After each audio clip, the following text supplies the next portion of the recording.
When the job goes sideways, alliances fracture, secrets surface, and violence erupts. Midland Heist. A Texas crime thriller. Chapter 1.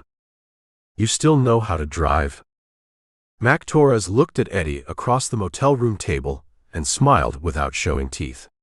3 tours hauling supply through Anbar province. You asking me if I can drive? I'm asking if you remember how to drive scared. Driving when it matters. Mac's smile stayed where it was. I remember. They sat in room 14 at the Desert Rose Motor Inn on the east edge of Midland, which was the kind of place where the desk clerk took cash and wrote a name in a ledger without checking whether the name matched the face, and where the pool had been empty since 2019 and nobody had bothered to fill it. The room smelled of cigarettes, an industrial carpet cleaner, and the particular staleness of air conditioning that has been running for years without fresh air. Eddie had paid for 3 nights under a name that belonged to no one. He'd arrived at 9 in the morning. Mac had arrived at 10. The table between them held a road map of West Texas, a yellow legal pad with Eddie's handwriting on it, and a coffee in a styrofoam cup that Eddie had bought from the gas station next door and that had gone cold while they talked. Eddie said, "The job's a bank. Odessa. 3rd Friday in June. How much? 2 to 400,000. Depends on the week. I'm calling it 3. Mac looked at the legal pad. He looked at Eddie. What's my cut? 20%. 60,000, give or take. Who else is in? Tech guy.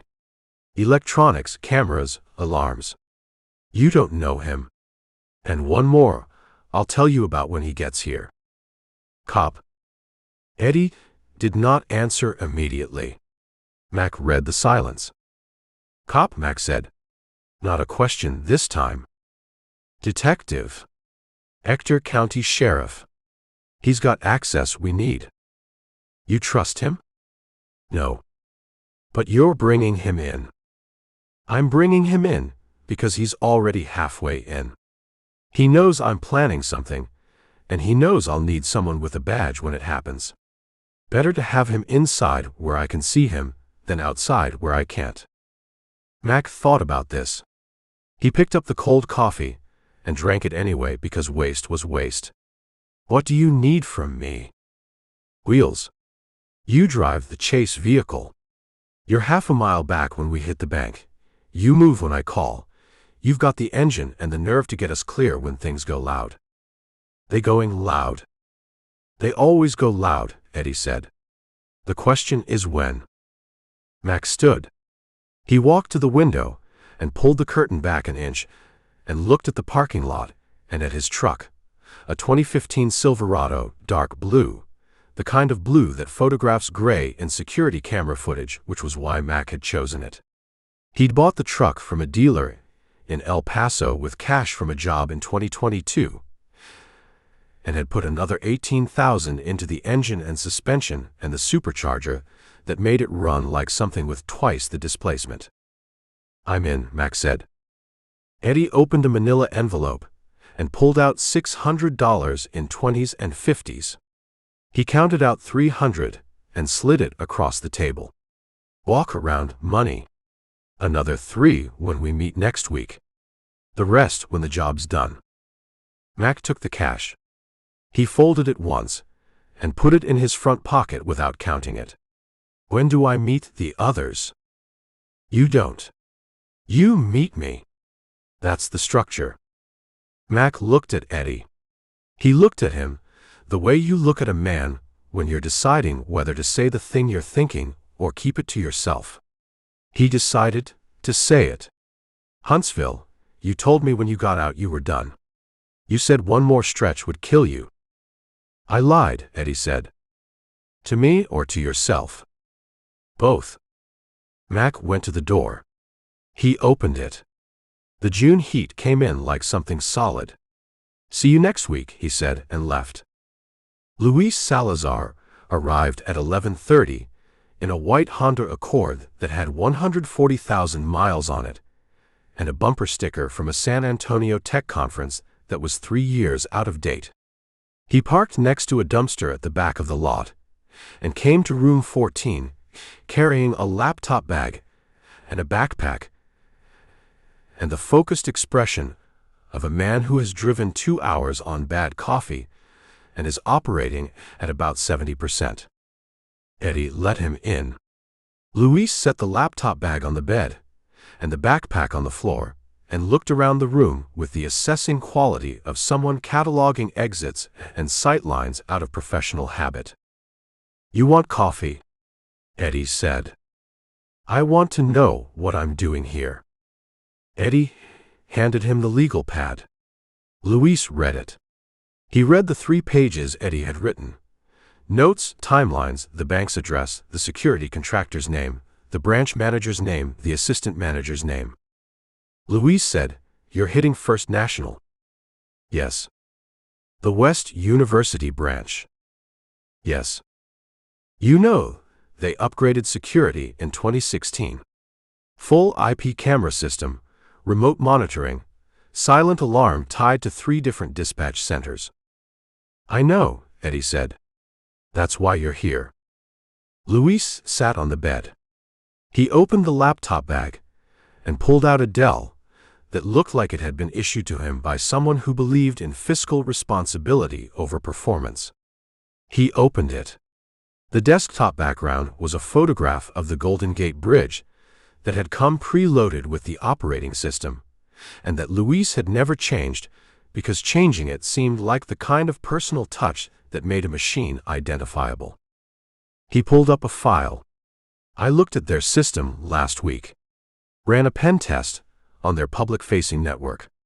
Got in through a phishing email to the branch manager's assistant. Sent her a DocuSign request for a lease renewal. She clicked it. I had her credentials." "What did you find?" "The camera feeds go to a local DVR and to a cloud backup service called SecureView. The DVR's in a closet behind the teller line. The cloud backup runs on a 30-second delay. If you're in and out in under 30 seconds, the cloud never gets a clean image. We're not going to be in and out in 30 seconds. I know. Which is why you need to cut the internet before you go in. Cut the internet, the cloud backup stops receiving, the local DVR keeps recording, but the local DVR is something you can walk out with if you've got the time." Eddie thought about this. What about the silent alarm? That's the problem. The silent alarm doesn't run through the internet. It's a hard line to the security company and to county dispatch. You trip it, they know in under 10 seconds. So we don't trip it. Or you trip it, and you're gone before the response time catches up. Luis looked at the legal pad. "You said 3rd Friday in June. That's 13 days. "Yes." "You got a crew." "I've got muscle and wheels. I've got you. And I've got someone on the inside." "Inside the bank?" "Inside the sheriff's department." Luis closed the laptop. He looked at Eddie with the particular stillness of a man processing a variable he does not like. "You brought a cop into this." "I brought a cop into this," Eddie said. "Why?" "Because he can tell us response times, rotation schedules, which deputies call in sick, which ones don't. Because he can delay a dispatch if we need 30 extra seconds. Because he's already dirty, and dirty people are easier to work with than clean ones. Dirty people are easier to work with until they decide you're the problem," Luis said. "I know. And you're doing it anyway." "I'm doing it anyway." Luis picked up the backpack. He opened it and pulled out a small black box about the size of a deck of cards with 2 antennas and a micro USB port. "This is a cellular jammer. 3-block radius. Kills cell signals, kills data. You turn this on when you go in the bank. Nobody's calling anybody, nothing's going to the cloud." Eddie took the jammer. He turned it over in his hand. "This legal?" No. You use it before. Tested it in a parking lot in El Paso. Worked fine. Fried my own phone for 6 minutes until I turned it off. Eddie set the jammer on the table. What's your cut? 20%. You talked to Mac. I talked to Mac last week. He said you were putting something together. He said you'd call. Eddie opened the manila envelope and counted out $300 in cash. Luis took it and put it in his front pocket. Next week, I want to walk the bank. See the layout. Time the teller transactions, count the security cameras, check the sight lines. You do it Friday afternoon.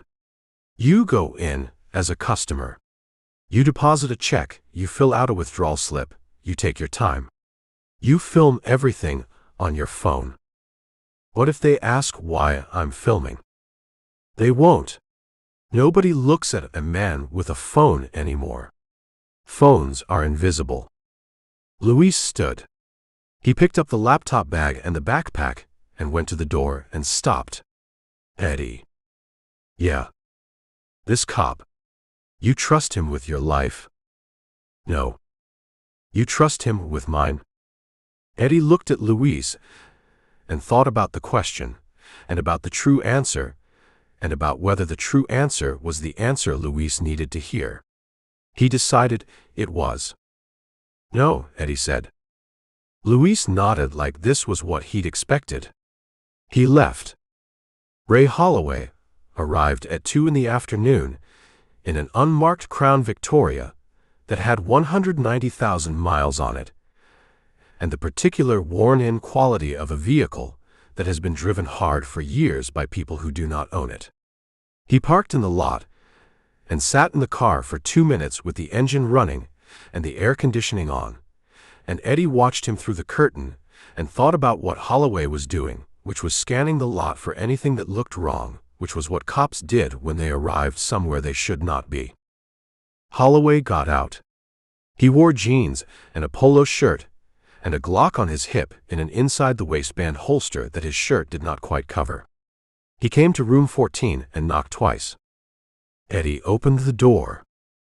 Holloway came in and looked around the room the way cops look around rooms, cataloging, assessing, deciding whether this is a place that will become a problem later. He appeared satisfied that it would not. He sat in the chair by the window.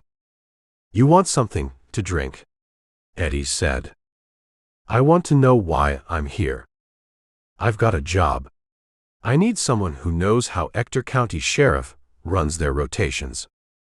What kind of job? The kind where response time matters. Holloway smiled.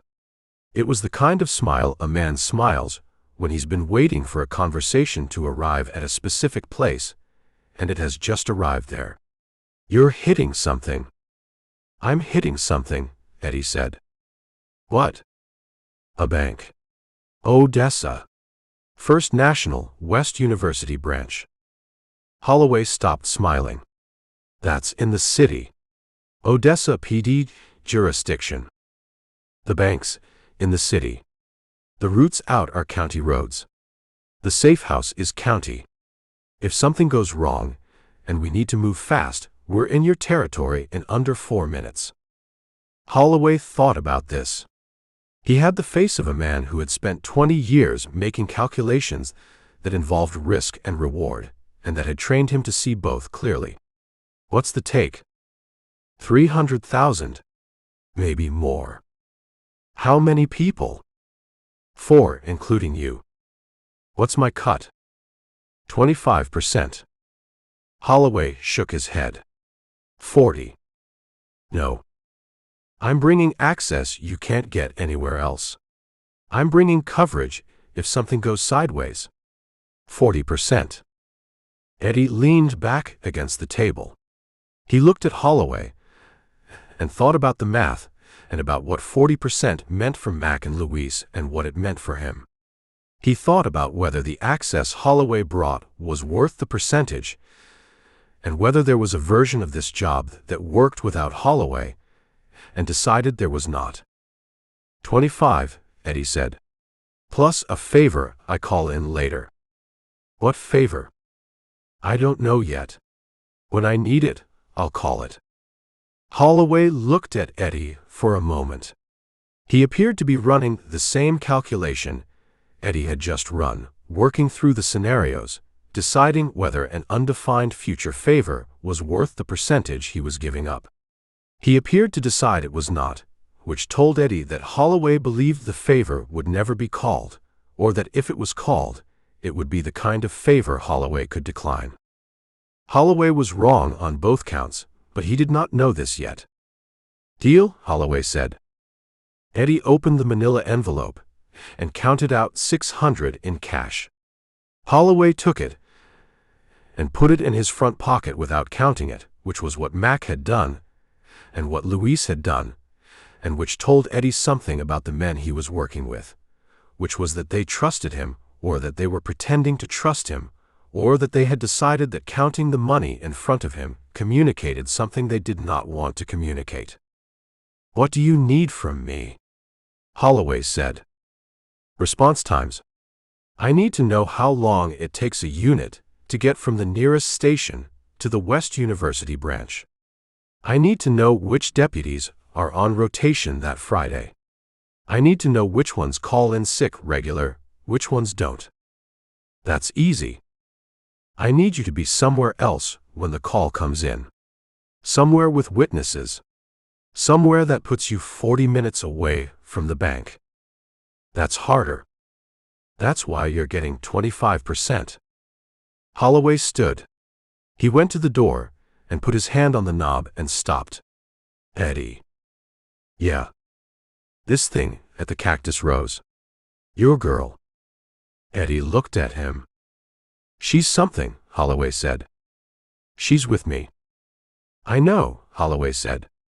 He said it in a way that suggested he knew, and that knowing did not change anything, and that Eddie should understand this without Holloway having to say it directly.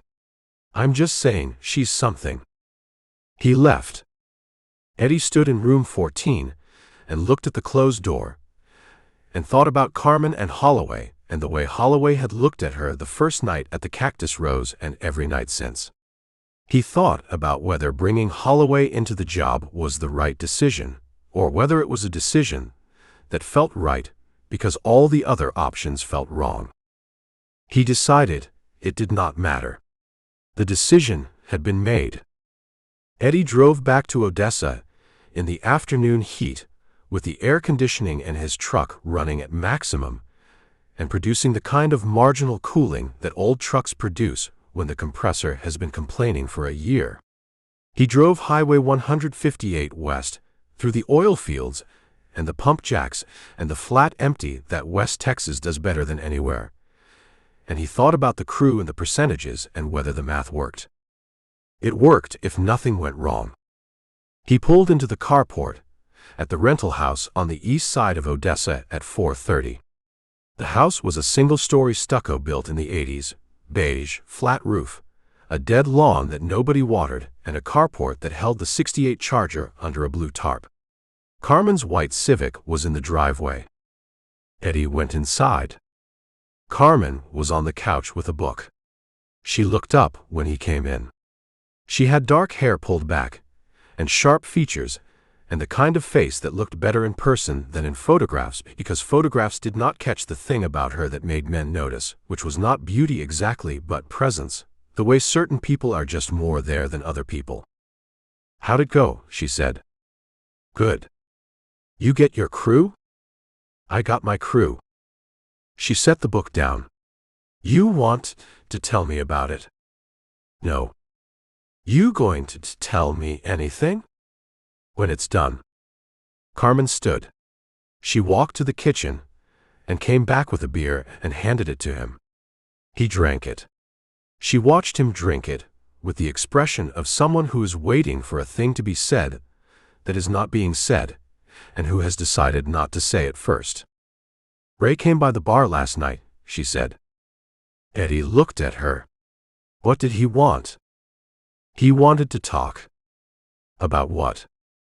You. The job. Whether I knew what you were planning. What did you tell him? I told him I don't ask questions I don't want answers to. Eddie finished the beer. He went to the kitchen and opened the refrigerator and looked at what was in it. More beer, leftover Chinese food from 3 days ago, a gallon of milk that was probably fine, and decided he did not want any of it. He came back to the living room.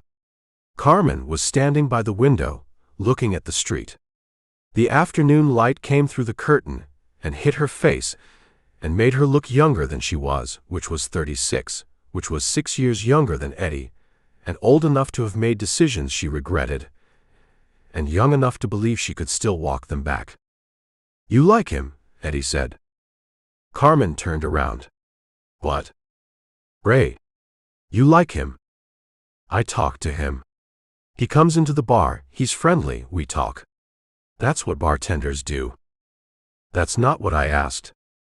Carmen looked at Eddie with the level assessment of someone who has just been asked a question they do not want to answer, and who is deciding whether answering it honestly or dishonestly produces better outcomes. She appeared to decide that honesty was the only option that would close the conversation. He's interesting, she said. He's got stories. He's been places. He's a cop. He's a cop who's working with you, so I don't know what moral high ground you think you're standing on right now. Eddie went to the couch and sat. He put his head back and closed his eyes and thought about the crew and the job and the thing Holloway had said at the door, she's something, and whether that thing had been a statement or a warning or an invitation. Carmen sat next to him. She did not touch him. She sat close enough that he could feel her there, but far enough that the not touching communicated something specific, which was distance, which was the thing they had been building between them for 6 months without acknowledging they were building it. When's the job? She said. 2 weeks. You need anything from me? I need you to not ask questions. I can do that. And I need you to stay away from Ray. Carmen looked at him. She looked at him, the way you look at someone when they have just asked for something you do not want to give, and you are deciding whether giving it is worth the cost of the argument that follows if you don't. Okay, she said. Eddie opened his eyes. He looked at her. Okay. Okay. He did not believe her, but he did not say he did not believe her, because saying it would produce a conversation that would not end well, and that would not change the outcome. They ran the plan 3 times. The first time was the following Friday in the motel room in Midland, with Eddie calling positions and Mac timing routes and Luis reading camera angles off his phone. They walked through the sequence from arrival to vault to exit, and Eddie timed it at 4 minutes and 38 seconds, which was too long. The second time was the Monday after, same room, same sequence, and Eddie cut it to 3 minutes and 52 seconds by eliminating the teller interaction and going straight to the vault. The third time was Wednesday, and they had it down to 3 minutes and 18 seconds, which was tight but workable if nothing went wrong. Holloway provided the blind spots. He came to the motel on Thursday with a printed map of the bank's interior and a list of camera positions and which angles the security guard could not see from his desk at the entrance. He pointed to the manager's office. This camera here feeds to the main monitor. But the guard can't see the monitor from where he sits unless he stands up, and he doesn't stand up unless someone makes him. How do you know? Luis said. Because I've been in that bank 6 times in the past month, and I've watched him.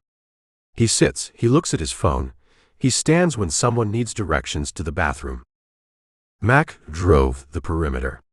He timed the routes from the bank to the industrial lot behind the HVAC warehouse where they would ditch the first vehicle. He timed the routes from the lot to the highway. He timed the routes from the highway to the safe house in Fort Stockton. He came back to the motel with a legal pad full of numbers and told Eddie it would work if the traffic was light, and it would not work if the traffic was heavy, and there was no way to know which it would be until the day of. Luis walked the bank on Friday afternoon. He went in as a customer with a check to deposit and a phone in his shirt pocket, filming everything. He stood in line. He waited. He watched the teller transactions and counted the cameras and checked the sight lines from the security guard's desk. He came back to the motel with 12 minutes of footage and a map he'd drawn on a napkin that showed every camera angle and every blind spot and the location of the vault door relative to the entrance. Eddie watched the footage 3 times. He froze it on the vault door. The door was steel, time-locked, the kind of door that required 2 keys to open during operational hours, and that could not be opened at all outside those hours without the override code, which was held by the branch manager and the regional security director and no one else. "The keys," Eddie said. "Where are they?" "Manager's desk," Luis said. "Lockbox. I can open it." "How long?" 40 seconds. Maybe less. "Do it in 30. "I'll do my best." "Do it in 30, Eddie said again. The night before the job, Eddie lay in bed next to Carmen and stared at the ceiling and thought about the sequence and the timing and whether 3 minutes and 18 seconds was fast enough. Carmen was not asleep. He could tell from her breathing. She lay on her side facing away from him, and he could feel the space between them in the bed, which was 8 inches and expanding. "You awake?" Carmen said. "Yeah." "You nervous?" "No." "You're lying." Eddie did not argue. She was right. Carmen rolled over. She looked at him.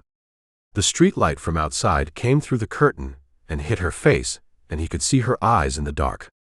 "It's going to be fine," she said. "You don't know that." "I know you. You plan things. You don't do things that aren't going to work. I did 3 years in Huntsville for something I thought was going to work. That was different." "How?" "You're older now. You're smarter." Eddie looked at the ceiling. "I'm older. I don't know about smarter." Carmen leaned over and kissed him. She kissed him longer than usual, softer, with something in it that felt different than the kisses that had come before. Eddie registered this. He registered it, but did not fully process what it meant, which was that the kiss had the quality of a thing ending rather than a thing continuing, which was the quality of goodbye. She pulled back.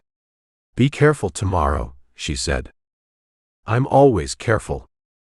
"Be more careful than always." She rolled over and went to sleep, or pretended to go to sleep. And Eddie lay in the dark and thought about the crew and the bank and the vault and the 3 minutes and 18 seconds, and whether the kiss had meant what he thought it meant, or whether he was reading things into it that were not there because he was nervous, and nervous people read things into everything. He decided he was reading things into it. He decided wrong, but he would not know this until it was too late to matter. Chapter 2. The white panel van came off West University Boulevard into the First National Bank parking lot at 2:07 p.m. on a Friday afternoon when the temperature was 108 degrees and the West Texas sun had turned the asphalt into something that gave under your feet if you stood on it long enough. Eddie drove. Luis rode passenger. The van had quality plumbing stenciled on both sides in blue letters and a Midland phone number that went to a voicemail box that had been full since 2019 when the plumbing contractor had gone out of business and sold the van to a wholesaler who had sold it to someone else who had parked it behind a storage facility in East Midland where Mac had found it 3 days ago and driven it away at 2 in the morning with plates he'd taken off a similar van in an airport long-term lot. Eddie pulled into a space near the entrance. Not too close, not too far. Close enough to move fast.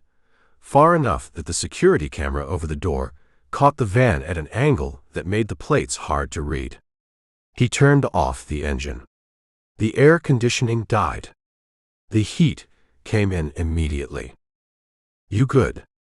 Eddie said. Luis looked at the bank entrance. He looked at the security camera. He looked at his hands, which were steady. "I'm good." 41 seconds on the lockbox. "That's what you said." "That's what I said." "Make it 30. "I'll make it what I can make it." Eddie picked up the two-way radio from the console between them and keyed it. "Mac." The radio crackled. Mac's voice came through compressed and flat. "I'm here." "Half a mile." "Half a mile." "We're going in." 3 minutes. "You move when I call." "Copy."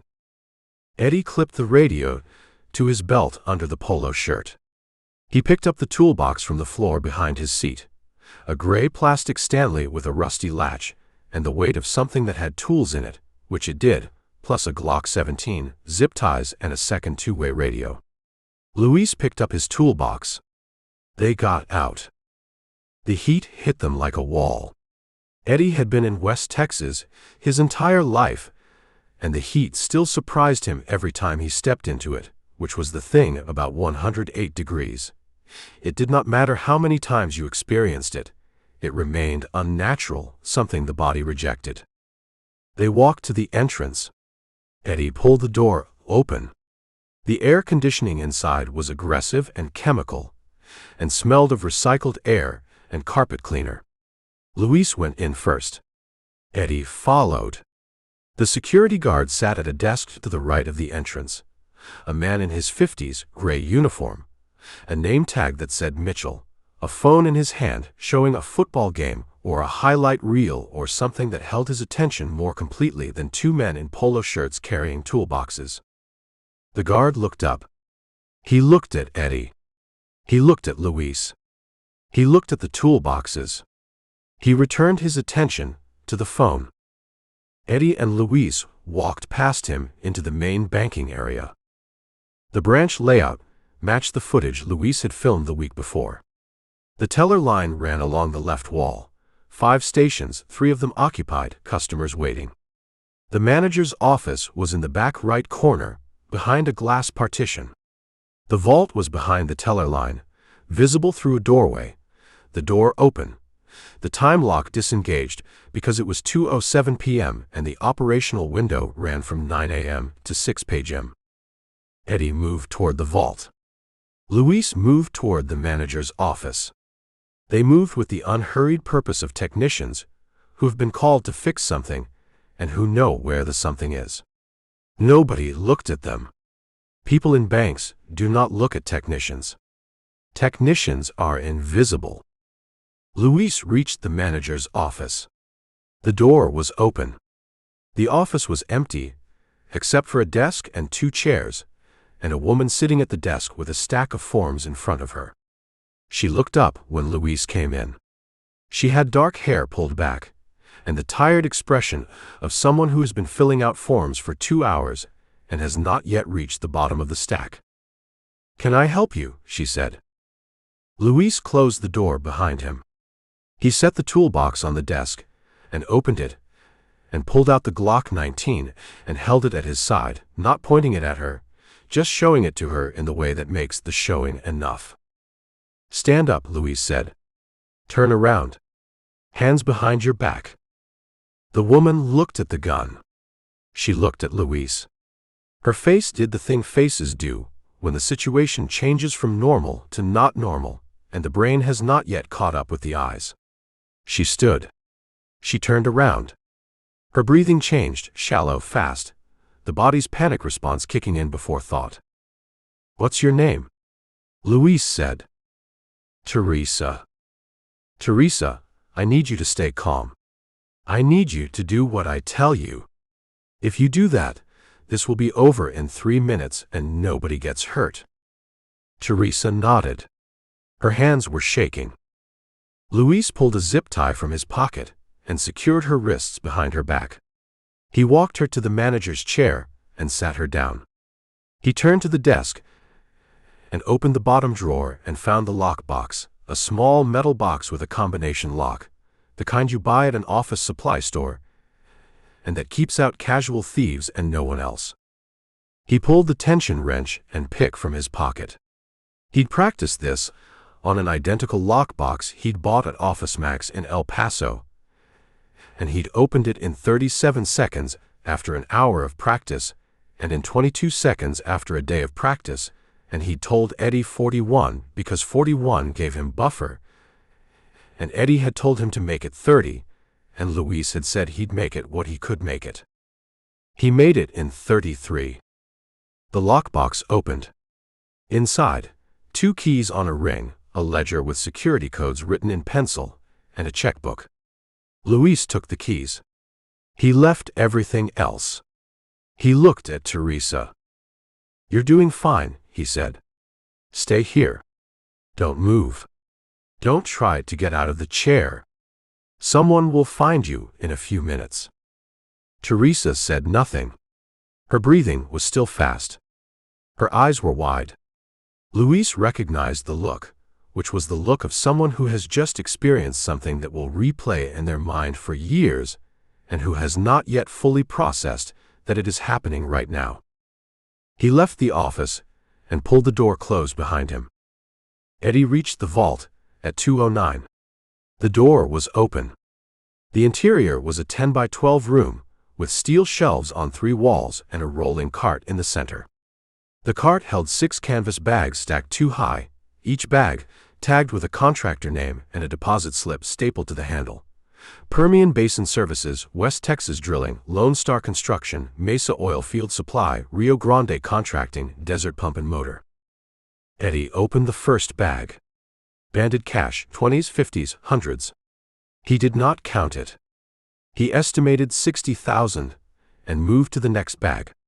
Same. He looked at all 6 bags and did the math. 360,000, give or take. The take was heavy on the high end of the estimate, which was good.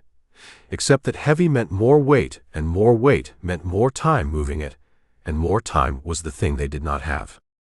Eddie pulled the rolling equipment case from his toolbox, a black Pelican case with wheels and a telescoping handle, the kind that photographers use for lighting equipment. He loaded all 6 bags into the case. They fit with the handles folded down and the case zipped. The case was heavy. Eddie pulled the handle up and rolled it. The wheels moved. The weight was manageable. 2 minutes, 12 seconds since they'd walked in. Luis appeared at the vault door with the keys.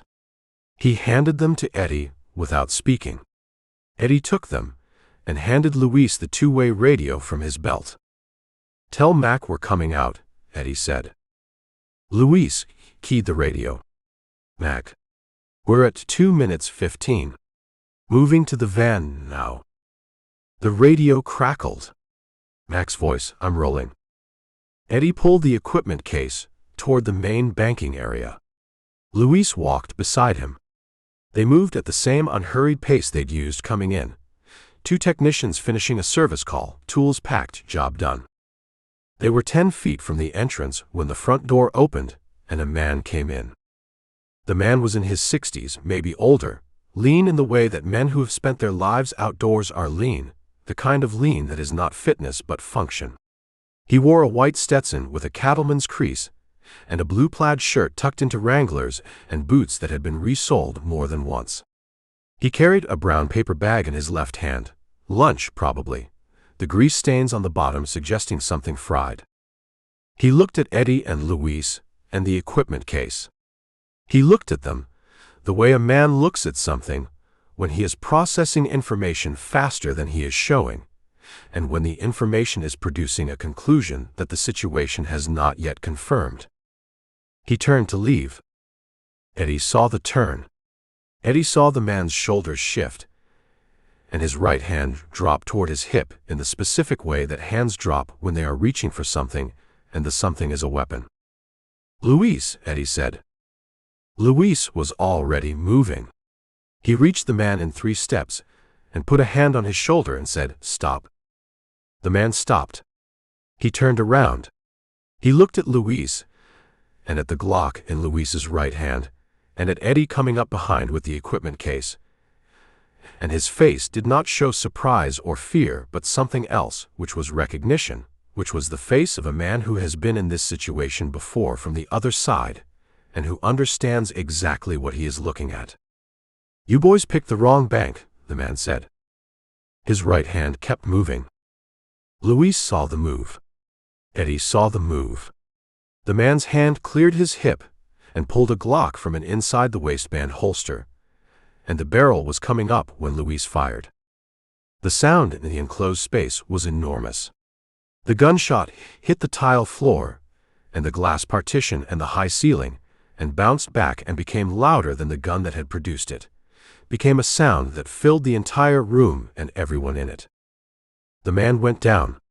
He went down hard, his back hitting the floor, the Stetson falling off and rolling across the tile.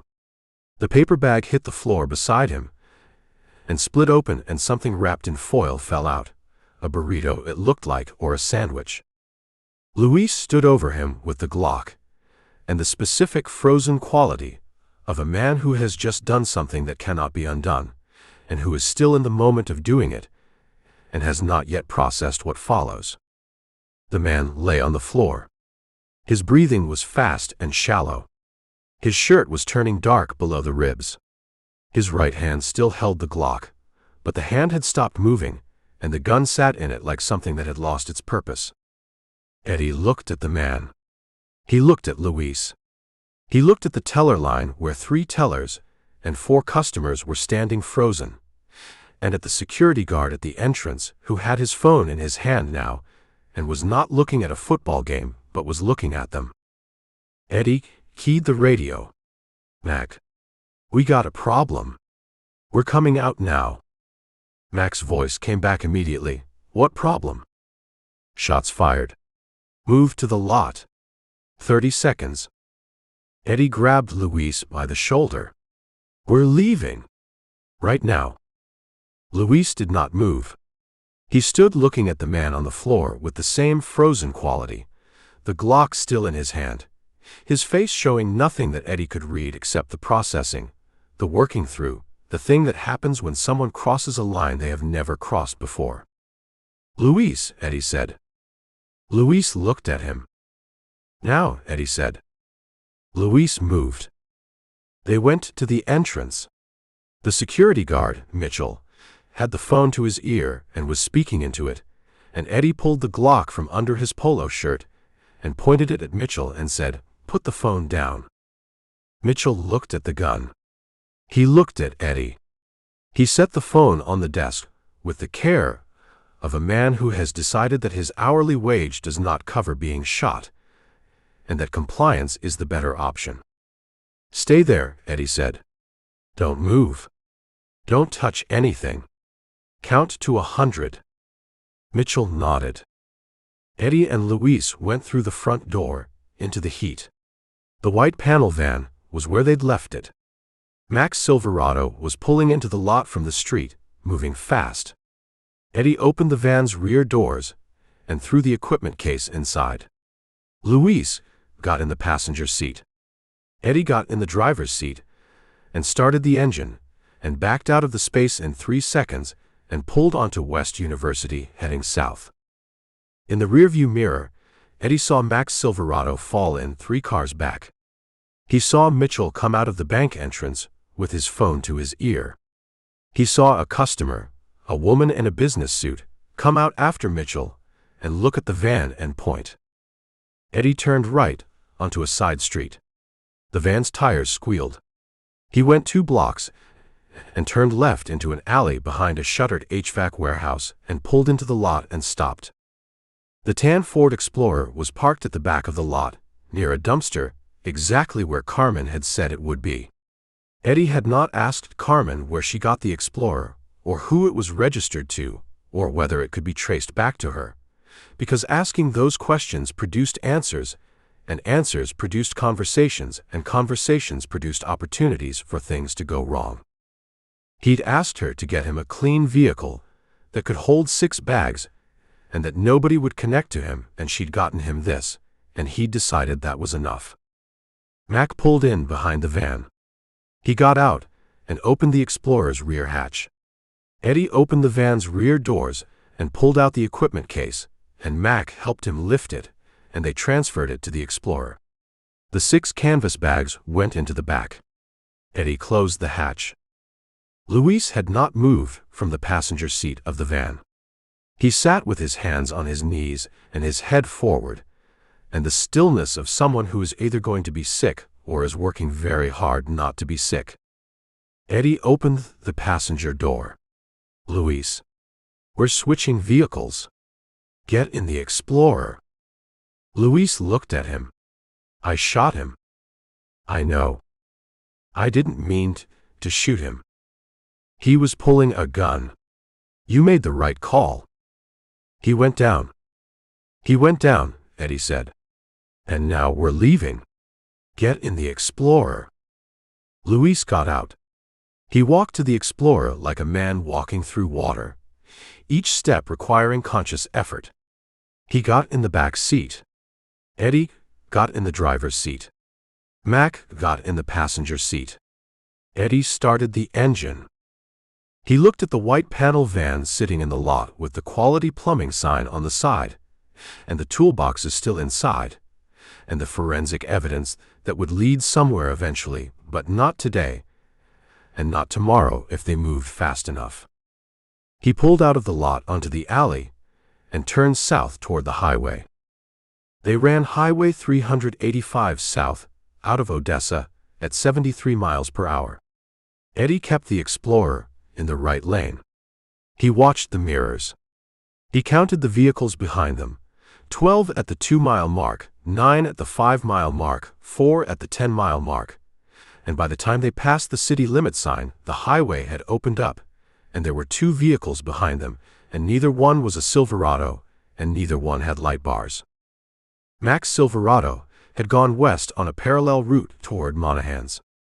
The plan was for Mac to take the long way to the safe house, west to Monahan's, then south on 18, then east on 67 through the emptiness between towns where highways run straight and traffic is sparse, and a truck doing 80 does not draw attention because everyone does 80 when the road allows it. Eddie would take 385 south, which was the more direct route, and the more exposed route, and the route that made sense for someone trying to put distance between themselves and a crime as fast as possible, which was what Eddie wanted anyone tracking them to think they were doing. Luis sat in the back seat and said nothing. He had said nothing since they'd left the lot. Eddie looked at him in the rearview mirror. Luis stared out the window at the desert running past. His hands were in his lap. His face showed nothing. Mac looked at Eddie. What happened in there?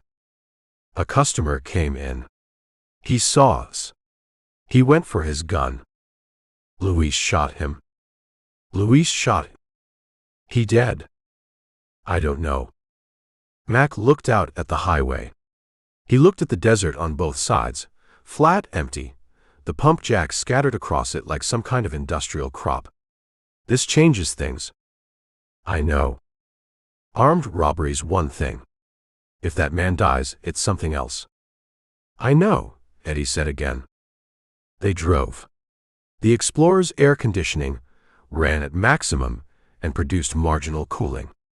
The temperature outside was 108 and dropping slowly as the afternoon worked toward evening. The radio was off. Eddie had turned it off when they'd left the lot, because he did not want to hear the news and did not want to know what the news was saying about them until he had time to think about what the news meant. At the 20-mile mark, Eddie's phone buzzed. He pulled it from his pocket. Carmen. He answered. I heard, Carmen said. What did you hear? Radio. Shots fired at First National. One down. They're not saying who. We're clear. We're heading south. Eddie.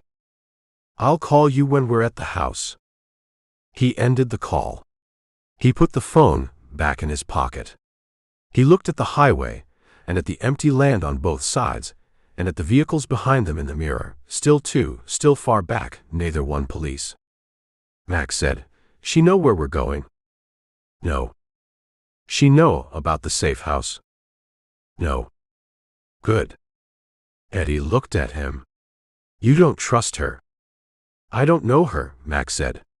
I trust you. I don't trust people I don't know. Eddie thought about this.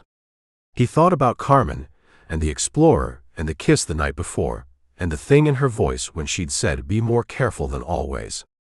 He thought about whether Mac was right not to trust her, and whether Eddie's trust was based on knowledge, or on the fact that Carmen was in his bed, and in his house, and in his life, in a way that made not trusting her feel like a betrayal of something. He decided it did not matter. They were committed now. The job was done. The money was in the back. Whatever came next would come, whether Carmen was trustworthy or not.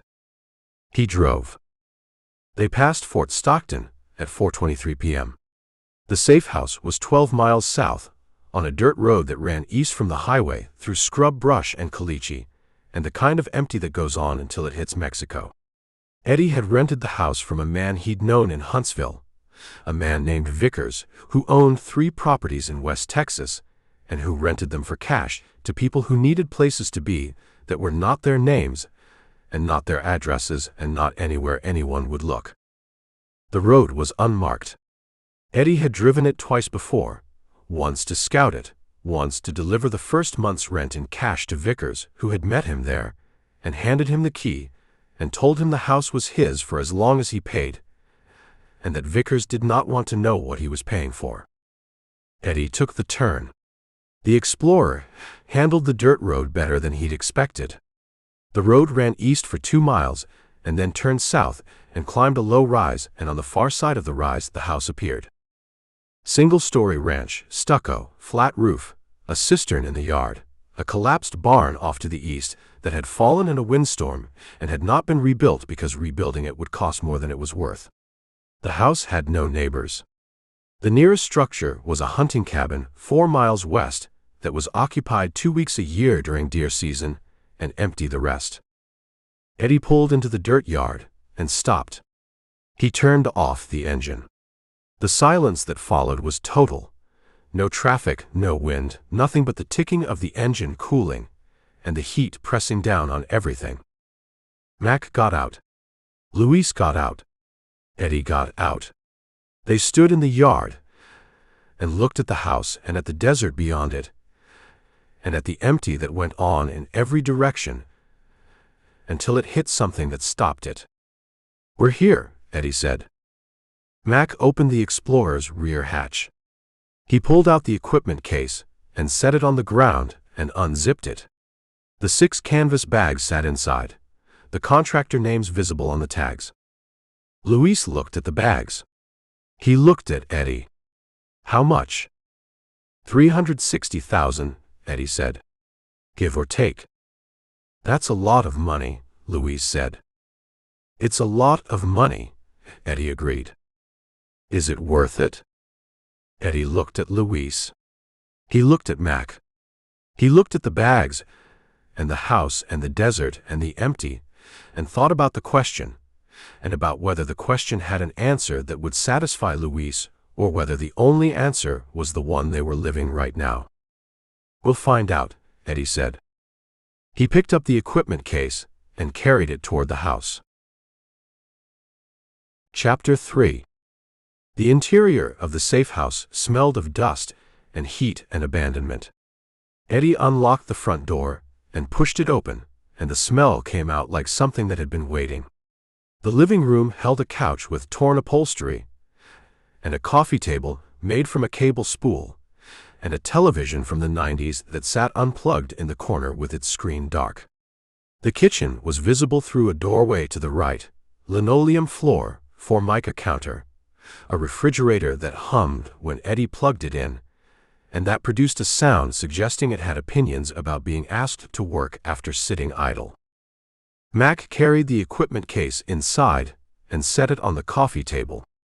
Luis followed him in and stood near the door with his hands in his pockets and the expression of someone who is present but not participating, who has arrived at a place and has not yet decided whether the place is somewhere he wants to be. Eddie went to the kitchen and checked the refrigerator. Empty. He checked the cabinets. 1 can of black beans, 1 can of tomato soup, a box of crackers from a brand that no longer existed. He left them where they were. He came back to the living room. Mac had unzipped the equipment case and pulled out the 6 canvas bags and lined them up on the floor like soldiers on parade.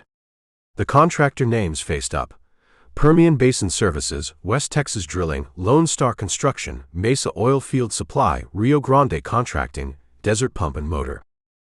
Eddie knelt beside the first bag and opened it. Banded cash, hundreds on top, 50s below that, 20s at the bottom. He pulled out a stack and fanned it.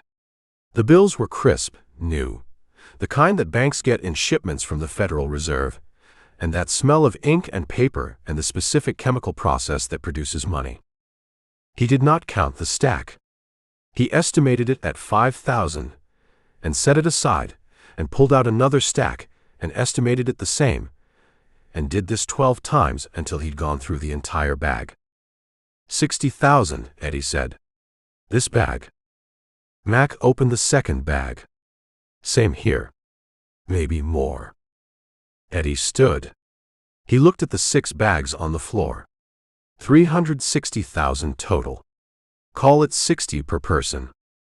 That's if we split it even, Mac said. We split it even.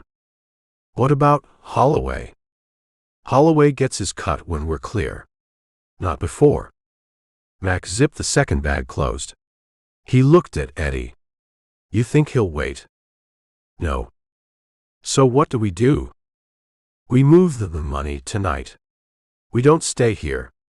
We take it somewhere Holloway doesn't know about, and we sit on it until the heat drops. How long? A week. Maybe 2. And then we split it, and we go our separate ways and we don't see each other again. Mac thought about this. He picked up one of the bags and tested its weight. 60,000. That's a lot to carry around. It's a lot to leave behind, Eddie said. Luis had not moved from his position near the door. He stood with his back against the wall and his hands still in his pockets and stared at the bags on the floor with the focused attention of someone looking at a thing and seeing something else. Eddie walked over to him. You all right? Luis did not answer immediately. He continued looking at the bags. Then the man at the bank. Don't. I shot him. I know you shot him. We all know you shot him. And we're not talking about it here. And we're not talking about it anywhere. It's done. He had a gun, Luis said. He had a gun, Eddie agreed. He was pulling it. He was pulling it. So I had to shoot him. Eddie looked at Luis. He looked at him, the way you look at someone who is working through something and who needs to work through it, but who needs to work through it somewhere that is not here and not now. You made the right call, Eddie said. He went for his gun. You shot him. If you'd waited, he shoots you or he shoots me, or he shoots someone in the bank, and then we've got hostages and SWAT, and the whole thing goes a different direction. But he's in surgery. That's what the news said. He's in surgery. Which means he's alive. Which means maybe he makes it, and maybe he doesn't. But right now he's alive, and you can't do anything about that except not talk about it. Luis looked at his hands. He pulled them from his pockets and held them in front of him and turned them over like he was seeing them for the first time. They're steady, he said. What? My hands. They're not shaking. I thought they'd shake. You want them to shake? I don't know. I thought that's what happened. When you shot someone, I thought your hands shook. Eddie thought about this. He thought about Huntsville and the things he'd seen there, and the conversations he'd had with men who had shot people and who had talked about it in the yard or in the chow line, or in the cells at night, when talking was the only thing that made the time move. He thought about what those men had said about their hands, and whether any of them had mentioned shaking. He decided they had not. "Your hands are fine," Eddie said. "You're fine. We're all fine. We did the job. We got the money. Now we move it, and we wait, and we don't talk about what happened at the bank until this is over." Luis nodded. He put his hands back in his pockets. He looked at the bags on the floor, and then looked away like the looking was something he needed to ration. Eddie's phone buzzed at 5:47 p.m. He pulled it from his pocket. Holloway. He looked at the screen. He looked at Mac. Mac was watching him. Eddie answered. "We got a problem," Holloway said. "What problem?" "Pierce is alive." Eddie looked at Luis. Luis was still standing by the door. He had not heard the conversation, but he saw Eddie looking at him, and his face changed in the way faces change when they understand that the thing they were afraid of has just been confirmed. "What do you mean alive?" Eddie said. "I mean, he's in surgery at Medical Center Hospital right now. I mean, they're saying he's got a chance. I mean, if he makes it, he's going to talk." "What's he going to say?" "He's going to describe you. He's going to describe Luis. He's going to tell them what he saw, and what he saw was two men with guns and a rolling case full of money walking out of First National Bank." Eddie walked to the window and looked out at the empty land beyond the house. The sun was low. The desert had turned orange in the late afternoon light. Nothing moved anywhere.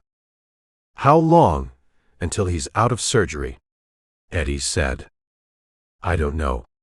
3 hours. 4. They're not releasing information to anyone except family." "You got someone inside?" "I got a nurse I know. She's texting me updates. Last one said he's stable, but critical." Eddie thought about this. He thought about Pierce on the floor of the bank with his shirt turning dark, and his breathing fast and shallow, and the Stetson rolling across the tile. He thought about whether stable, but critical meant Pierce was likely to make it, or whether it meant doctors were saying things to family that made family feel better about outcomes that had not yet been decided. "Eddie," Holloway said. "Yeah. I need to know where you are." "You don't." "I need to know where the money is." "You don't need to know that either." There was a pause on the line. Eddie heard something in the background on Holloway's end. Voices maybe, or a television, or the ambient sound of a room with people in it. He could not tell what it was, but he could tell that Holloway was not alone, and that whoever else was in the room was close enough to hear if Holloway said something he should not say. "Eddie, listen to me," Holloway said. His voice had changed. The urgency was still there, but under it was something else, something harder. "If Pierce talks, this whole thing unravels. They'll have descriptions. They'll pull the security footage. They'll connect you to the van, and the van to the job, and the job to me. How do they connect it to you? Because I'm the one who delayed the dispatch. I'm the one who made sure the response time ran long. I'm the one who told you which cameras fed to which monitors and which ones stored local. I'm in this, Eddie. I'm in this, the same as you." Eddie said nothing. He let the silence sit. Holloway filled it. "I need to know where you are, so I can help you move the money. So we can get it somewhere safe, and split it before the investigation gets close. We're already somewhere safe." "Where?" "Somewhere you don't need to know about." Eddie. Eddie ended the call.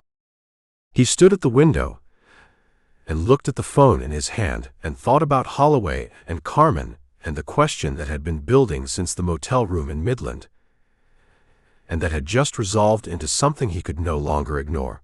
Holloway wanted the money. Holloway wanted the money, And Holloway knew Eddie had the money, and Holloway had resources Eddie did not have. Badge, access, the ability to move through West Texas without producing questions. Mac came over. What did he say? Pierce is in surgery. Might make it. What else? He wants to know where we are. You tell him? No. Mac looked at Eddie. He looked at him with the assessing quality of someone who has known you long enough to read the things you're not saying. You think he's coming for the money. I think he's already figured out where we might be. I think he's got 3 or 4 places that make sense, and he's working through them. I think Fort Stockton is on that list because it's the obvious place, south, empty, off the main routes. So we move. We move. Where? Eddie thought about this. He thought about the map of West Texas he'd studied for 3 weeks before the job, and about the roads and the towns and the places where a man could disappear for a few days without producing questions. He thought about east versus west, north versus south, and about which direction Holloway would expect and which direction Holloway would not. Odessa, Eddie said. You want to go back. I want to go back because it's the last place anyone looks. We hit a bank in Odessa and we run south, and everyone thinks we're in Mexico or headed that way.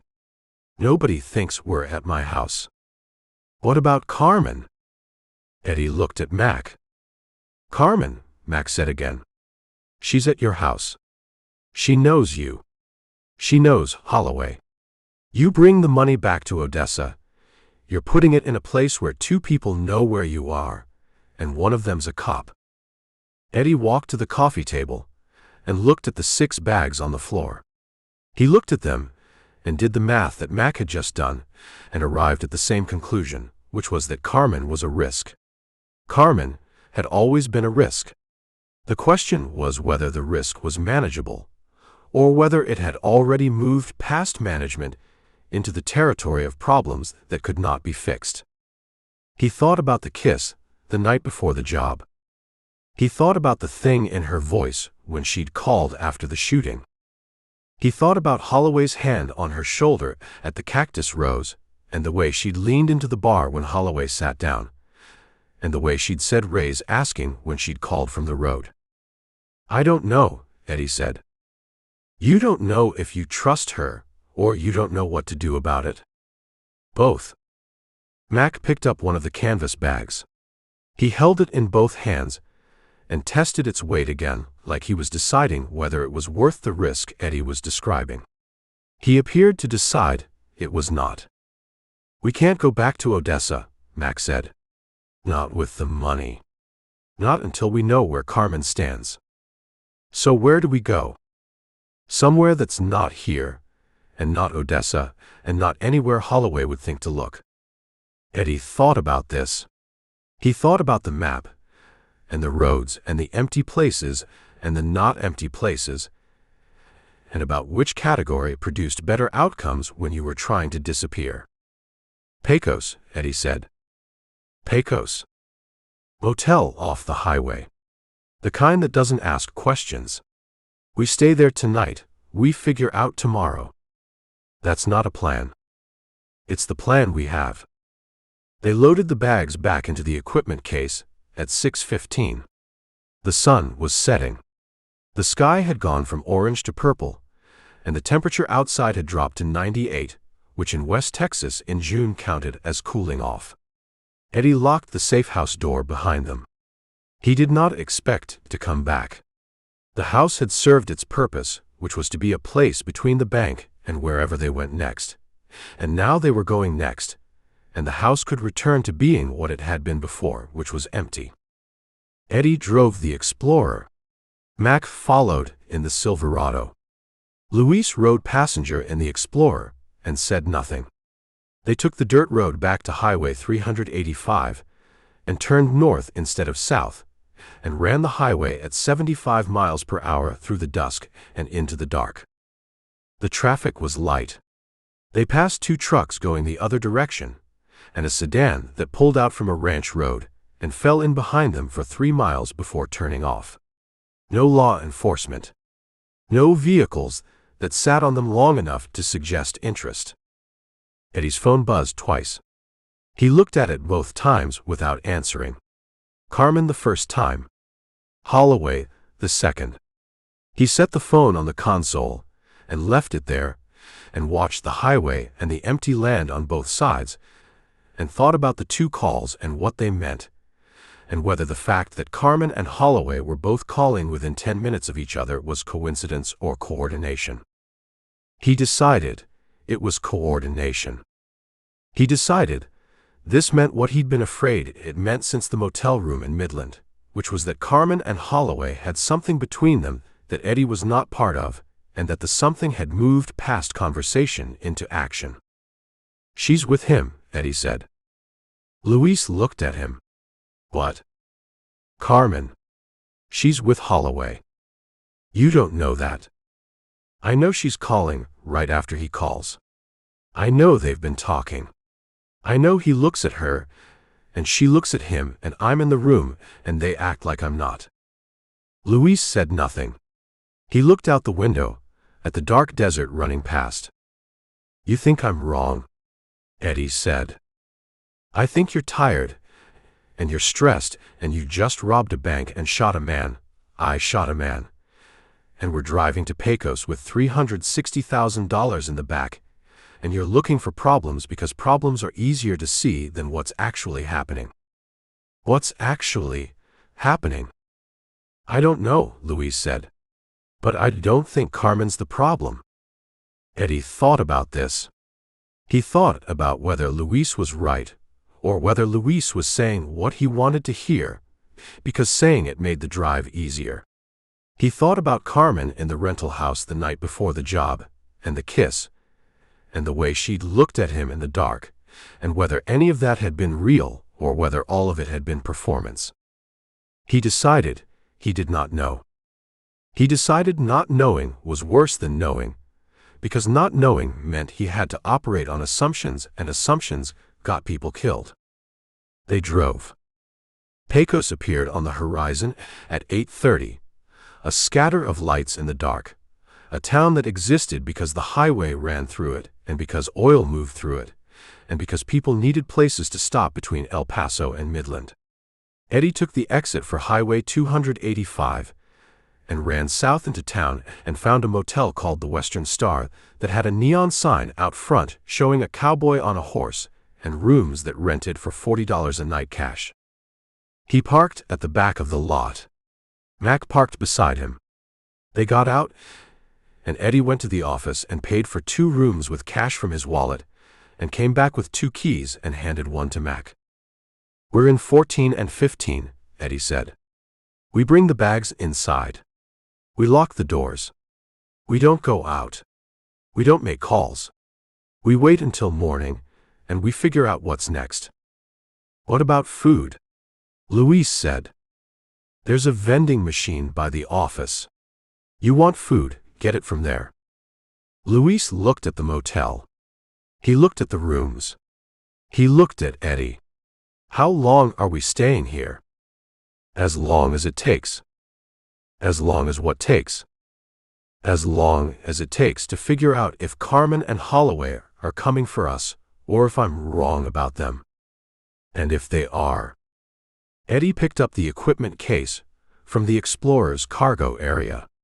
He carried it toward room 14. "Then we move the money again, and we keep moving it until they stop looking, or until we're far enough away that looking doesn't matter." "That's not a plan," Luis said. "It's the plan we have," Eddie said again.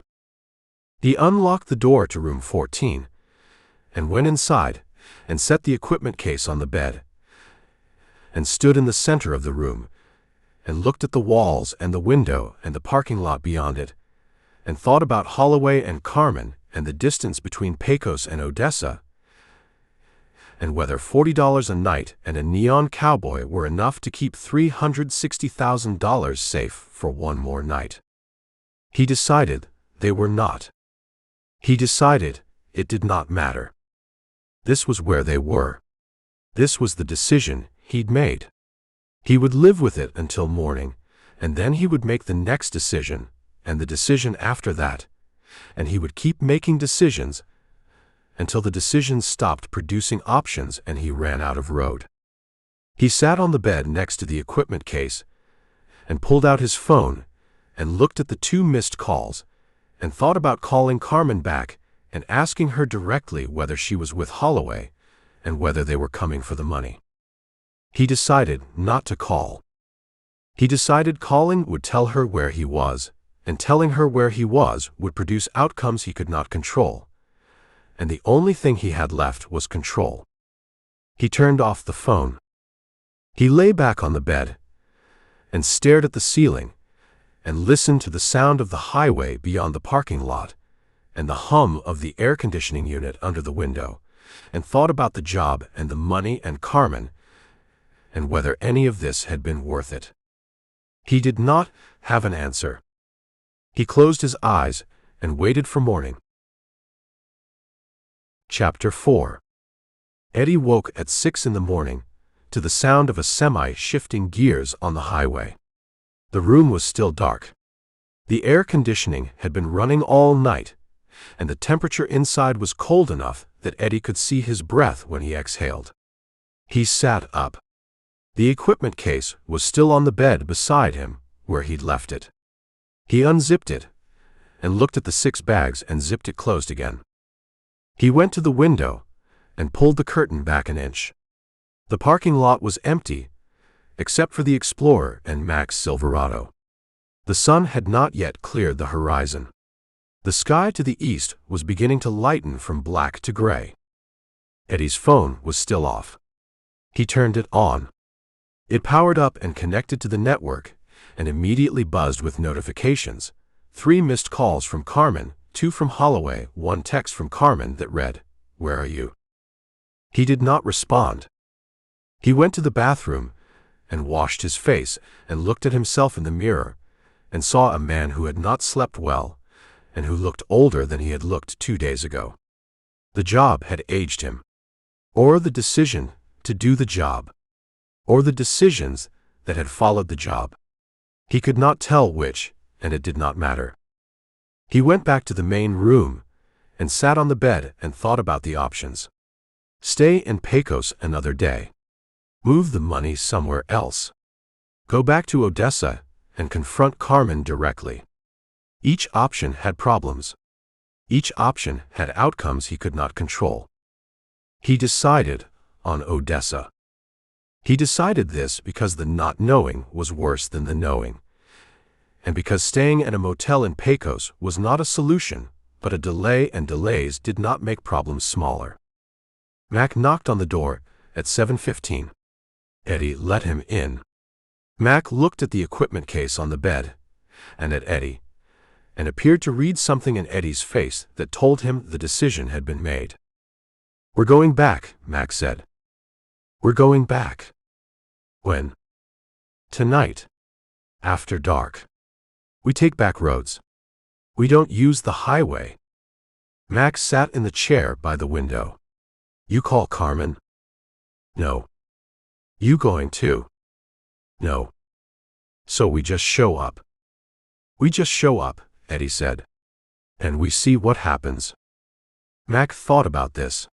He looked at Eddie with the assessing quality of someone who is trying to decide whether the decision being made is the right decision, or whether it is the decision that feels right, because all the other options feel worse. "You think she's there?" "At the house." "I think she's there, or she's with Holloway. Either way, we're going to find out." "And if she's with Holloway?" Eddie looked at the equipment case. "Then we take the money, and we leave and we don't come back." "Where do we go?" "Somewhere that's not Texas." Mac stood. He went to the door and stopped with his hand on the knob. "Eddie." "Yeah." "If this goes bad?" "It's already bad." "If it goes worse," Mac said. "If Holloway's there, or if Carmen set us up, or if this turns into something we can't walk away from, then we deal with it." "How?" Eddie looked at Mac. "However we have to." They left Pecos at 8:30 after the sun had cleared the horizon and the temperature had climbed to 94. Eddie drove the Explorer. Mac followed in the Silverado. Luis rode passenger and said nothing. He had said nothing since they'd left the Western Star, except to ask where they were going.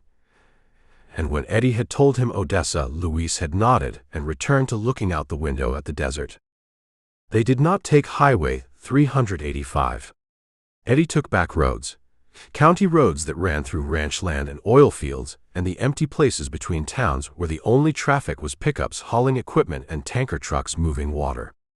The roads were two-lane blacktop, no shoulders, the kind of roads where you saw another vehicle coming from 2 miles away, and where being seen meant being remembered.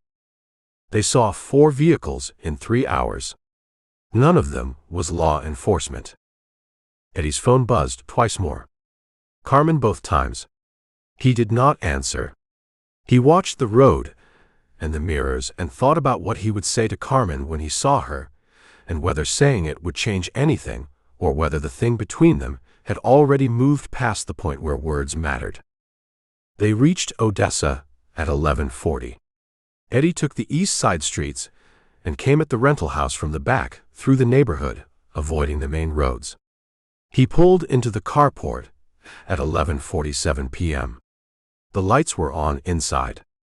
Carmen's white Civic sat in the driveway, the Padre Island bumper sticker visible on the rear panel, the car that had been there every night for 18 months, and that Eddie had stopped noticing in the way you stop noticing things that are always there.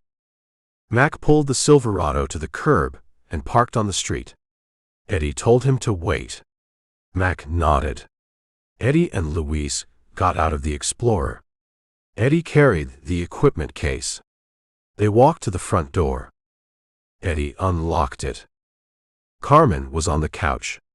She had a drink in her hand, bourbon it looked like, in a rocks glass with ice.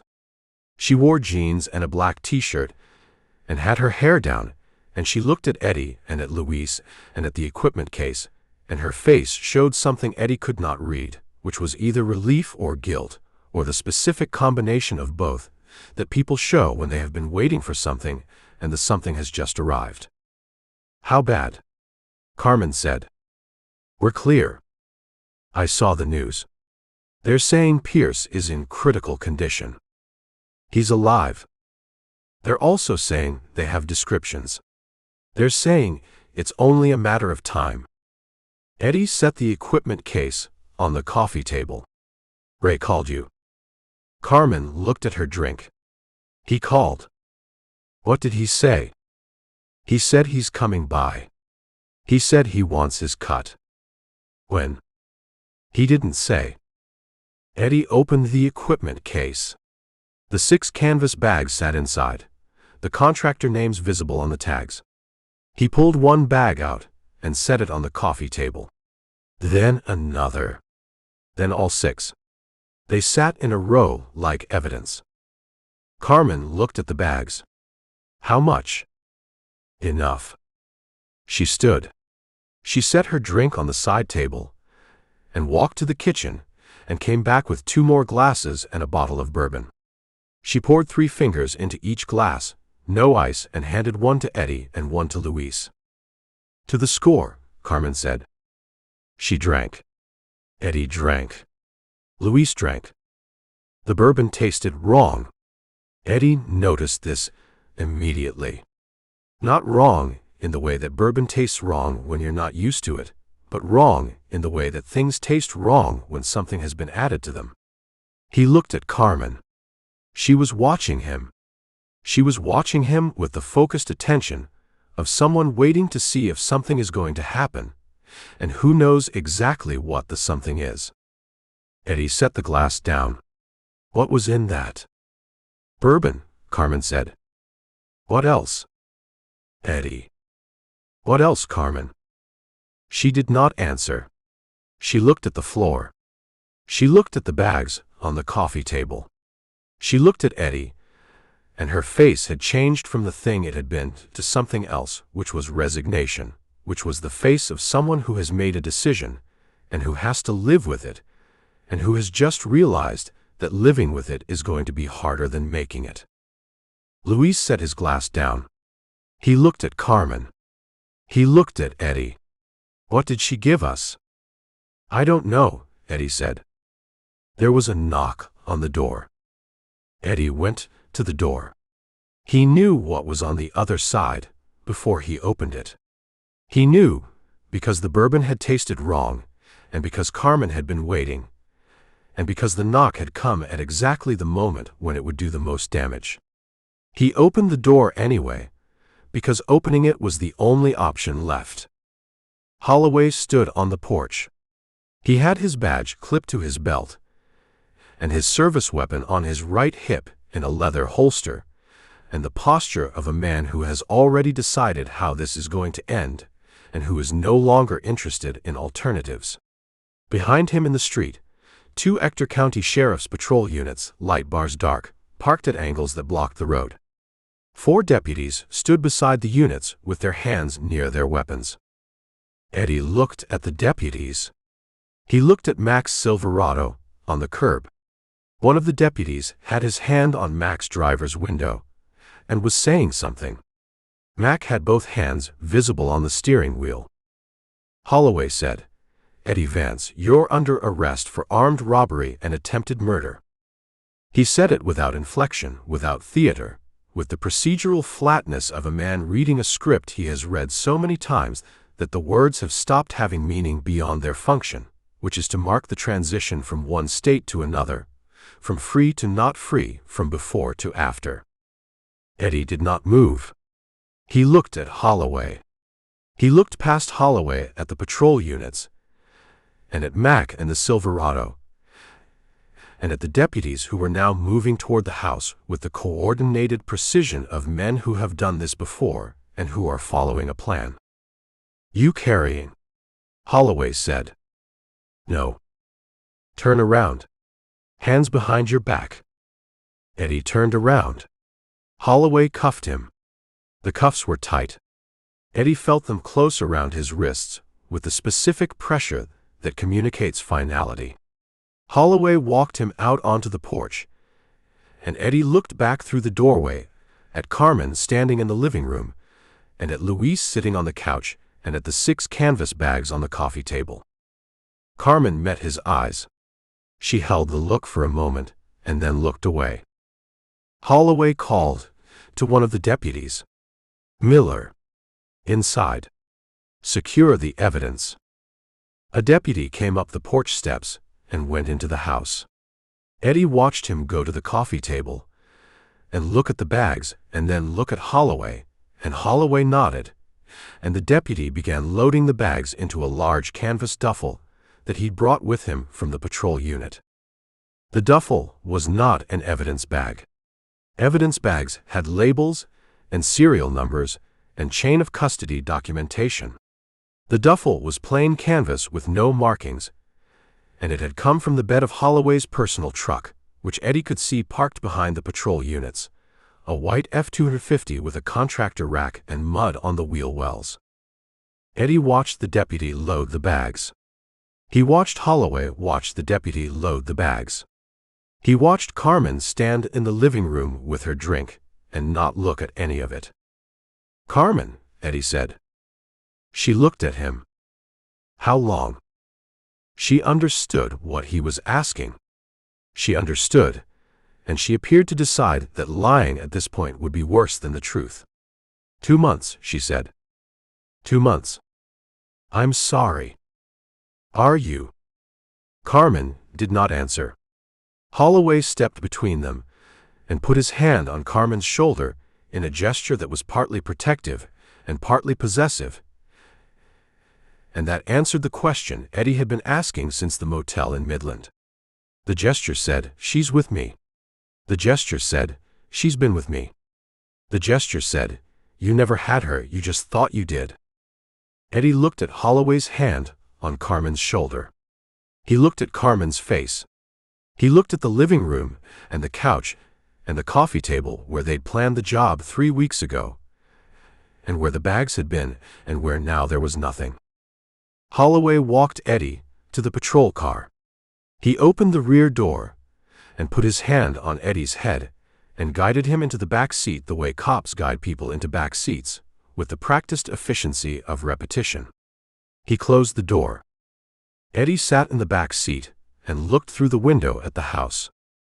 The deputy, Miller, carried the duffel out of the house and walked it to Holloway's F-250. Holloway opened the tailgate, and Miller loaded the duffel into the truck bed, and Holloway covered it with a blue tarp and secured the tarp with bungee cords. Eddie watched this through the patrol car window.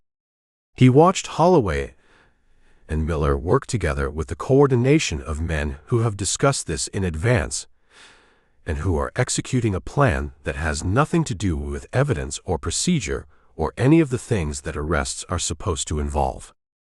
Carmen came out of the house. She stood on the porch and watched Holloway secure the tarp.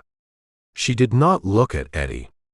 She walked to her Civic and got in and started the engine and pulled out of the driveway and followed Holloway's F-250 as it turned left onto the street and headed west toward the highway. Eddie watched them go. He watched the taillights fade and disappear, and he thought about the 2 months Carmen had said, and about what had been happening during those 2 months while Eddie had been planning the job and recruiting the crew and believing that Carmen was his and that the job was clean and that the split would happen the way he'd planned it. He thought about the kiss the night before the job and whether it had meant goodbye or whether it had meant nothing at all. He decided it had meant goodbye. He decided this made it worse. The deputy driving the patrol car got in and started the engine. The air conditioning came on. The deputy pulled away from the curb, and Eddie looked back at the rental house one more time. The carport where the '68 Charger sat under the blue tarp, the dead lawn, the stucco walls, the place he'd lived for 18 months and that he would never see again. He thought about the Charger's trunk and the false bottom and the $38,000 in cash from a previous job that Carmen did not know about and that Holloway did not know about, and that would sit there until someone bought the car at auction and found it. He thought about whether $38,000 was enough to hire a lawyer who could do more than plead him down. He decided it probably was not. They took Luis out in a second patrol car. Eddie watched through the window as 2 deputies walked Luis from the house to the car and put him in the back seat. Luis looked small between the 2 deputies. He looked like someone who had made a series of decisions that had seemed reasonable at the time, and that had led him to a place he had not expected and could not now leave. The second patrol car pulled away. Mac was still in the Silverado. A deputy stood beside the driver's window with his hand on his weapon, and Mac sat with both hands on the steering wheel and did not move. Eddie could not see Mac's face from this angle, but he knew what it looked like, which was the face of a man doing math, working out whether there was a version of this situation that ended with him driving away, or whether all versions ended with him in the back of a patrol car next to Luis. Mac appeared to decide the math did not work in his favor. The deputy opened the Silverado's door and told Mac to step out. Mac stepped out. The deputy cuffed him. They walked him to a third patrol car. Eddie watched all of this through the window of his own patrol car and thought about the crew he'd assembled and the job they'd pulled and the money they'd taken and the fact that none of them had the money now and all of them were in custody, and the only people who had walked away were the 2 people Eddie should have seen coming and did not. He thought about this until thinking about it stopped producing anything useful. The patrol car pulled onto Highway 385, heading north toward the Ector County Jail. The deputy driving was young, late 20s maybe, clean-cut, the kind of cop who still believed the job was about right and wrong, and who had not yet learned that the job was mostly paperwork and waiting, and the specific exhaustion that comes from seeing the same people make the same mistakes. The deputy did not speak to Eddie. Eddie did not expect him to. They drove in silence. The highway ran straight through the dark. The oil rigs burned their flare stacks on both sides of the road. The pump jacks moved in their slow, mechanical rhythm. The desert was empty and vast and indifferent to all of it. Eddie looked out the window at the desert and thought about the sequence of decisions that had brought him here. He thought about the motel in Midland, and the crew and the bank and Pierce going down, and the drive to the safe house, and the call from Holloway, and the decision to go back to Odessa instead of running. He thought about whether any single decision, changed, would have produced a different outcome. He decided it would not. Carmen and Holloway had been building this since the first night at the Cactus Rose. Eddie had been the vehicle, the plan, the crew, the execution. Carmen had been the access point. Holloway had been the authority that made the arrest look legitimate. The job had been real. The split had not. The patrol car took the exit for the county jail. Eddie had been to this jail before. He knew the intake process. He knew the holding cells. He knew what came next in the way that men who have done time know what comes next, which is that next looks exactly like before, except longer. The deputy pulled into the sally port. The gate closed behind them. The deputy got out and opened the rear door and told Eddie to step out. Eddie stepped out. His hands were still cuffed behind his back. The night air was warm. The temperature had dropped to 96. Above the jail, the West Texas sky was the particular depthless black of a place with no light pollution, and the stars were visible in the way they are visible only in the desert, which is to say, countless, indifferent, permanent. Eddie looked at the stars for a moment. Then the deputy walked him through the intake door into the fluorescent brightness of the processing area, and Eddie stopped looking at anything except the floor. Chapter 5. The processing area smelled of disinfectant and sweat, and the particular institutional air that all jails share, regardless of where they are, or how new they are, or what they promise about rehabilitation. Eddie had been through this process before. He knew the stations. He knew the sequence. He knew that everything that followed was designed to strip away the parts of you that were still free and replace them with the parts that belonged to the system. The desk sergeant was a man in his 50s with gray hair and a nameplate that read Morton. He looked at Eddie the way desk sergeants look at people being processed, which is to say, without interest, without judgment, with only the functional attention required to fill out the forms and move the line. Name, Morton said. Eddie Vance. Edward. Morton typed this into a computer that was running software from the 90s and that responded to each keystroke with a delay that suggested it had opinions about being asked to work. He typed for a minute without looking up. Then, "You been here before?" It was not a question. Morton was reading it off the screen. "Yeah," Eddie said. 2020. 3 years, Huntsville. Armed robbery. That's right. You're back. I'm back. Morton looked at Eddie for the first time since Eddie had come through the door. He looked at him with the specific weariness of a man who has processed thousands of people through this room, and who has seen the same patterns repeat, and who has stopped being surprised by any of it. "You learn anything the first time?" "I learned how long 3 years is," Eddie said. "Apparently not," Morton said. He took Eddie's fingerprints. He took Eddie's photograph, front and profile. The camera flashed bright in the fluorescent room. He inventoried Eddie's personal effects and logged them on a form. Wallet containing $83 cash, 1 driver's license, 1 debit card, 1 phone, 1 set of keys. Everything went into a manila envelope that Morton sealed and labeled and filed in a drawer behind the desk. "You get 1 phone call," Morton said. Eddie thought about this. He thought about who he would call and what the call would accomplish, and whether making the call was worth the information it would produce, or whether the information would cost more than the call. He thought about a lawyer. He thought about Mac. He thought about whether there was anyone in West Texas who would answer a call from the Ector County Jail at 1 in the morning, and who would do something with that answer that would change what was happening. He decided there was not. "I'll pass," Eddie said. Morton looked at him. "You sure?"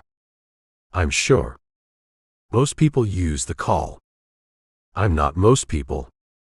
Morton shrugged. He made a note on the form. "Your choice." The holding cell was on the second floor, at the end of a corridor that smelled of industrial floor cleaner and the compressed humanity of too many people in too small a space for too long. The cell had 4 bunks and 3 other men. 2 of them were asleep. One of them sat on the floor with his back against the wall and stared at nothing in the way that people stare at nothing when they have given up trying to stare at something. Eddie took the empty bunk.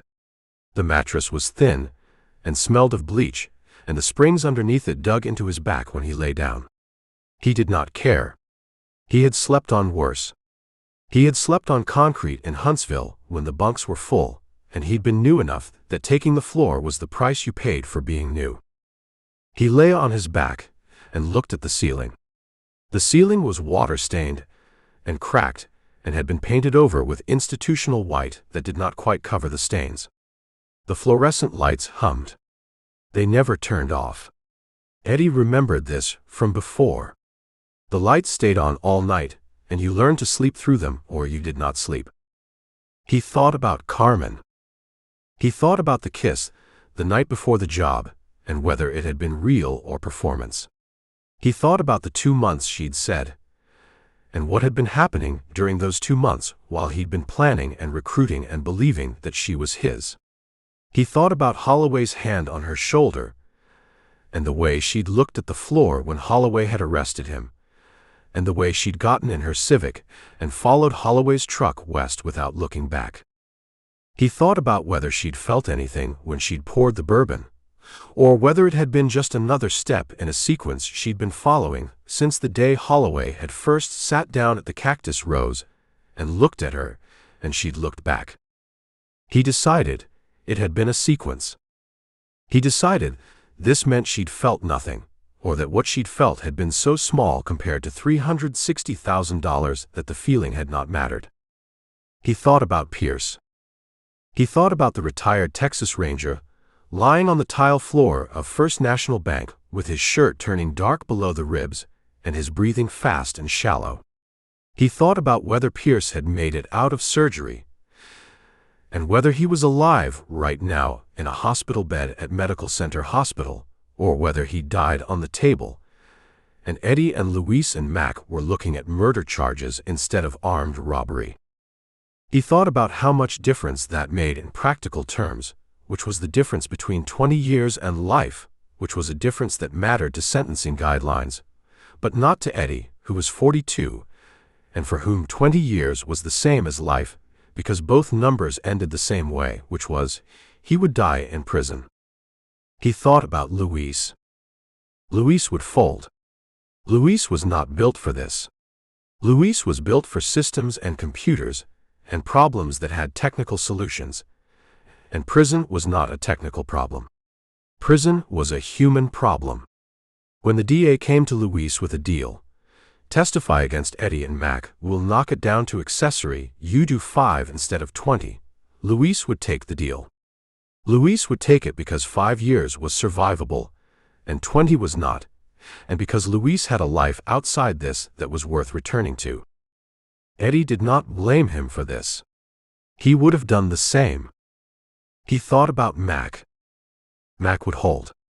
Mac had done 2 tours in Iraq and 18 months in Huntsville, and the things that broke most people did not break Mac, because Mac had been broken before, and had learned that broken was a condition you operated from rather than a condition that stopped you. Mac would sit in his own holding cell 3 floors down and would say nothing to anyone.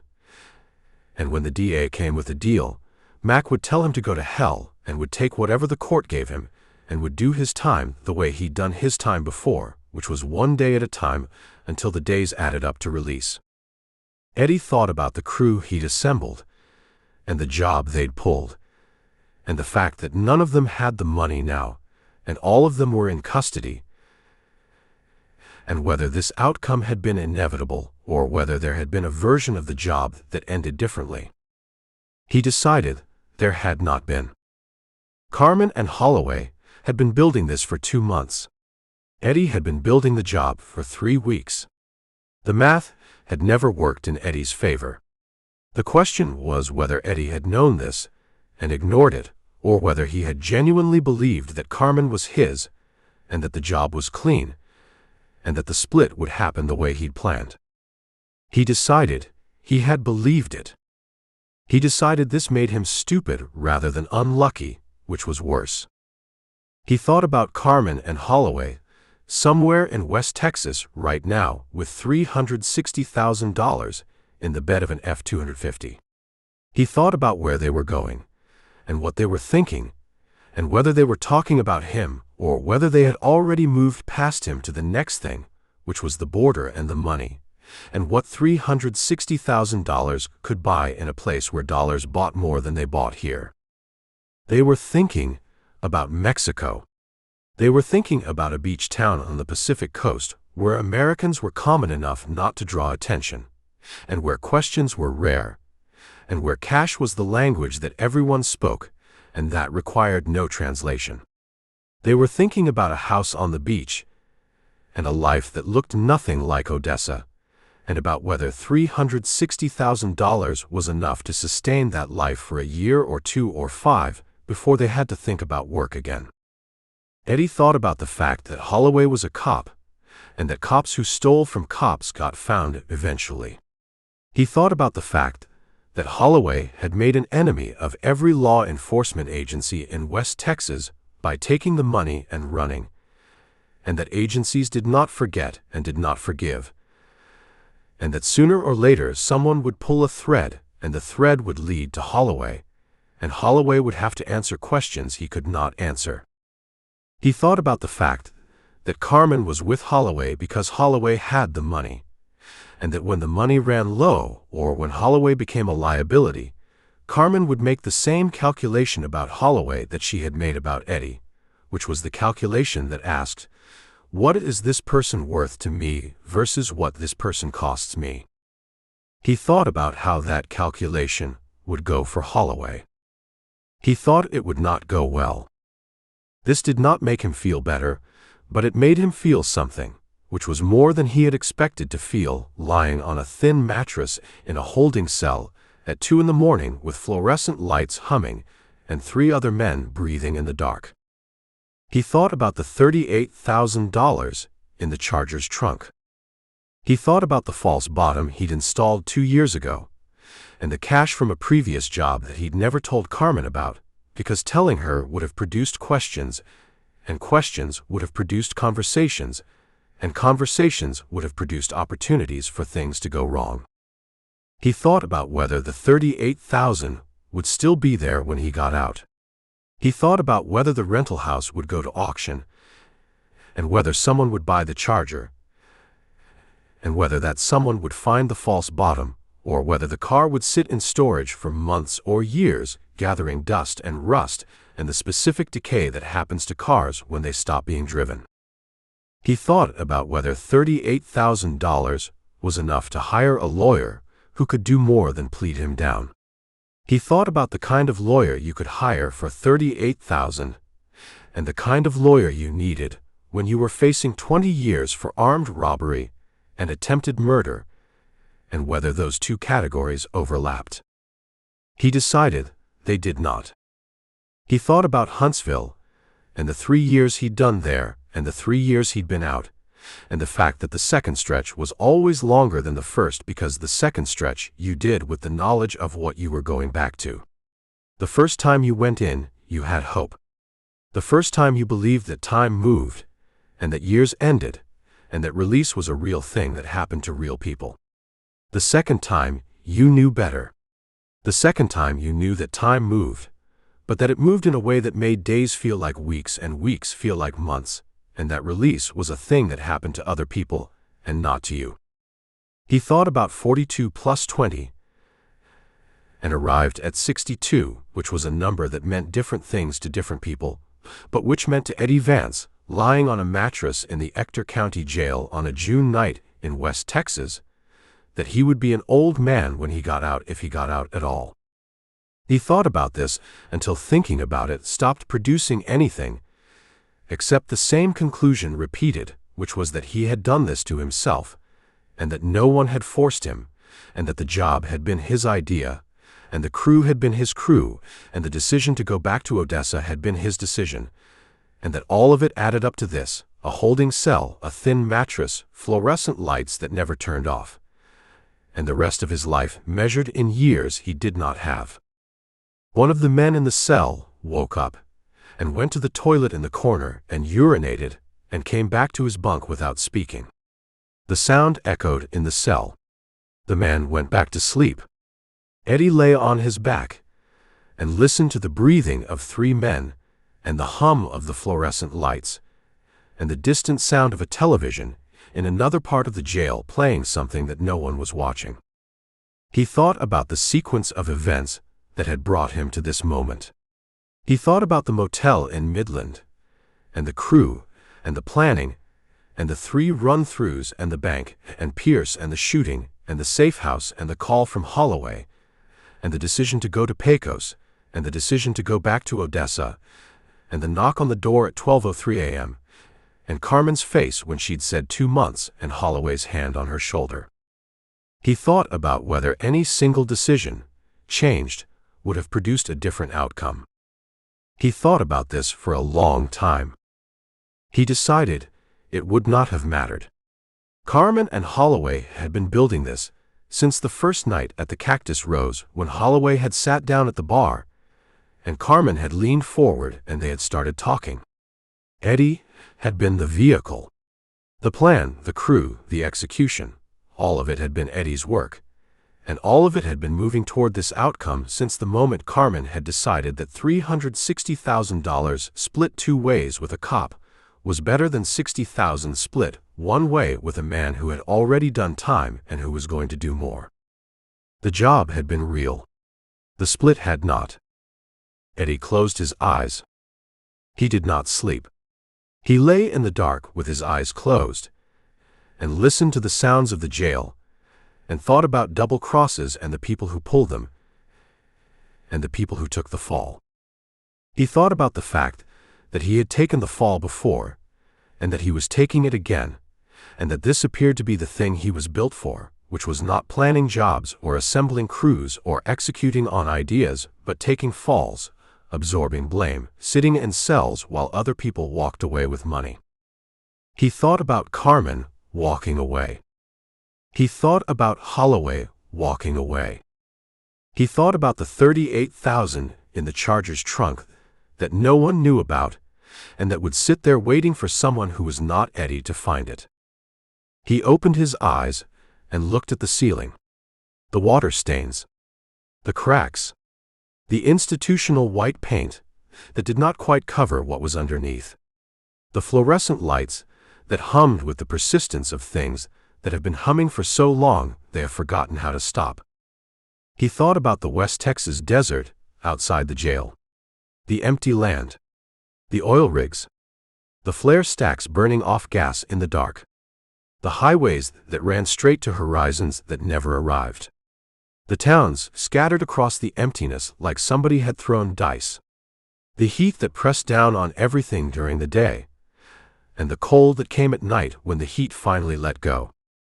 He thought about the people who lived in this country, and the people who left, and the people who stayed because they had nowhere else to go, or because they had decided that nowhere else was worth going to. He thought about which category he belonged to. He decided he belonged to the category of people who stayed because they had run out of options, which was different from the people who stayed because they wanted to, but which produced the same outcome, which was, you were here and here was where you remained. The fluorescent lights hummed. The three men breathed. The television played in another part of the jail. Eddie lay on the mattress and waited for morning. Morning came at 6:15 when a guard opened the cell door and called names from a clipboard. Eddie's name was on the list. They took him downstairs to an interview room where a public defender was waiting, a woman in her 30s with tired eyes and a briefcase that had seen better days. She introduced herself. Her name was Lisa Granger. She had been assigned to his case 30 minutes ago. She had not yet reviewed the file. She had questions. Eddie answered them. She took notes. She told him what came next, which was arraignment and bail hearing, and the slow machinery of the court system, grinding through motions and delays, and the eventual plea deal that everyone knew was coming but that required 6 months of pretending it was not. She asked him if he had anything to say. Eddie thought about this. He thought about what there was to say, and to whom, and whether saying it would change anything about what was happening or what would happen. He decided it would not. "No," Eddie said. "Nothing. Nothing." Granger closed her briefcase. "The DA's going to offer a deal. Armed robbery, you're looking at 20 years. If Pierce dies, it's murder, and you're looking at life. But if you cooperate—" "I'm not cooperating, Mr. Vance." "I'm not cooperating," Eddie said again. "I did the job. I take the time. That's how this works." Granger looked at him with the specific weariness of a public defender who has had this conversation before, and who knows how it ends, and who is too tired to argue about it. "That's not how this works. That's how you think it works. What actually happens is you go to trial, you lose, you get the maximum, and you spend the rest of your life in prison because you had a principle." "Then that's what happens," Eddie said. Granger stood. She picked up her briefcase. "I'll see you at arraignment." She left. The guard came back and took Eddie upstairs to a different cell, a single this time, because arraignment was in 3 hours and they were keeping the arraignment prisoners separate. Eddie sat on the bunk and looked at the wall and thought about what Granger had said and whether she was right. He decided she was right. He decided it did not matter. The arraignment was at 10 in the morning in a courtroom that smelled of old wood and floor wax, and the accumulated weight of every decision that had been made in that room for the past 40 years. Eddie stood in orange coveralls with his hands cuffed in front of him and listened to the charges. Armed robbery. Attempted murder. The judge asked how he pleaded. "Not guilty," Eddie said. The judge set bail at $500,000. Eddie did not have $500,000. Eddie did not have $500. The judge remanded him to the Ector County Jail, pending trial. The whole thing took 6 minutes. They took him back to the cell. He sat on the bunk and looked at the wall and thought about Carmen and Holloway and the border and the beach town and the $360,000 and whether they had made it to Mexico yet or whether they were still in Texas waiting for the right moment to cross. He thought about the fact that he would never know. He thought about the fact that not knowing was worse than knowing, but that both outcomes ended the same way, which was, he was here and they were there, and the distance between here and there was measured in years rather than miles. He lay back on the bunk. He closed his eyes. He thought about the $38,000 in the Charger's trunk, and whether it would still be there when he got out, and whether getting out was something that would happen in years or decades or at all. He thought about Mac in another cell, and Luis in another cell, and the crew he'd assembled, and the job they'd pulled, and the money they'd taken, and the fact that none of them had the money now, and all of them were in custody, and the only people who had walked away were the 2 people Eddie should have seen coming. He thought about double crosses, and the people who pulled them, and the people who took the fall. He thought about the fact that he was, once again, the person who took the fall. He thought about this until thinking about it stopped producing anything useful. Then he stopped thinking about it. He lay on the bunk and stared at the ceiling and listened to the sounds of the jail. Doors opening and closing, voices in the corridors, the television playing somewhere, the hum of the air conditioning that ran all day and all night, and that produced a sound that was the sound of time passing without going anywhere. He waited. The ceiling had the same water stains as the holding cell, the same cracks, the same institutional white paint that did not quite cover what was underneath. The fluorescent lights hummed.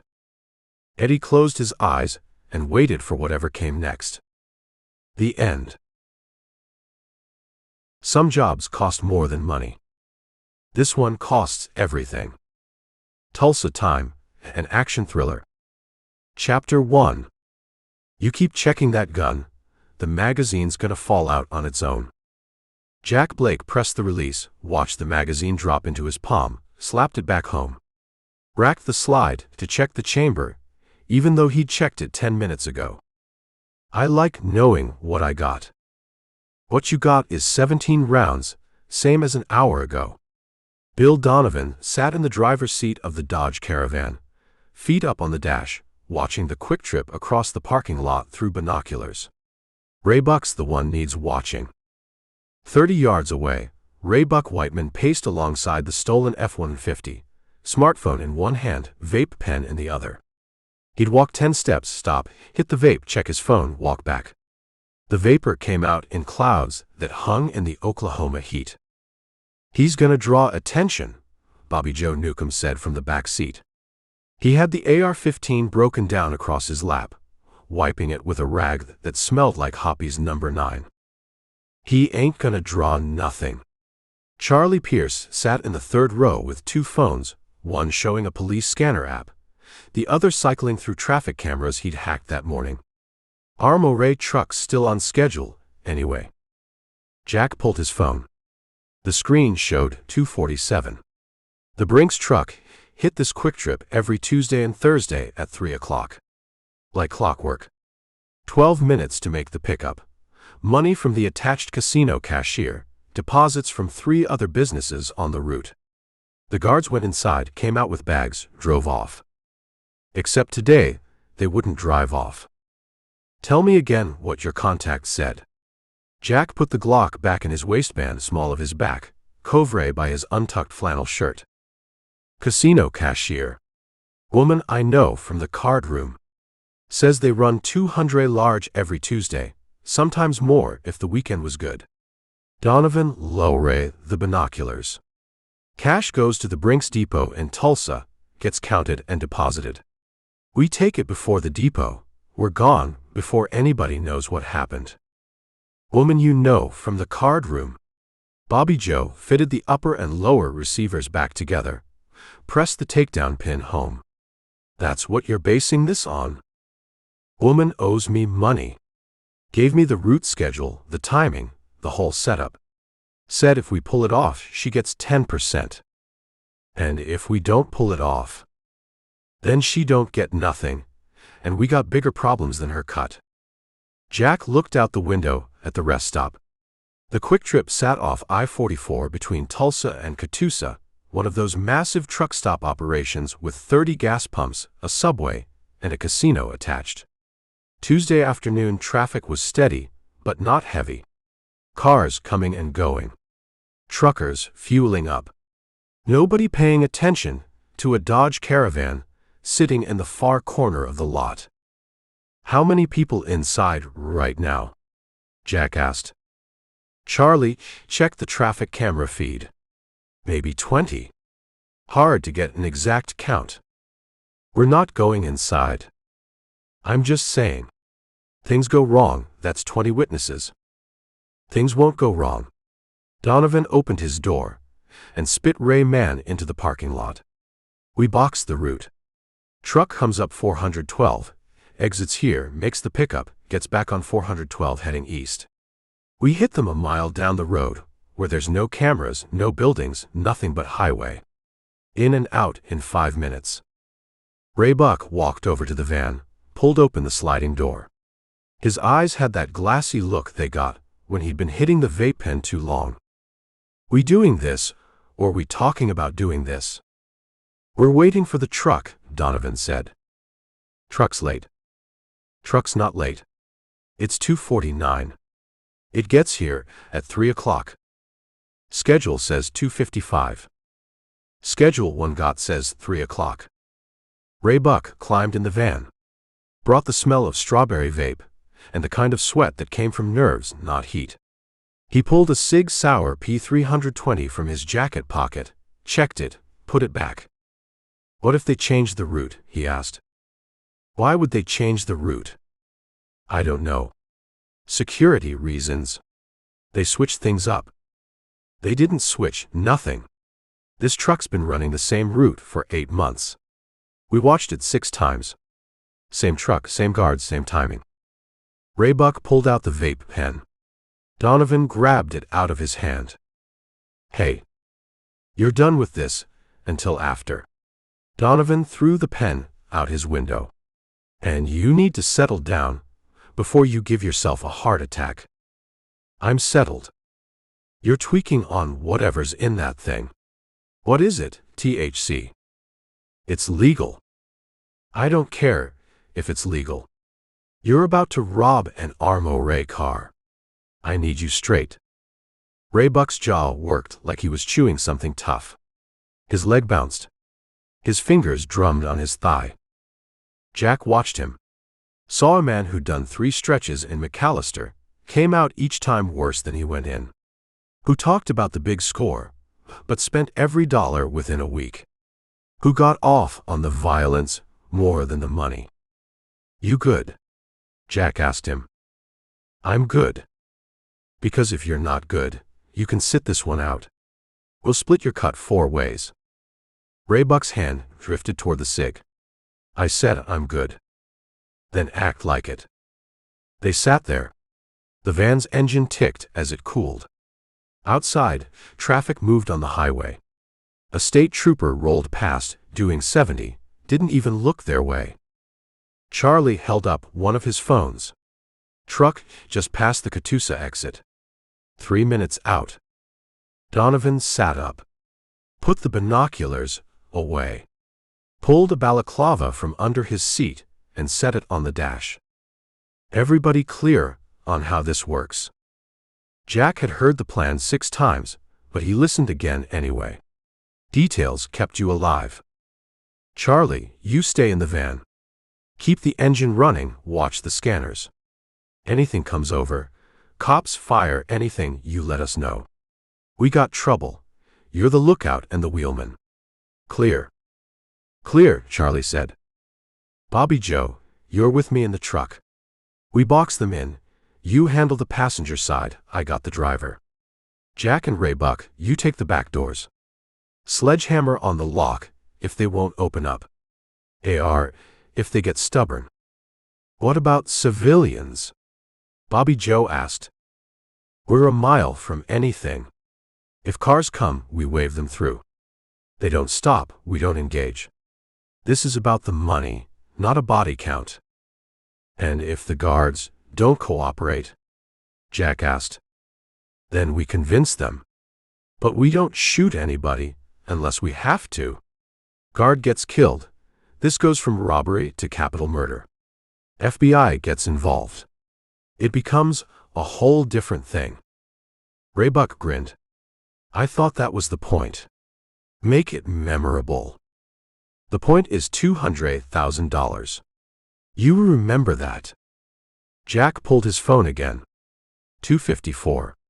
He opened the camera app, set it to video, handed it to Charlie. "What's this for?"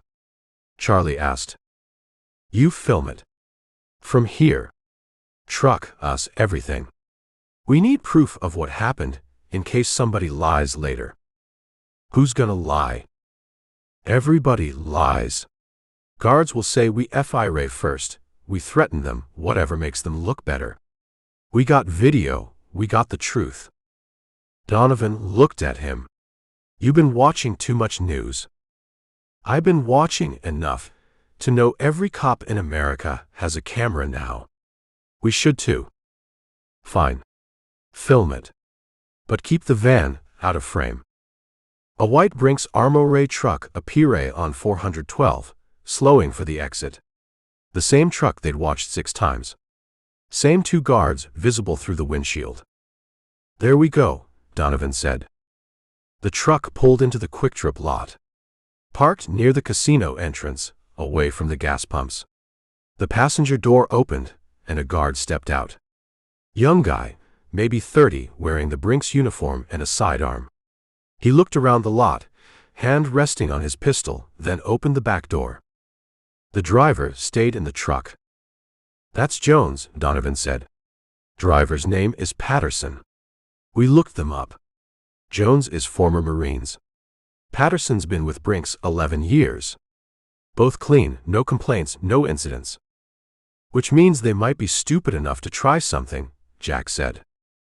"Or smart enough not to." They watched Jones walk into the casino entrance. Through the windows, they could see him at the cashier cage. A woman in a casino uniform talked to him. Handed him a deposit bag. He signed something. Walked back out. 2 minutes.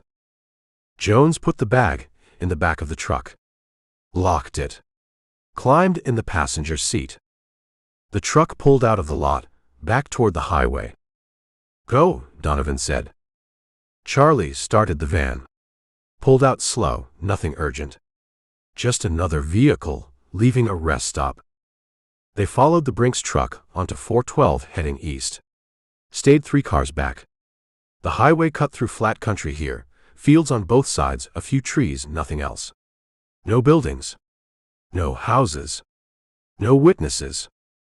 A mile down, Donovan pointed. There. Where the shoulder's wide. The truck moved into the right lane. Doing maybe 55. Patterson drove careful, no sudden moves. Jack pulled the balaclava over his face. Cotton black, cut for eyes and mouth. Ray Buck did the same. Bobby Joe already had his on. "Charlie, when we make the move, you pull up behind us. Block anybody coming up on our 6. "Got it."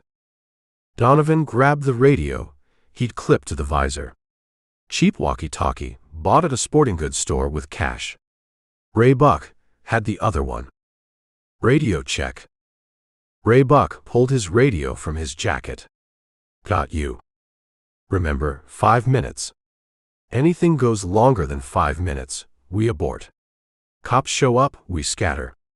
Every man for himself." Jack checked his Glock one more time. Seated the magazine. Chamray around.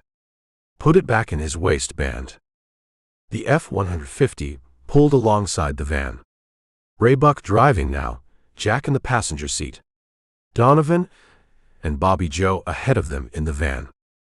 The Brinks truck was 200 yards ahead. Jack's phone buzzed.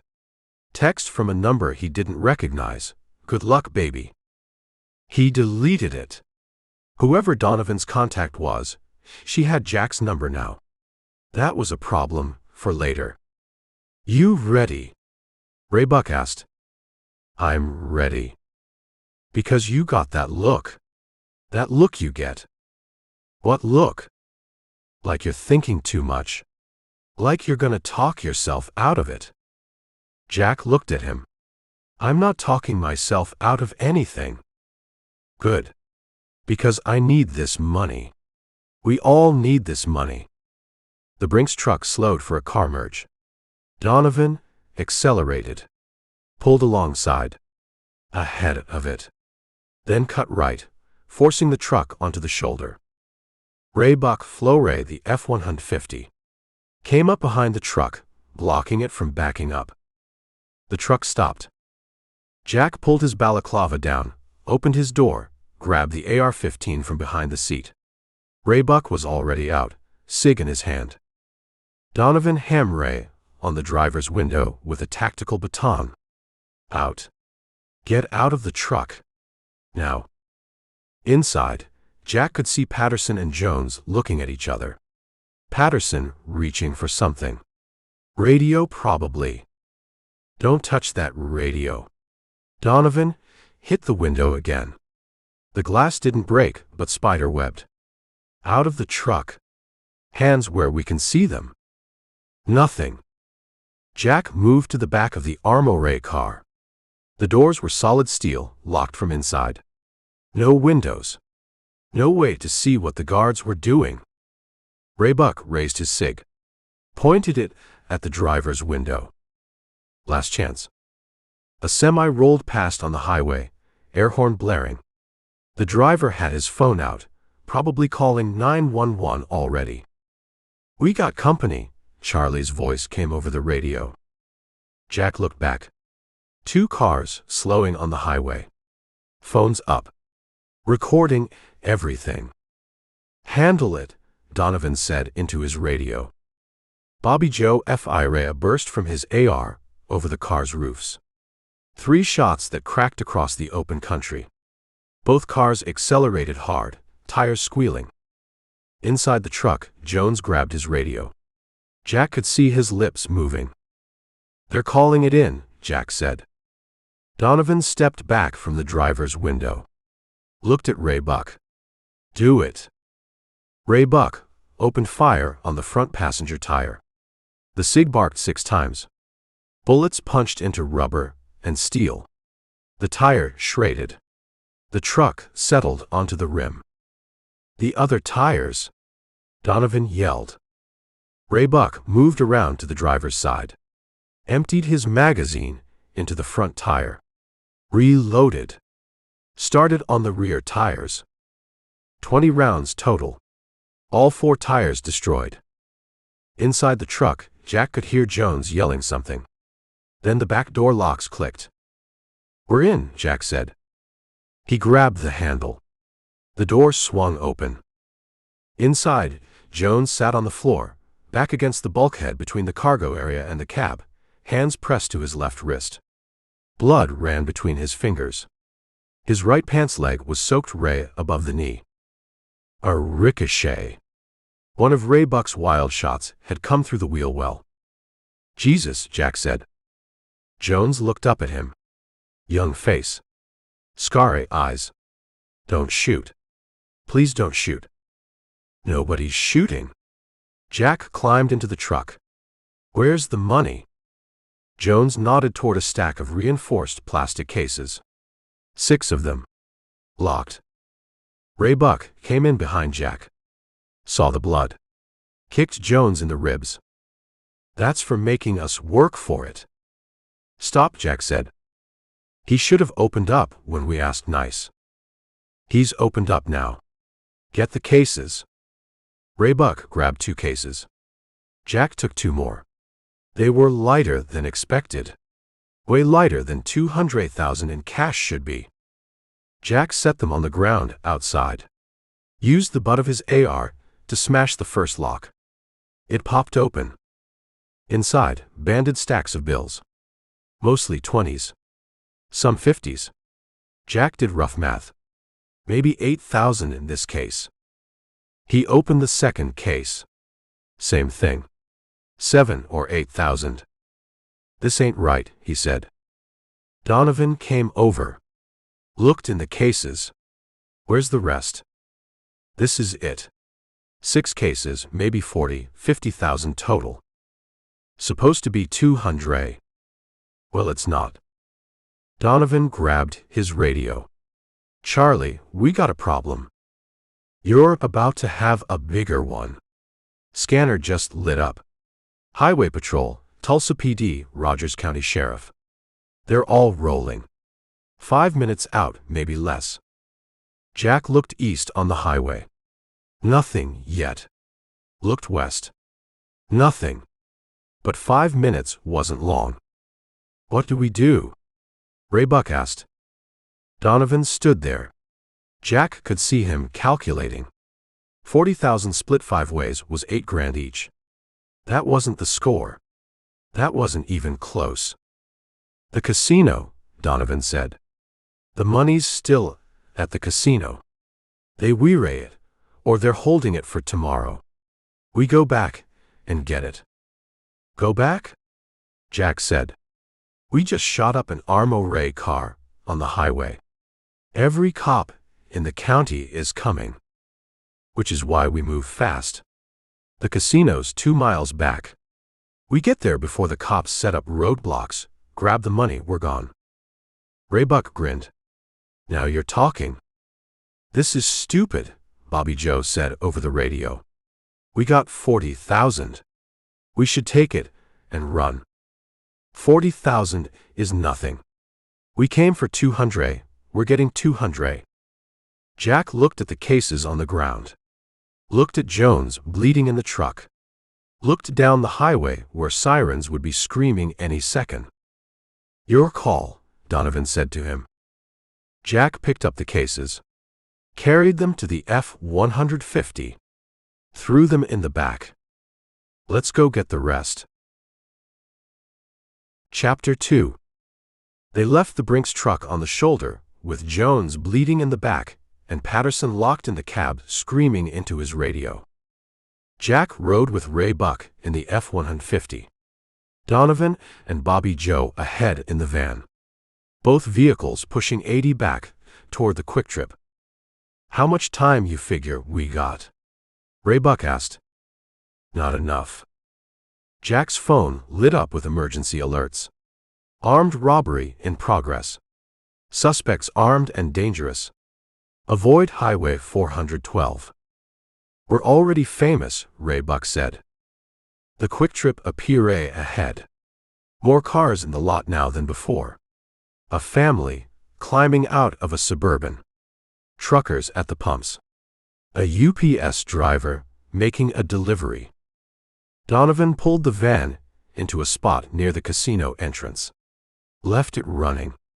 Got out and walked toward the doors like he had business there. Ray Buck parked the F-150 3 spots over. He and Jack stayed in the truck. What's he doing? Ray Buck asked. Looking for the manager. Through the glass doors, Jack could see Donovan inside the casino section. Small operation, maybe 20 slot machines, a couple of poker tables, a cashier cage. Donovan walked to the cage. Talked to the woman there. The same woman who'd given Jones the deposit bag 20 minutes ago. She shook her head. Pointed toward an office in the back. Donovan walked that way. Disappeared through a door marked Employees Only. This is taking too long, Jack said. Ray Buck checked his phone. Scanner says first units are at the armored truck. They're calling for ambulance, fire, FBI. FBI. Armored car gets hit, that's federal. Automatic FBI response. Jack watched the highway. A state trooper flew past, lights and sirens heading east. Then another. Then a Rogers County Sheriff's cruiser. None of them slowed. Not yet. Donovan came back out through the casino doors. Walking fast, but not running. He got in the van. Backed out. Jack's phone buzzed. Text from Donovan, office. Blue shirt. Get him. We're going in, Jack said. About time.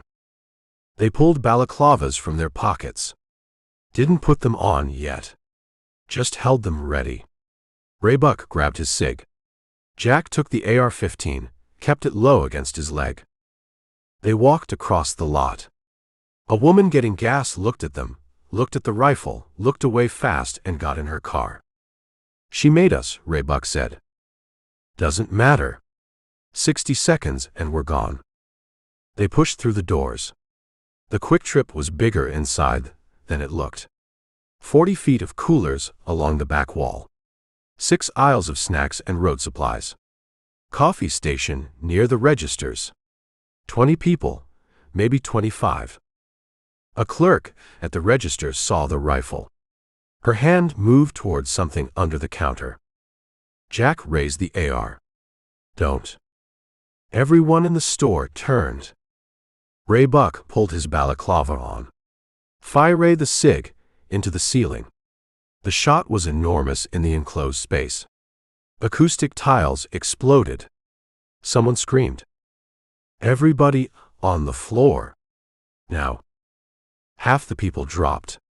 The other half stood frozen. Ray Buck Ray again. Blew out the front window. Glass fell like rain. I sat on the floor. They all dropped.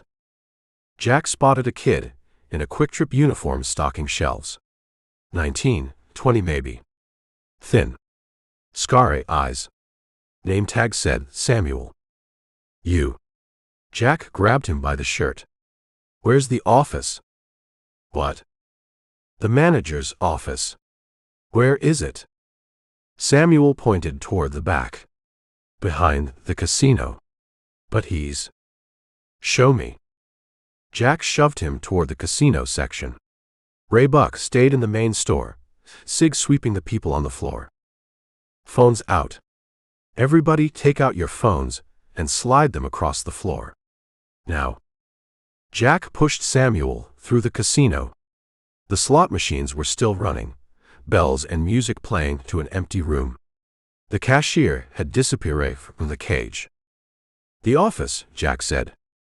Samuel led him to a door marked Employees Only. Knocked. Just open it. Samuel turned the handle. The door was locked. Jack stepped back. Kicked it. The frame splintered but held. He kicked again. The lock tore out of the wood, and the door flew open. Inside, an office the size of a closet. Desk, filing cabinet, security monitor showing 6 camera feeds. A man in a blue button-down shirt and khakis tried to squeeze himself into the corner behind the desk. 50 years old. Soft hands. Manager face. Don't shoot me, he said. Please don't shoot me. Jack pointed the rifle at him. The casino deposit. Where is it? We don't keep cash on site. Everything goes through the armory. The money that was supposed to go on that truck. Where is it? I don't know what you're talking about. Jack looked at the security monitor. 6 feeds. One showed the parking lot. The van. The F-150. Another showed the front of the store where Ray Buck had everyone on the floor. A third showed the armory truck still sitting on the highway shoulder a mile away. Cops everywhere now. Ambulance. Fire trucks. The 4th feed showed this office. Jack could see himself on the screen. See the manager cowering. See Samuel standing in the doorway. We're on camera, Jack said. It's digital. Story off-site. You can't erase. Jack smashed the butt of the rifle into the monitor. The screen went black. Sparks jumped. He turned back to the manager. Last time. The money. There is no money. We wire everything. The deposit today was supposed to be cash, but corporate changed the policy last week. It's all electronic now. Jack stared at him. You're lying. I swear to God, I'm not lying. Jack grabbed him by his shirt. Hauled him up. Shoved him against the wall. Put the rifle barrel under his chin. 200,000. Your cashier told someone it was going on that truck today. She was wrong. Or she was talking about last week. I don't know. But there's no cash here. Check his pockets, Samuel said. Jack looked at him. What? His pockets. He's lying. He always carries the deposit bag himself. Doesn't trust the armory car guys. The manager's eyes went to Samuel. Pure hate there. Jack grabbed the manager's jacket. Patted him down. Found a bank deposit bag in the inside pocket. He ripped it open. Cash. Banded stacks. Hundreds mostly. He counted fast. 8,000. Maybe 9. This is it? Jack asked. The manager didn't answer. Jack hit him. Not hard. Just a backhand across the face with his free hand. The manager's head snapped sideways. Blood appeared at the corner of his mouth. I asked if this is it. That's the weekend take. Slots and tables. We were supposed to deposit it yesterday, but the truck was late, so. Jack hit him again. Harder. The manager's nose broke with a wet crack. He dropped to his knees, hands over his face, blood running between his fingers. You're lying about something. I don't know what, but you're lying. I'm not. The rifle butt came down on the manager's head. He collapsed. Lay still. Jack stood over him, breathing hard. His hands shook. Samuel backed away. Is he dead? He's not dead. You hit him pretty hard. Get a trash bag. What? A trash bag. The big ones you use for garbage. Get one. Samuel ran. Came back with a black contractor bag. Now walk through this store. Get everybody's wallet. Phones too. Everything valuable. I can't. Jack grabbed him by the collar. Pressed the rifle against his spine. You can, and you will. Move. They went back into the main store. Ray Buck had everyone face down on the floor. Arms out.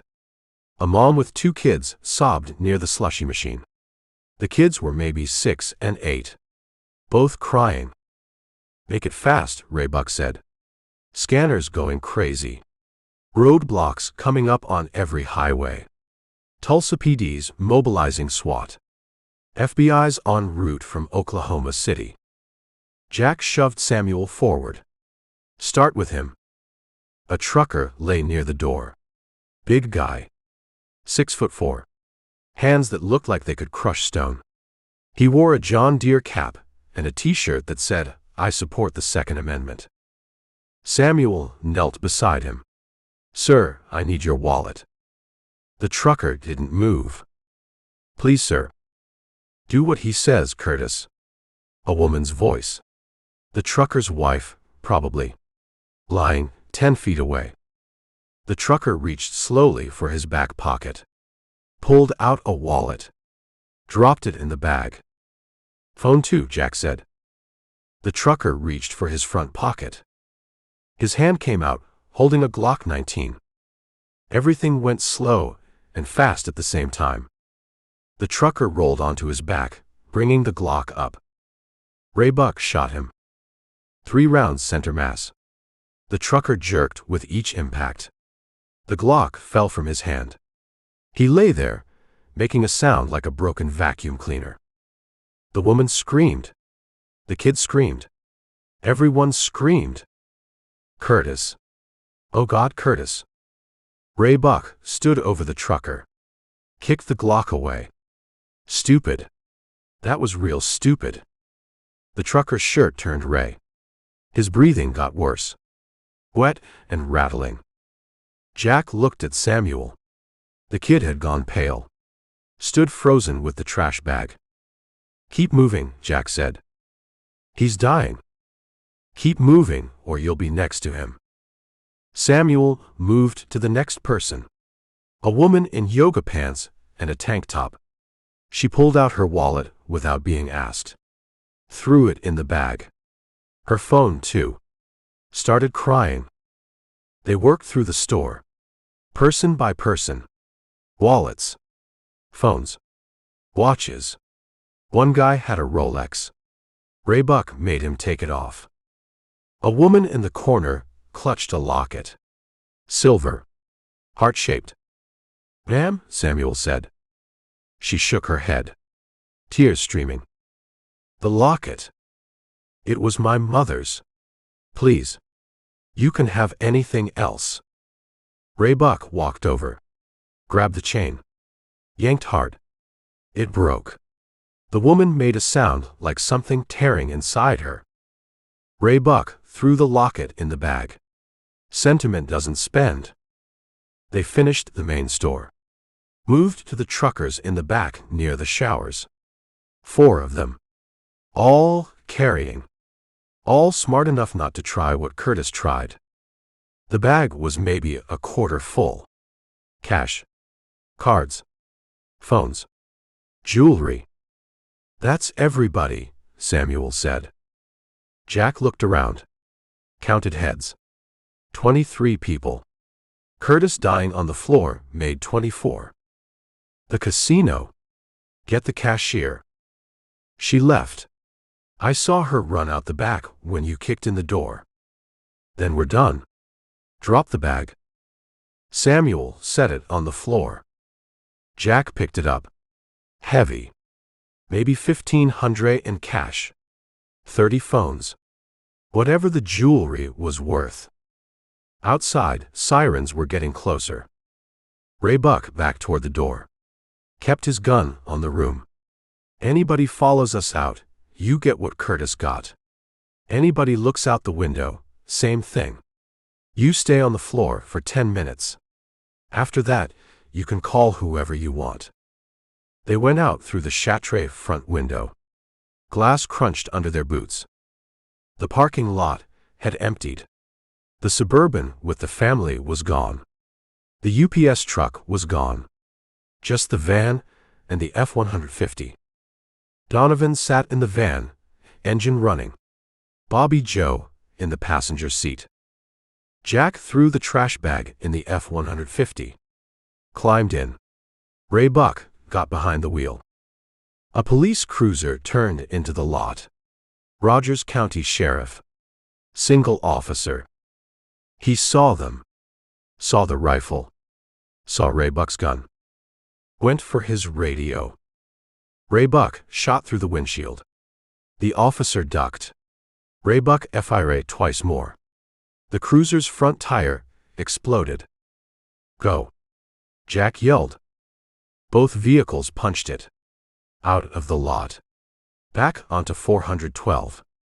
West this time. Away from Tulsa. Away from the roadblocks. A helicopter, a P-ray overhead. News chopper. Channel 6. The camera operator hung out the door filming everything. We're on TV, Ray Buck said. Jack pulled off his balaclava. Ray Buck did the same. Wouldn't matter. The cameras at the Quick Trip had them. The security footage from the Armo-Ray car had them. Witnesses had phone videos. Their faces were already everywhere. His phone lit up. Another text from the unknown number. What happened? Jack typed back, your contact lied. No money. 3 dots. Then she said $200K. I swear. Well, she was wrong. No response. Jack looked at Ray Buck. How much you figure we got? From the Armo-Ray car. 40, maybe 45. From the store? Call it $2,000 with the jewelry. So 47 split 5 ways. Little less than 10 each. Ray Buck laughed. We just killed a man for $10,000. You killed him. We all killed him. We were all there. Jack didn't argue.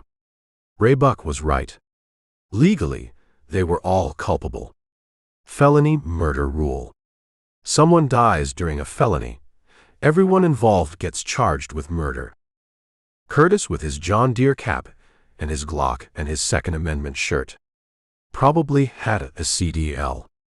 Probably drove cross-country. Probably just stopped for gas and a sandwich. Now he was bleeding out on a Quick Trip floor while his wife screamed. You good? Ray Buck asked. I'm fine. You got that look again. What look? Like you're thinking about it. About Curtis. I'm not thinking about Curtis. Good. Because he made his choice. Pulled a gun on us. What were we supposed to do? Jack didn't answer. They drove west on back roads.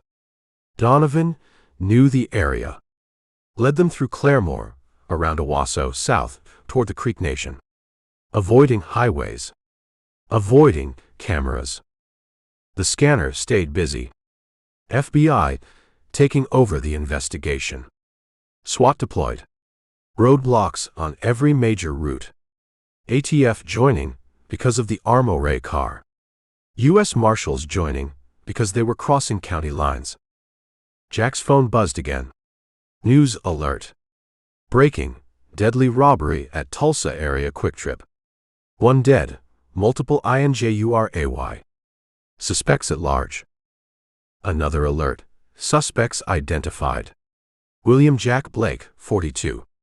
James Ray Buck, weight man, 38. His DMV photo was attached. Ray Buck's mugshot from his last arrest. They got our names, Jack said. How? Probably ran our faces through databases. Or someone recognized us. Doesn't matter. They know who we are. Ray Buck checked his phone. Saw his own mugshot. Well, there goes, staying anonymous. They drove in silence for a while. The helicopter stayed overhead for 10 minutes, then peeled off. Probably low on fuel.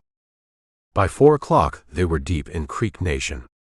Donovan pulled into an abandoned gas station. Boarded up windows. Weeds growing through the pavement. Everyone got out.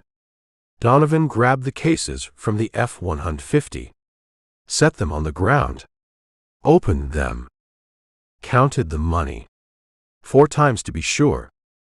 43,000 from the armory car. 2,200 from the quick trip. 45,000 total. He divided it into 5 piles. 9,000 each. Jack took his share. 9,000 in banded bills. Mostly 20s and 50s. Some hundreds. This is it? Bobby Joe asked.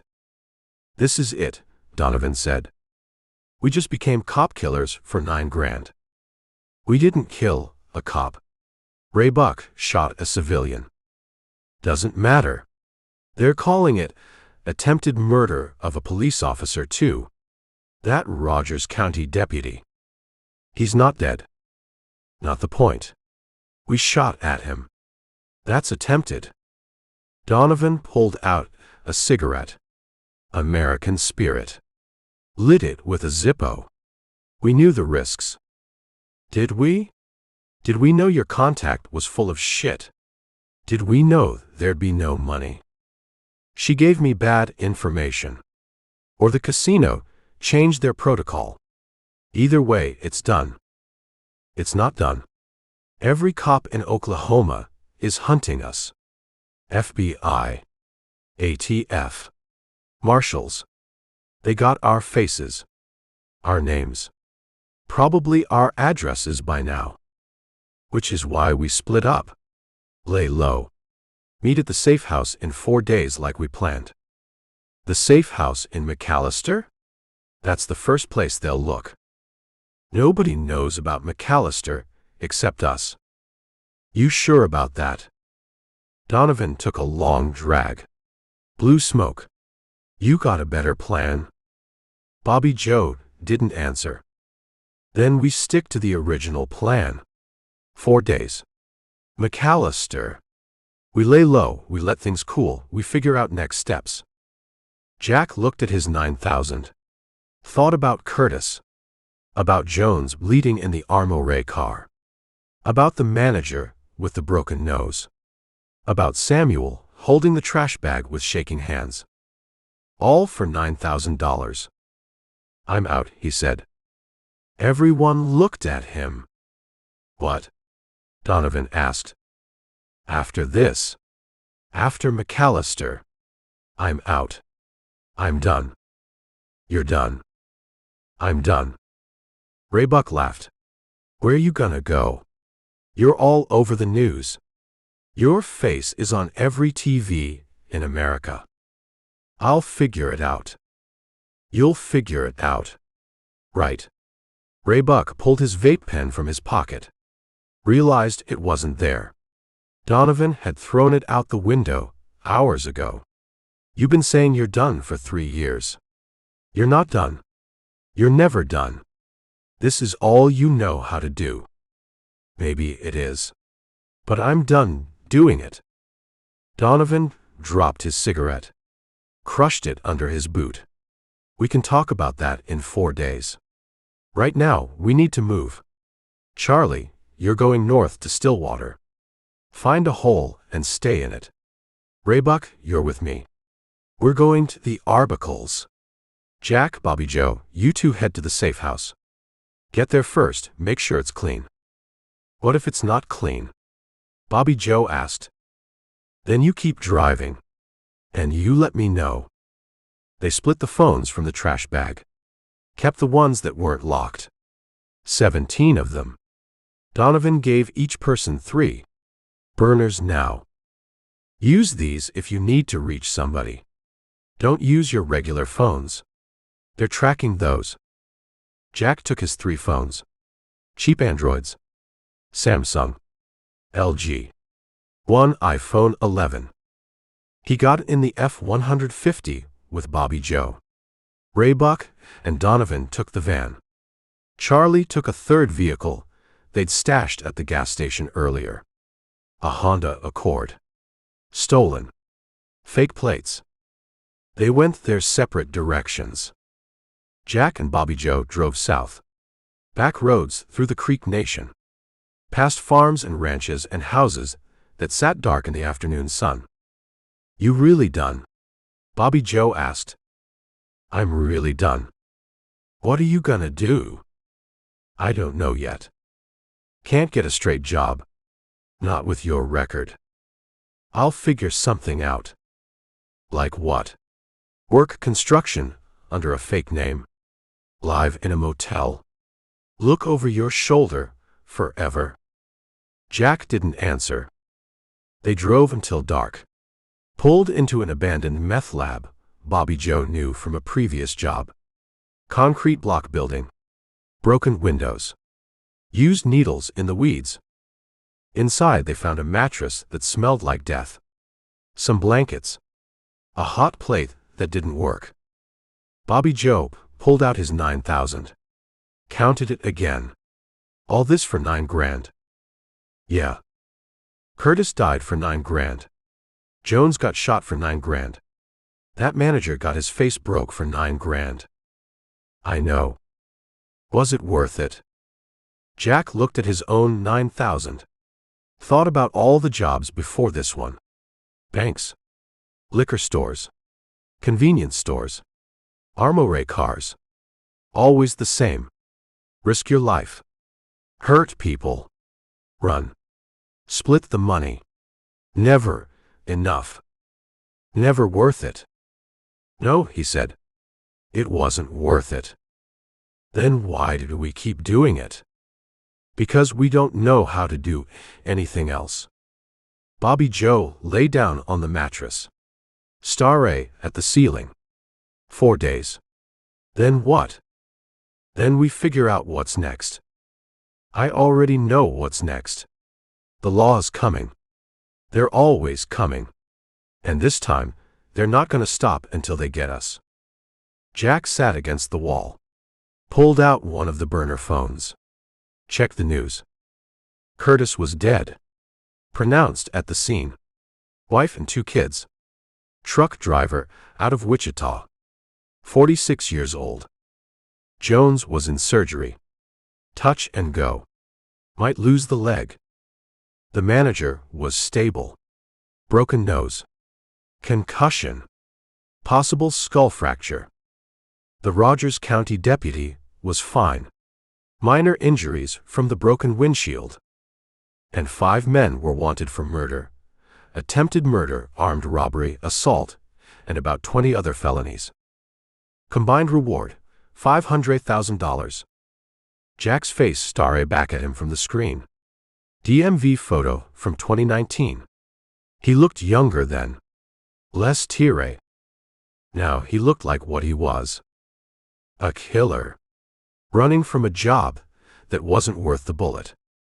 He put the phone down and closed his eyes and tried not to think about Curtis or Jones or Samuel or any of it. But he couldn't stop thinking about it.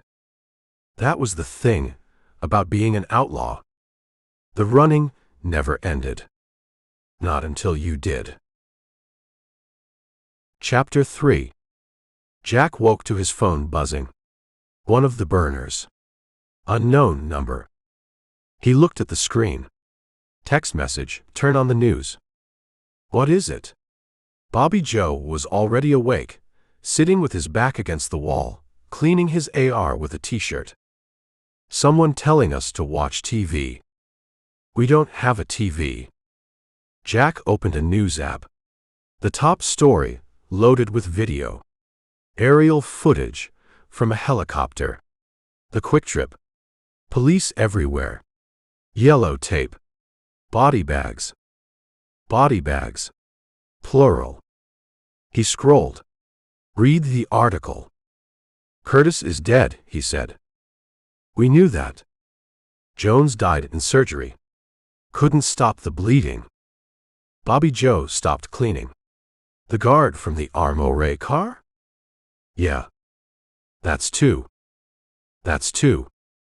Jack kept reading. The manager, his name was David Reeves, 53, married, 2 daughters, was in ICU. Skull fracture. Brain bleeding. Critical condition. Samuel Price, the Quick Trip employee forced to collect valuables at gunpoint, was being questioned by FBI. Considre, a witness, but also possibly an accomplice. Depending on what he told them. The Rogers County deputy, Thomas Harkins, was treated and released. Minor lacerations from glass.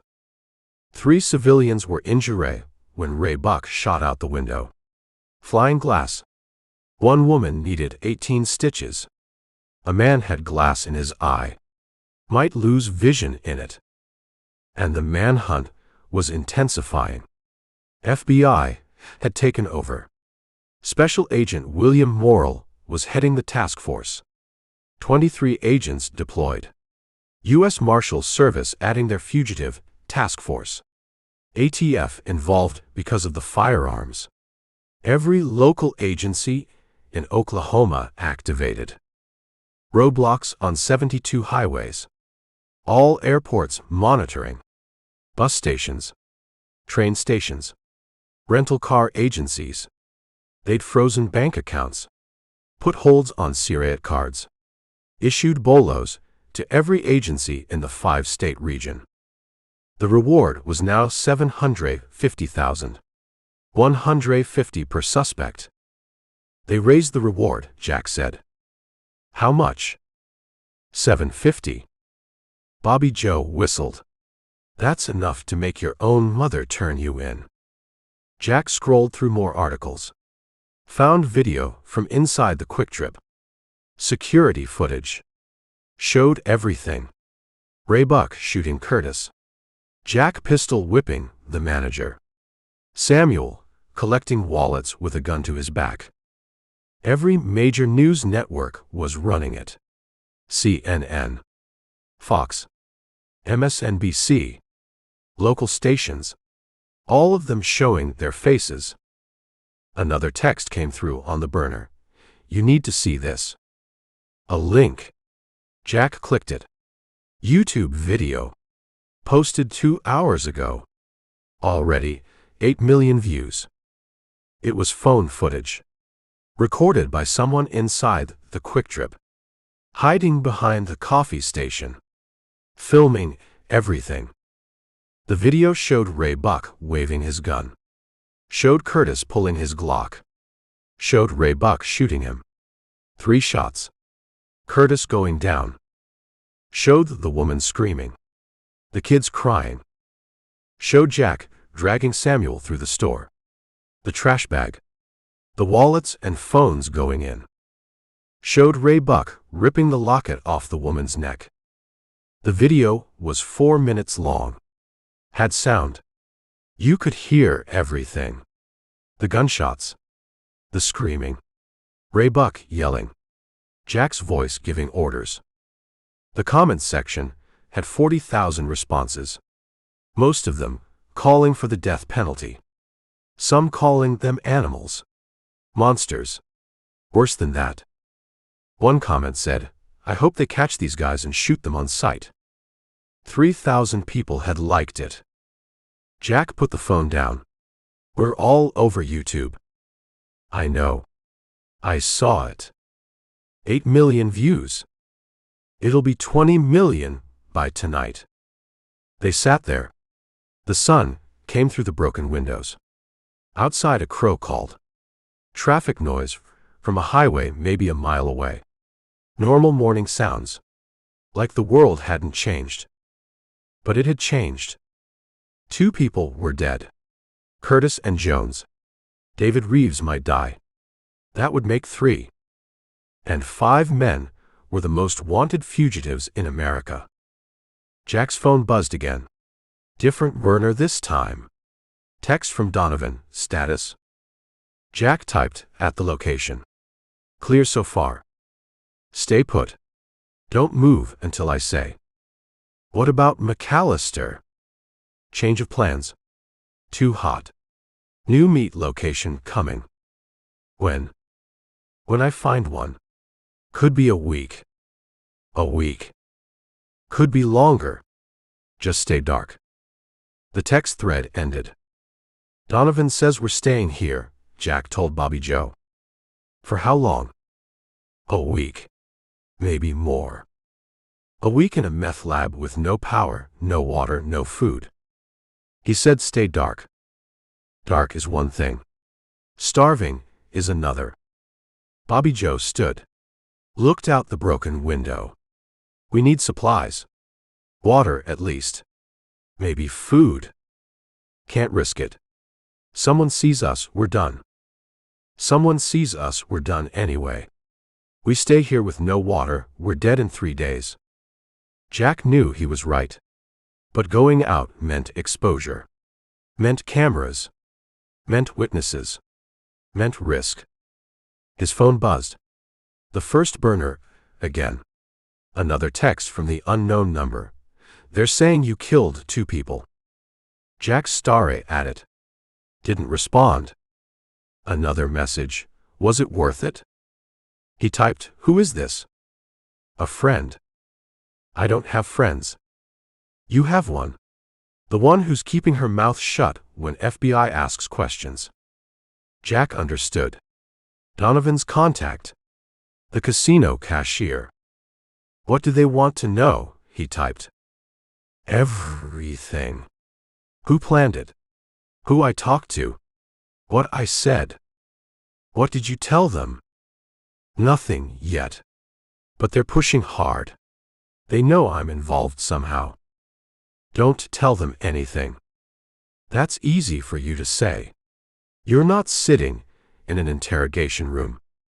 You want money? Is that what this is? I want to not go to prison. Then keep your mouth shut. For how long? They're talking conspiracy charges. Accessory to murder. They're saying I could get life. Jack looked at Bobby Joe.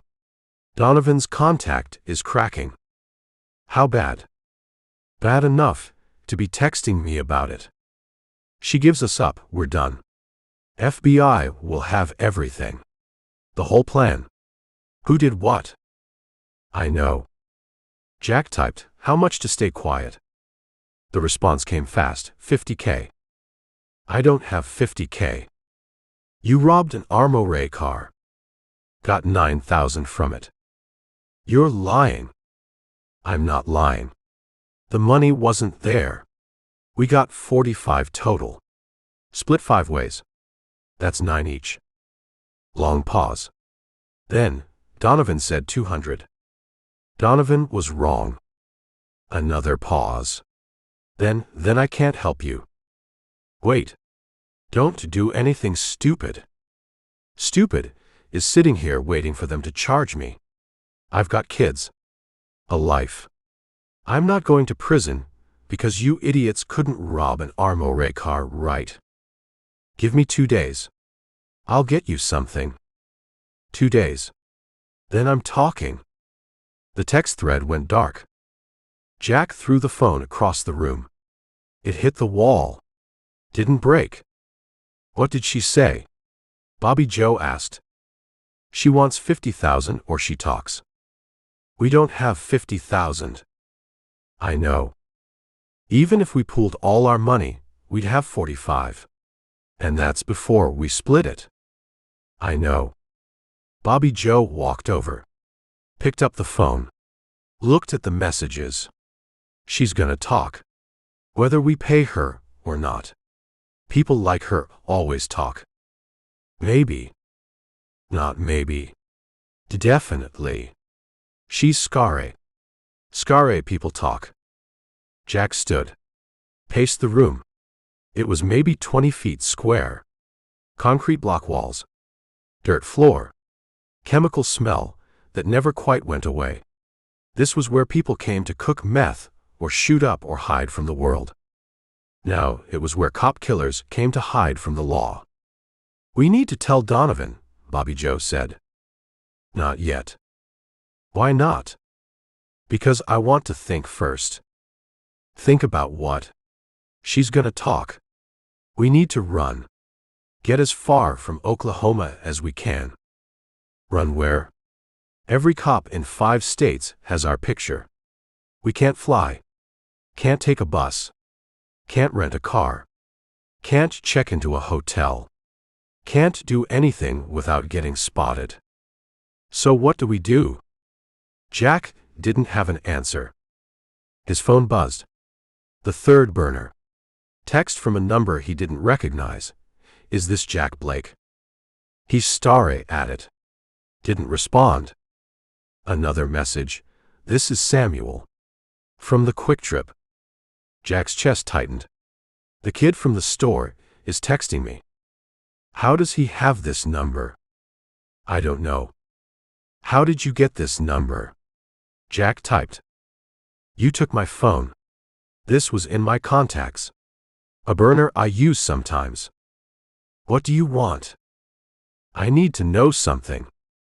What? Are you going to kill me? Jack read it twice. Why would I kill you? Because I saw your faces. I know who you are. FBI is asking me questions. They think maybe I was part of it. Were you? No. You put a gun to my back. I didn't have a choice. Then tell them that. I did. They don't believe me. They're saying I could have fought back. Could have warned people. Could have done something. Could you have? Long pause. Then, I don't know. Maybe. Jack didn't know what to say to that. The FBI showed me pictures, Samuel wrote. Of Curtis. Of his wife and kids. They said if I helped you, I'm responsible for his death. You're not responsible. Then who is? Jack looked at Bobby Joe. At the AR leaning against the wall. At the 9,000 in bills sitting on the floor. We all are, he typed. That's not an answer.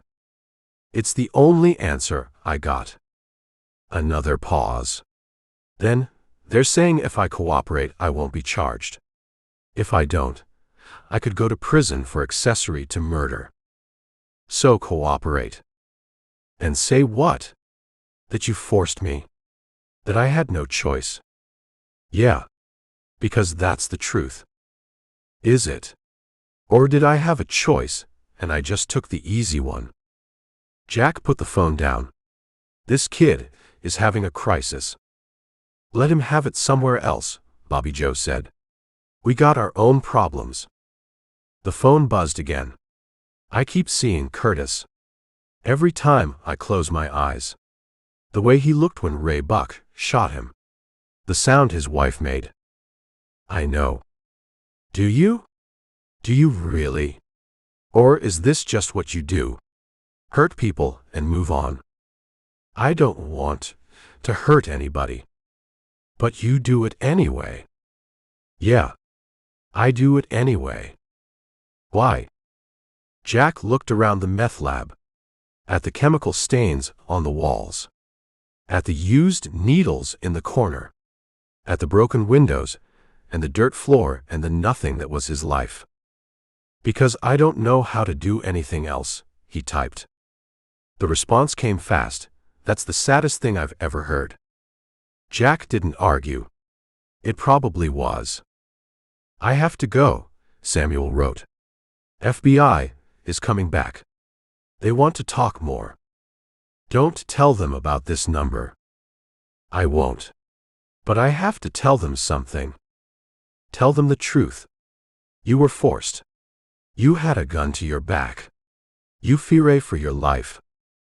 And if they ask about you, about who you are, what you're like, tell them I'm exactly what they think I am. Which is what? A criminal. A killer. Someone who deserves whatever they get. Long pause. Then, I don't think that's all you are. Yeah, it is. Then why are you texting me? Why do you care what I tell the FBI? Jack didn't have an answer for that either. I have to go, Samuel wrote. Agent Morrill is here. The messages stopped.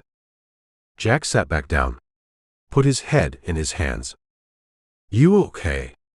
Bobby Joe asked. No. What did the kids say? That I'm sad. He's not wrong. They sat in silence for a while. Outside the sun climbed higher. Heat built in the concrete building. No AC. No fans. Just hot Oklahoma air and the smell of old chemicals. Jack's first burner buzzed again. Message from the casino cashier. I'm talking to my lawyer. He says I should cooperate. Get a deal before it's too late. Don't. Give me one good reason. Because once you talk, you can't untalk. And people we work with don't forget. Is that a threat? It's a fact. Your facts don't mean much when I'm looking at 20 years. You won't get 20 years if you keep quiet. How do you know? Because they have nothing on you, except what you tell them. She didn't respond for a minute. Then, my lawyer says they have my text to Donovan. About the route. The timing. All of it. Jack's stomach dropped. They have her texts. To who? Bobby Joe asked. To Donovan. About the armory car. The whole plan. Then she already gave us up. Not yet. They have texts, but they don't know what they mean. Not unless she tells them. Don't confirm anything, Jack typed. Make them prove it. They have timestamps. They have locations. They have everything, except me admitting it. Then don't admit it. It's only a matter of time. Then buy us time. Why? What's in it for me? Your life. Because if you talk, someone's coming for you. Long pause. Then, I'm done with this conversation. And I'm done with you. Enjoy prison. The messages stopped. Jack looked at Bobby Joe. She's done. She's going to talk. When? Could be today. Could be tomorrow. But soon. Then we need to move. Now. Jack stood. Started gathering their stuff. The money. The guns. What little food they had. His phone buzzed. Text from Donovan, status change. Leave now. New location, old grain elevator outside Okima. Know where that is? Yeah. Get there by dark. Don't stop. Don't talk to anybody. Just drive. What happened? Charlie got picked up in Stillwater. They're sweating him. If he talks, we're all burned. Will he talk? Everybody talks, eventually. Move. Now. Jack showed Bobby Joe the message. Grain elevator in Okima, Bobby Joe said. That's 2 hours from here. In daylight. With every cop in Oklahoma hunting us. You got a better idea. Jack didn't. They loaded the F-150. Kept the rifles out of sight. Put the money in a backpack. Wore baseball caps and sunglasses. Tried to look like regular people, going regular places. Jack drove. Took back roads through Creek Nation. Avoided towns. Avoided gas stations. Avoided anywhere with cameras or people. They passed a church. Sign out front said, "The wages of sin is death." "Ain't that the truth?" Bobby Joe said. Jack's phone wouldn't stop buzzing. News alerts.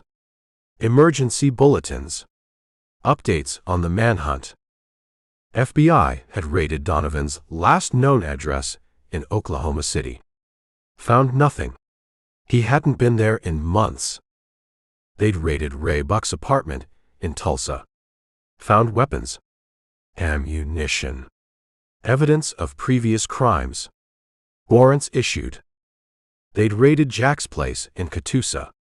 A rundown duplex he rented month to month. Found his laptop. His files.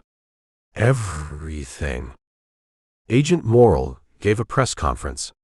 Said they were close to apprehending the suspects. Said it was only a matter of time. Said the public should remain vigilant. Call in tips. Don't approach the suspects. Consider them armed and extremely dangerous. Someone asked about the reward. Morrill said $750,000. Split proportionally, based on which suspect the information led to. Another question. Would the suspects be taken alive? Morrill's answer, "We hope so. But we're preparé for any outcome." Which meant shoot on sight if they had to. Jack turned off the phone. Couldn't take any more.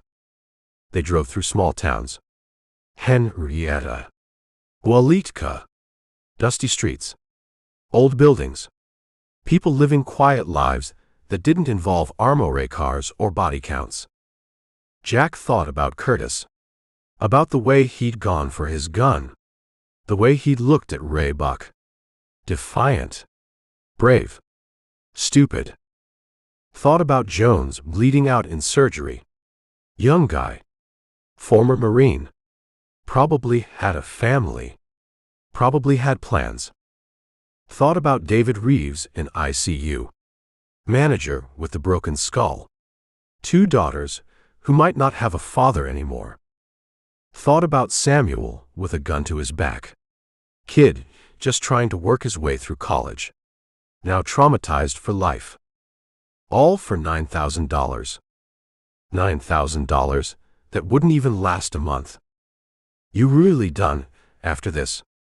Bobby Joe asked. "Yeah."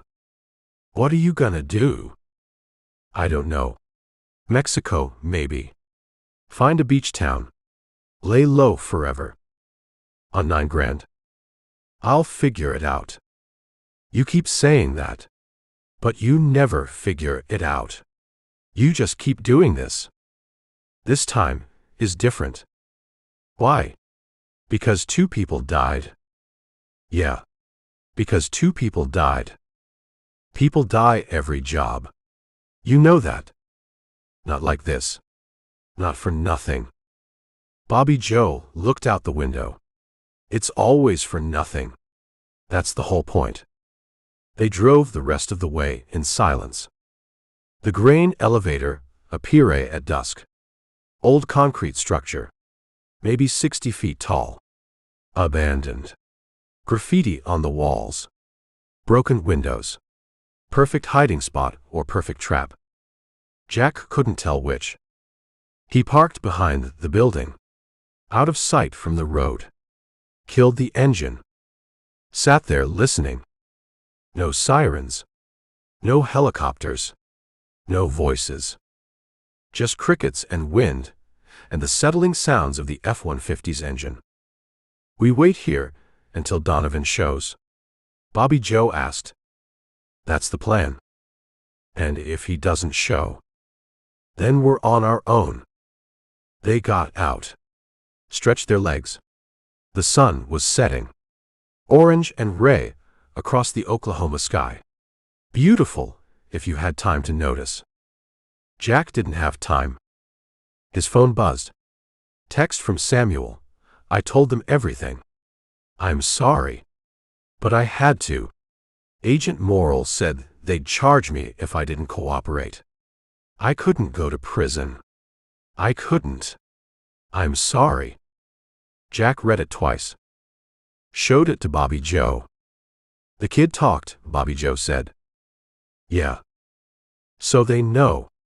Everything. Everything. Another text. This one from the casino cashier I talked to. I'm sorry, but I couldn't risk it. They offer me immunity. Full immunity, if I testified. I took it. I'm sorry. Jack put the phone in his pocket. 2 witnesses. Both cooperating. Both probably in protective custody by now. The FBI had everything. The plan. The timeline. The participants. All of it. We should run, Bobby Joe said. Right now. Don't wait for Donovan. Just go. Go where? I don't know. Anywhere but here. Jack looked at the grain elevator. At the darkening sky. At the empty road stretching into nothing. No, he said. We wait. We stick to the plan. The plan's already done. It fell apart the second we hit that armoire car. Maybe. But we finish it anyway. Why? Because I don't know what else to do. They went inside the grain elevator. Found a corner. Sat down with their backs against the wall. Guns ready. Eyes on the door. Waiting. Always waiting. That was the thing about being an outlaw. You spent most of your life waiting. Waiting for the job. Waiting for the score. Waiting for the law. And eventually, the waiting ended. One way or another. Chapter 4. Donovan showed up at midnight, driving a Chevy Tahoe with Arkansas plates. Jack heard the engine first. Stood and moved to the window. Watched headlights sweep across the grain elevator parking lot. That him. Bobby Joe had the AR up, ready. Can't tell yet. The Tahoe stopped 50 feet from the building. Engine running. Lights on. Driver's door opened. Donovan stepped out. Alone. Where's Raybuck? Jack called through the broken window. Taking care of something. Come on. We're moving. Jack and Bobby Joe grabbed their gear. Walked out to the Tahoe. The interior smelled like fast food and stale cigarettes. Raybuck sat in the back seat. He didn't look at them. What happened? Jack asked. Get in, Donovan said. We'll talk while we drive. They got in. Donovan pulled out before Jack's door was even closed. Headed south on a farm road with no lights and no traffic. Charlie gave us up, Donovan said. Told them everything. Names. Addresses. Previous jobs. The whole history. We know, Jack said. The casino woman talked too. So did the kid from the Quick Trip. Then they have it all. Pretty much. Donovan drove fast. 70 on roads meant for 40. The Tahoe's headlights carved tunnels through the darkness. Where we going? Bobby Joe asked. Arbuckle Mountains. I know a place. Hunting cabin off the grid. No power. No phone. No neighbors for 5 miles. And then what? Then we figure out how to get out of Oklahoma without getting killed. Raybuck finally spoke. His voice was flat. Dead. We're not getting out. Everyone looked at him. What? Donovan asked. We're not getting out. You understand that, right? Every cop in America is looking for us. They got our faces. Our names. Our prints. They got witnesses ready to testify. They got video. They got everything. So we run. Leave the state. Leave the country if we have to. Run where? Mexico's 1,000 miles. We got maybe 300 in cash between us. Can't fly. Can't take a bus. Can't even stop for gas without risking someone recognizing us. We'll figure it out. No, we won't. Because there's nothing to figure out. We're done. This is it. The end. Nobody argued. Because Ray Buck was right, and they all knew it. Jack looked out the window. Dark countryside rolling past. Farmhouses with porch lights. Barns. Cattle. Normal life happening while 5 cop killers drove through the night. His phone buzzed. News alert. Breaking, 4th suspect in custody. He opened it. Read the article. They got Charlie, he said. We know that, Donovan said. No. I mean they formally charged him.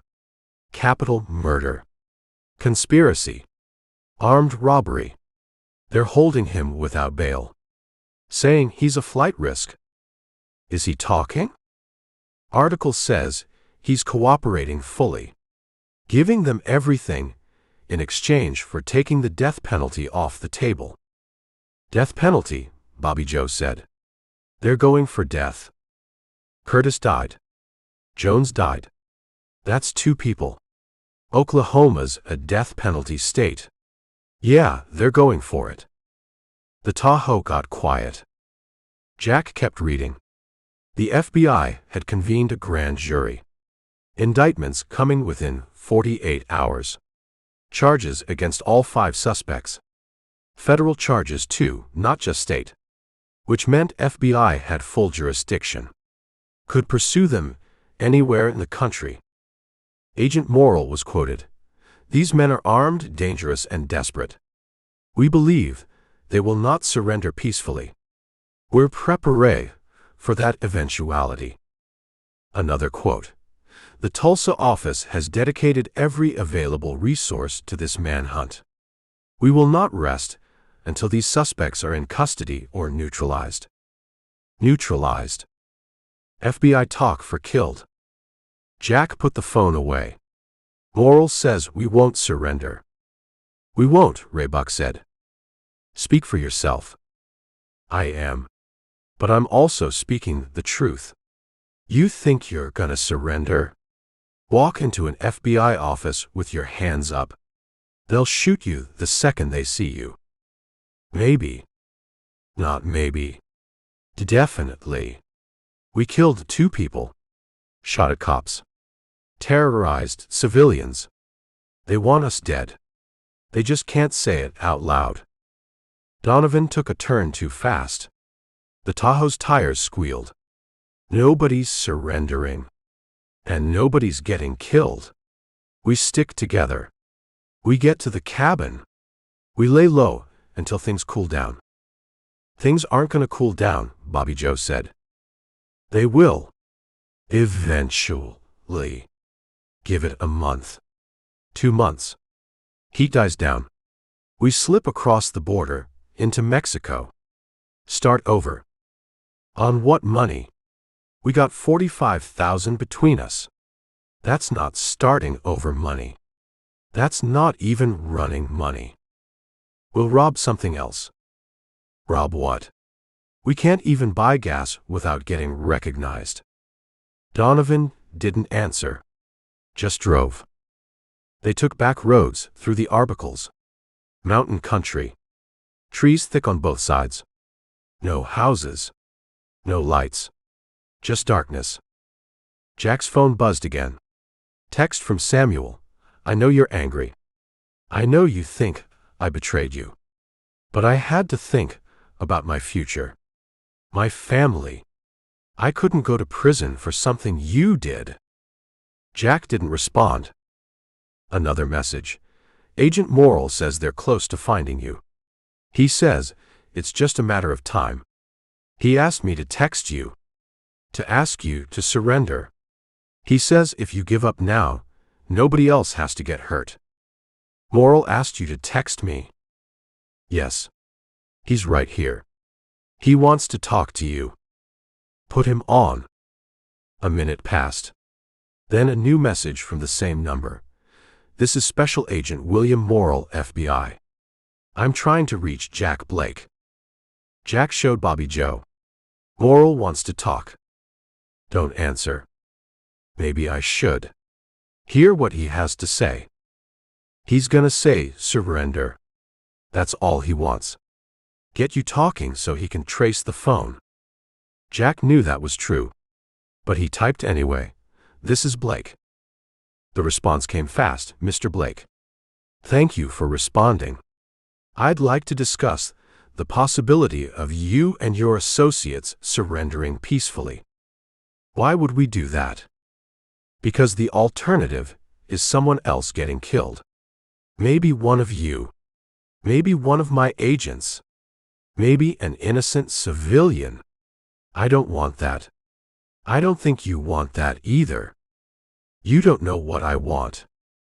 I know you're a decorated combat veteran. Army Ranger. 2 tours in Afghanistan. Silver Star. Purple Heart. You're not a career criminal. You made some bad choices after you came home. But that doesn't mean this has to end badly. Jack stared at the screen. Morrill had done his homework. Knew Jack's service record. Knew his history. My service record doesn't matter, Jack typed. I killed 2 people. Ray Buck Whiteman killed Curtis Boyd. And Jones died from complications, not directly from the shooting. A good lawyer could argue that's not murder. You offering me a deal? I'm offering you a chance to surrender. Come in peacefully. Tell your story. Let a jury decide. And if the jury decides death penalty? That's possible. But it's better than dying on the run. Better than your family identifying your body. Better than making this worse than it already is. Jack thought about his family. His sister in Kansas City. His mom in Bartlesville. Neither of them had talked to him in 5 years. Neither of them would care if he lived or died. I don't have family, he typed. Everyone has someone. Someone who cares. Someone who'd rather see you alive in prison than dead in a field somewhere. How did you get this number? Samuel gave it to us. Along with the other numbers. We're monitoring all of them. Every text you send, we see. Every call you make, we hear. Jack looked at Donovan. They're monitoring the burners. All of them? All of them. Donovan grabbed Jack's phone. Threw it out the window. Everyone. Phone's out. Now. Ray Buck and Bobby Joe pulled out their burners. Threw them. Donovan threw his. They drove in silence. No phones. No contact with the outside world. Just 5 men in a stolen Tahoe heading deeper into the mountains. After 20 minutes, Donovan turned onto a dirt road. Barely visible. Overgrown with weeds. The Tahoe bounced over ruts and rocks. This is it, he said. This is what? Bobby Joe asked. The way to the cabin. They drove another mile. The road got worse. Trees pressed in on both sides. Low branches scraped the roof. Then the cabin appeared. Small. Wood. Probably built in the 50s. 1 room. Porch sagging. Windows dark. Donovan parked behind it. Killed the engine. They sat there listening. Nothing. Just wind in the trees. Crickets. Night sounds. Anybody know we're here?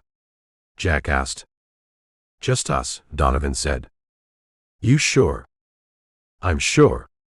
I bought this place through an LLC 10 years ago. Cash. Fake name. No utilities. No paper trail. FBI doesn't know about it.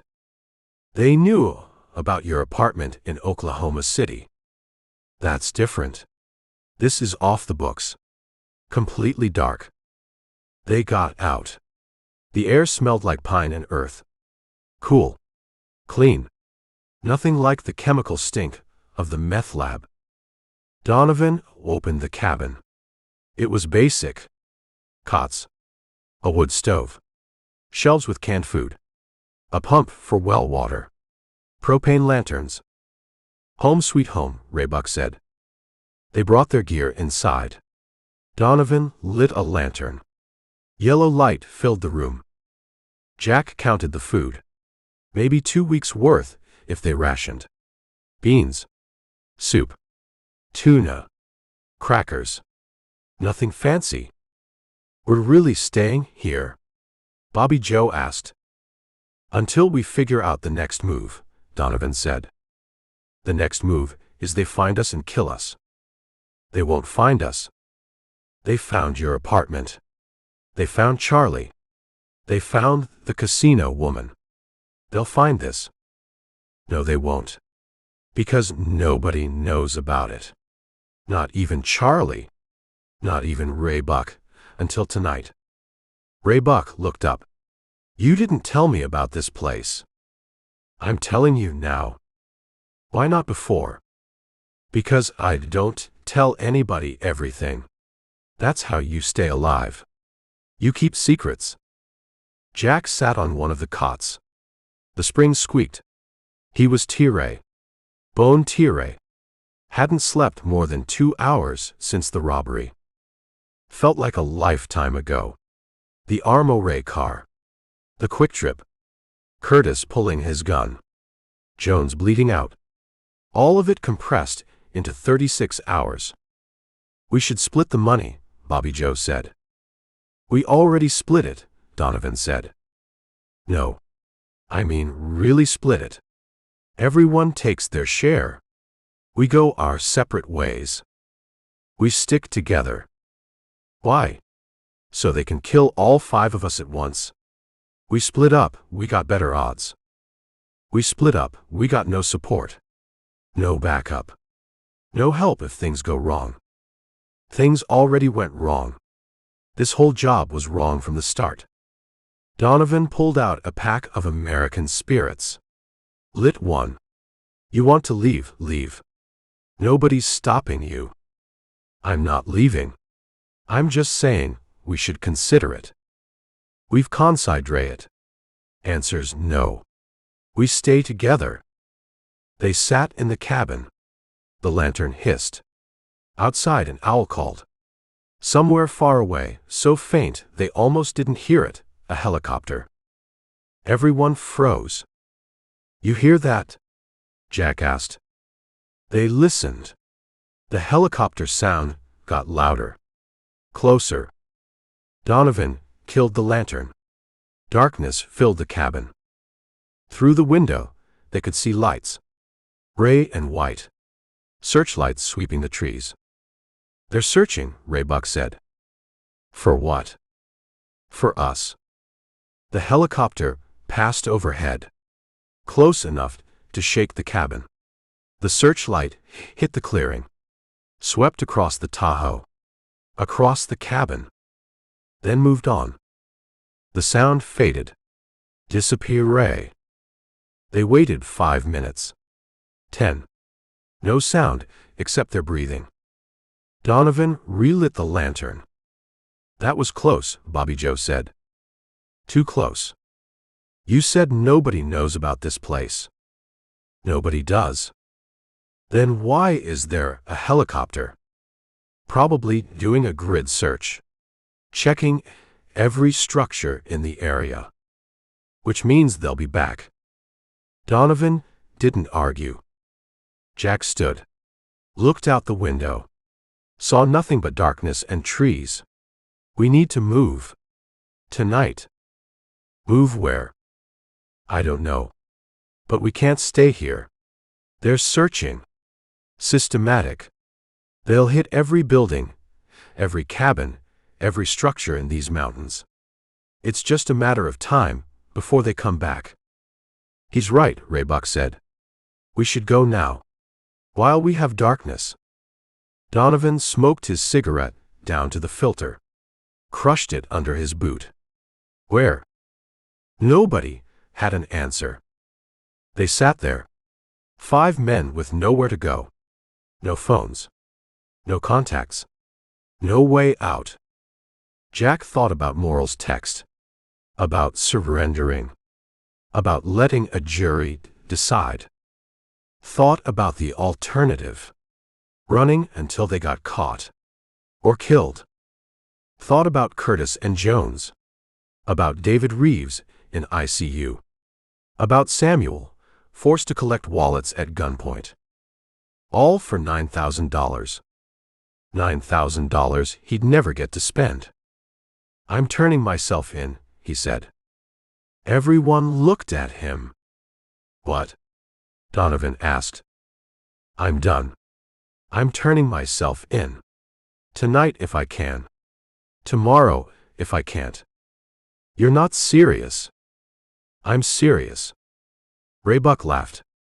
They'll kill you. Maybe. Or maybe they'll let me surrender. Either way, I'm done running. You run now, you run forever. That's how it works. I'm 42 years old.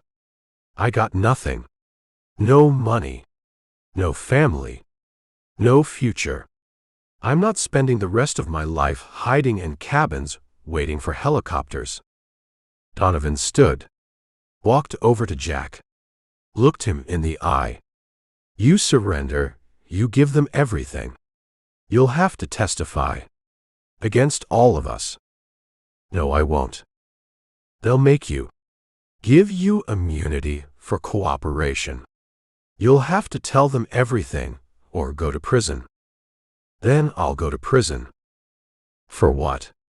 For nothing? You throw your life away for nothing? My life's already thrown away. This just makes it official.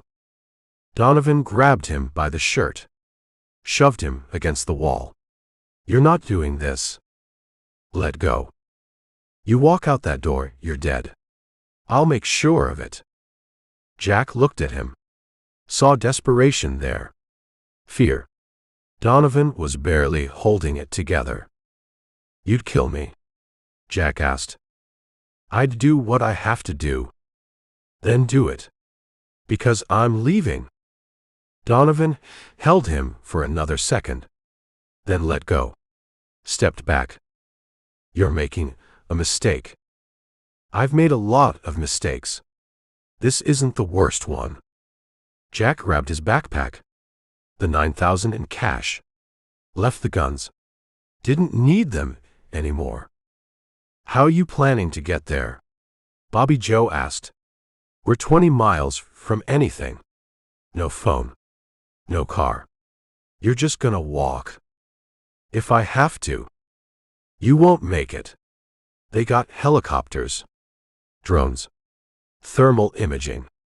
They'll spot you before you go a mile. Then they spot me. And I surrender. Jack walked to the door. Opened it. The night air hit his face. Cool. Clean. Jack. Donovan's voice was soft now. Almost pleading. Don't do this. I have to. Why? Because Curtis didn't deserve to die. Jones didn't deserve to die. David Reeves didn't deserve to get his skull cracked. Samuel didn't deserve to get traumatized. None of them deserved what we did to them. They knew the risks. No, they didn't. They were just living their lives. Going to work. Trying to get home. We took that from them. That's what we do. That's who we are. Maybe that's who you are. But I'm done being that person. Jack stepped out onto the porch. Started walking. Behind him Raybuck said, let him go. He's dead anyway. Jack kept walking. Down the dirt road. Into the darkness. No idea where he was going. No plan except to find a road, find a cop, find a way to end this. He walked for an hour. Maybe 2. His legs burned. His feet hurt. But he kept going. Then he saw lights. Headlights. Coming up the mountain road. He stepped into the middle of the road. Raised his hands. The vehicle got closer. A black Suburban. FBI written on the side. It stopped 20 feet from him. Doors opened. Agents piled out. 5 of them. Guns drawn. Flashlights. On the ground. Get on the ground now. Jack knelt. Then lay flat. Face in the dirt. Hands behind his head. An agent came over. Pressed a knee into Jack's back. Cuffed his hands. Jack Blake. Yeah. You're under arrest. They hauled him up. Searched him. Found the 9,000. Took it. Shoved him into the Suburban. Another agent got in beside him. Older guy. Gray hair. Suit. The kind of calm that came from 20 years chasing criminals. I'm Special Agent William Morrill, he said. We've been looking for you. I know. You gave up. I gave up. Why? Jack looked at him. Because I was tired of running. Morrill nodded. Like he'd heard it before. Like they all said the same thing in the end. Where are the others? I'm not telling you that. You will, eventually. They all do. Maybe. But not tonight. The Suburban started moving. Back down the mountain. Toward Tulsa. Toward booking. Toward a cell where Jack would spend the rest of his life. He looked out the window. Saw the darkness rushing past. Thought about the cabin. About Donovan and Ray Buck and Bobby Joe still hiding there. Thought about how long they'd last before the FBI found them. Not long. Nobody lasted long. Chapter 5. The FBI field office in Tulsa smelled like burnt coffee and fluorescent lights. Jack sat in an interrogation room. Gray walls. Metal table. 2 chairs. Camera in the corner with a ray light that meant recording. His wrists hurt from the cuffs. They'd kept them on for the ride down the mountain. Took them off when they booked him. Fingerprints. Photos. DNA swab. The whole process. Now he sat alone waiting for Morrill. The door opened. Morrill came in, carrying a folder and a styrofoam cup. Coffee, he asked. No. Morrill sat across from him. Opened the folder. Crime scene photos spilled out. Curtis on the floor. Blood spreading. Jones in the Armoray car. David Reeves with his face split open. You want to look at these? Morrill asked. No. You should. These are the people whose lives you destroyed. Jack looked anyway. Couldn't help it. Curtis looked smaller in death. Jones looked young. Reeves looked broken. Curtis Boyd, Morrill said. 46. Truck driver. Wife, Laura. 2 sons, ages 12 and 14. Started driving trucks at 22. Never missed a day of work in 24 years. Stopped for gas and a sandwich. Ray Buck Whiteman shot him 3 times. Jack didn't say anything. J.W. Jones. 28. Former Marine. Served in Iraq. Got out after 1 tour. Took a job with Brinks because it paid better than anything else he qualified for. Engaged to be married in June. Bled out on an operating table while surgeons tried to save his leg. Still nothing. David Reeves. 53. Quick Trip manager for 11 years. Worked his way up from cashier. 2 daughters in college. He's in ICU right now. Doctors don't know if he'll regain full brain function. His wife is sitting by his bed, wondering if he'll ever recognize her again. Moral: push the photos across the table. These are your victims. You want to tell me it was worth it? No. No what? It wasn't worth it. Then why'd you do it? Jack looked at the ceiling. Water stains. Acoustic tiles. The architecture of government buildings everywhere. I needed money. You got $9,000. Split from 45. That's what 3 lives are worth to you? I didn't kill Curtis. I didn't kill Jones. You were there. You participated. Legally, that makes you just as responsible. I know. Moral pulled out another photo. Samuel. Looking young and scary. This is Samuel Price. 19 years old. Works 2 jobs to pay for community college. You put a gun to his back. Made him rob people. Made him part of this. I know. He can't sleep. Has nightmares. Sees Curtis getting shot every time he closes his eyes. His parents want him to quit school, move back home, get therapy. His whole life just changed because you needed $9,000. Jack met Moral's eyes. What do you want me to say? I want you to tell me where the others are. I don't know. You know. You left the cabin 2 hours ago. They're still there. I walked for 2 hours. They could be anywhere by now. Moral leaned back. Studied him. You're protecting them. I'm not protecting anybody. I just don't know where they are. Bill Donovan. Raybuck Whiteman. Bobby Joe Newcomb. Where are they? Probably running. Same as they've always been running. Not for long. We've got roadblocks on every highway. Helicopter patrols. Thermal imaging drones. Local police. State police. U.S. Marshals. Every agency in Oklahoma is looking for them. Then you don't need me. Moral opened the folder wider. Pulled out a document. This is a proffer agreement. You cooperate. You tell us everything. The U.S. attorney takes the death penalty off the table. You do life without parole instead of lethal injection. I'm not cooperating. Why not? These men aren't your friends. Donovan would have killed you if you'd stayed at that cabin. You know that. Maybe. Not maybe. He told you he would. We heard it on the wire. Jack looked at him. What wire? We had surveillance on the cabin. Audio only. We heard the whole conversation.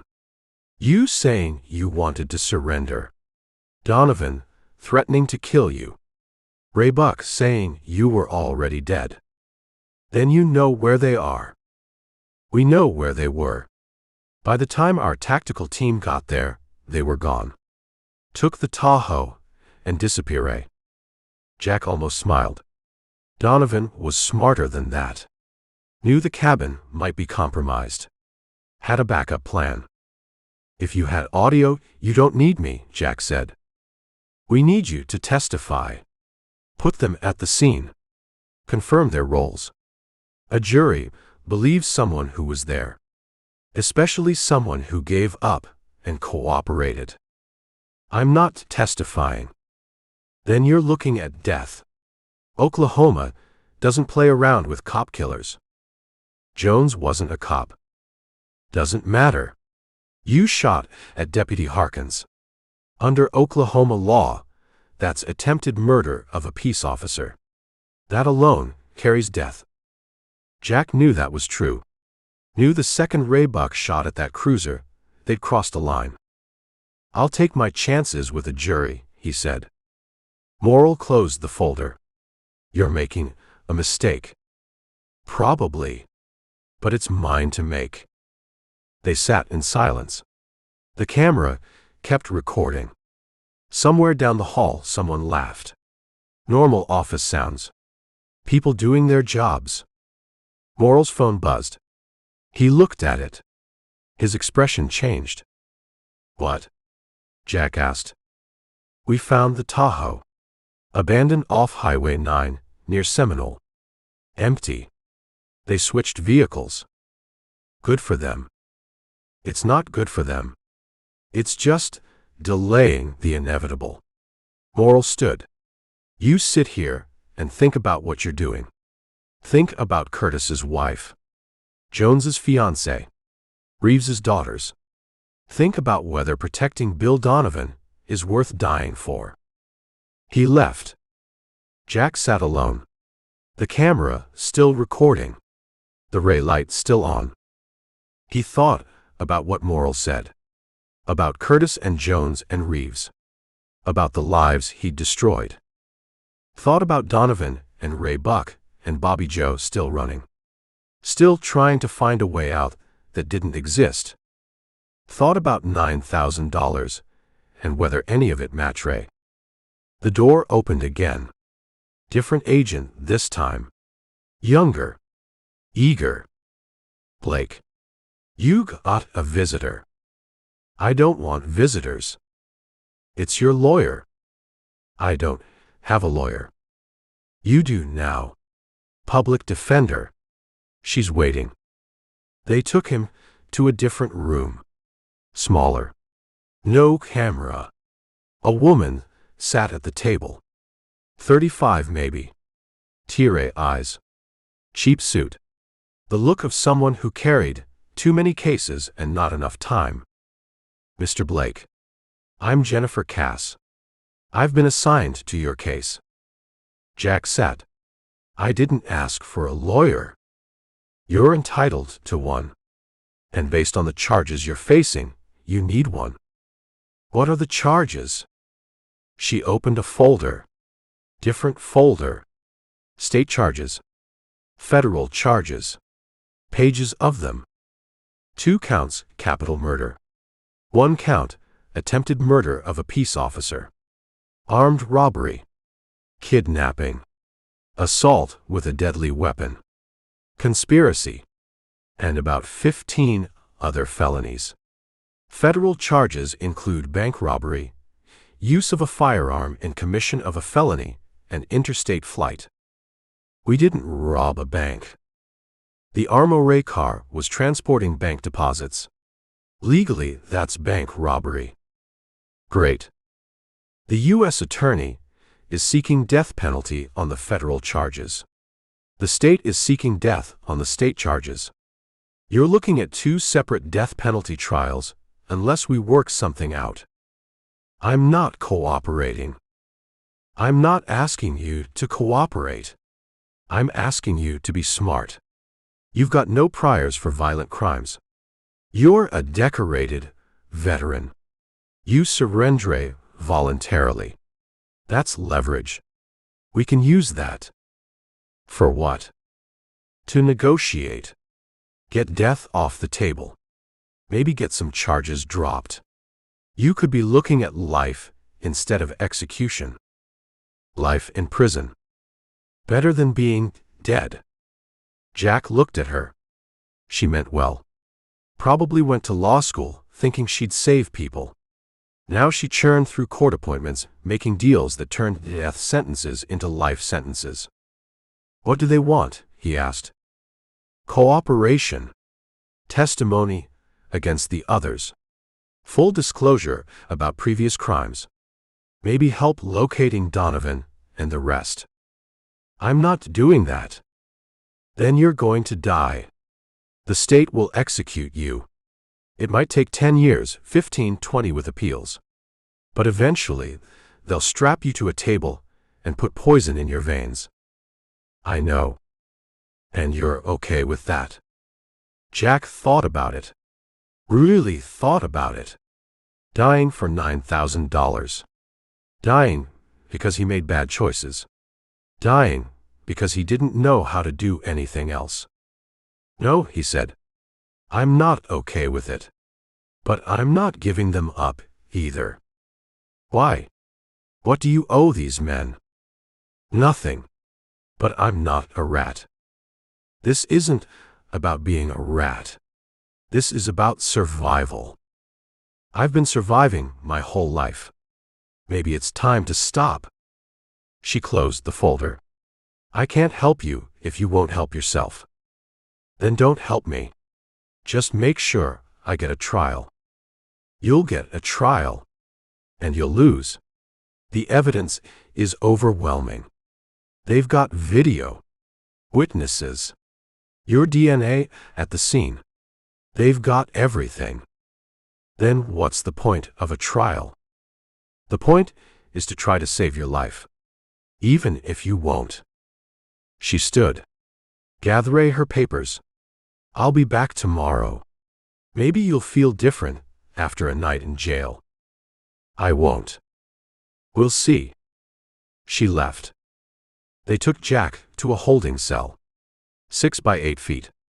Concrete bunk. Steel toilet. Bars instead of a door so they could watch him. Suicide watch, probably. Standard for high-profile arrestees. He lay on the bunk. Starray at the ceiling. Tried to sleep. Couldn't. Kept seeing Curtis. Jones. Reeves. Samuel. All of them. Kept hearing Ray Buck's gun. The screaming.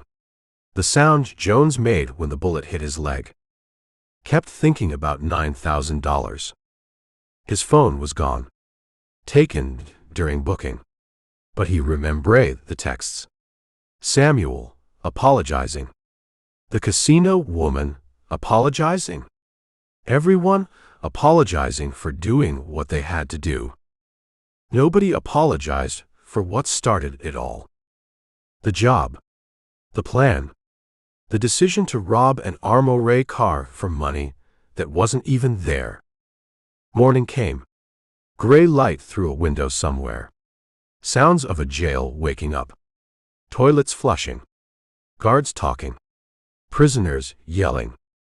They brought him breakfast. Poudre eggs. White bread. Coffee that tasted like dirty water. He didn't eat it. At 9 o'clock, Morrill came back. We got Bobby Joe, he said through the bars. Jack sat up. Where? Texaco Station, outside Shawnee. Tried to buy gas with cash. Clerk recognized him. Called it in. Highway patrol boxed him in before he could run. He alive. He's alive. Surrendre without a fight. Smart man. Smarter than you. He talking. Not yet. But he will. His lawyers already negotiating. Probably have a deal by this afternoon. Jack lay back down. Starray at the ceiling. That leaves Donovan and Ray Buck, Morrill said. Just 2. We'll have them by tonight. Maybe. Not maybe. Definitely. We've got 1,000 people looking. Thermal drones. Dogs. Checkpoints. They can't move without us knowing about it. They've been running for years. They know how to disappear. Not this time. This time is different. This time they killed people.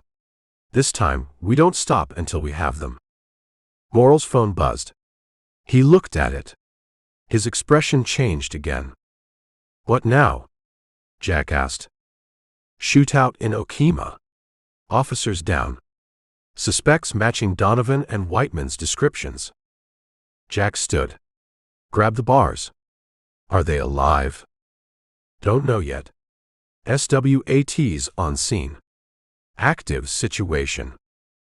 Morrill left. Practically ran. Jack stood at the bars, listening. Trying to hear something. Anything. An hour passed. Guards came and went. Nobody would tell him anything. Then Morrill came back. His face was gray. Tiré. They're dead, he said. Both of them. Jack felt something in his chest. Not grief exactly. More like confirmation of something he already knew. What happened? They hit a First National Bank in Okima. Small town. Thought they could get in and out fast.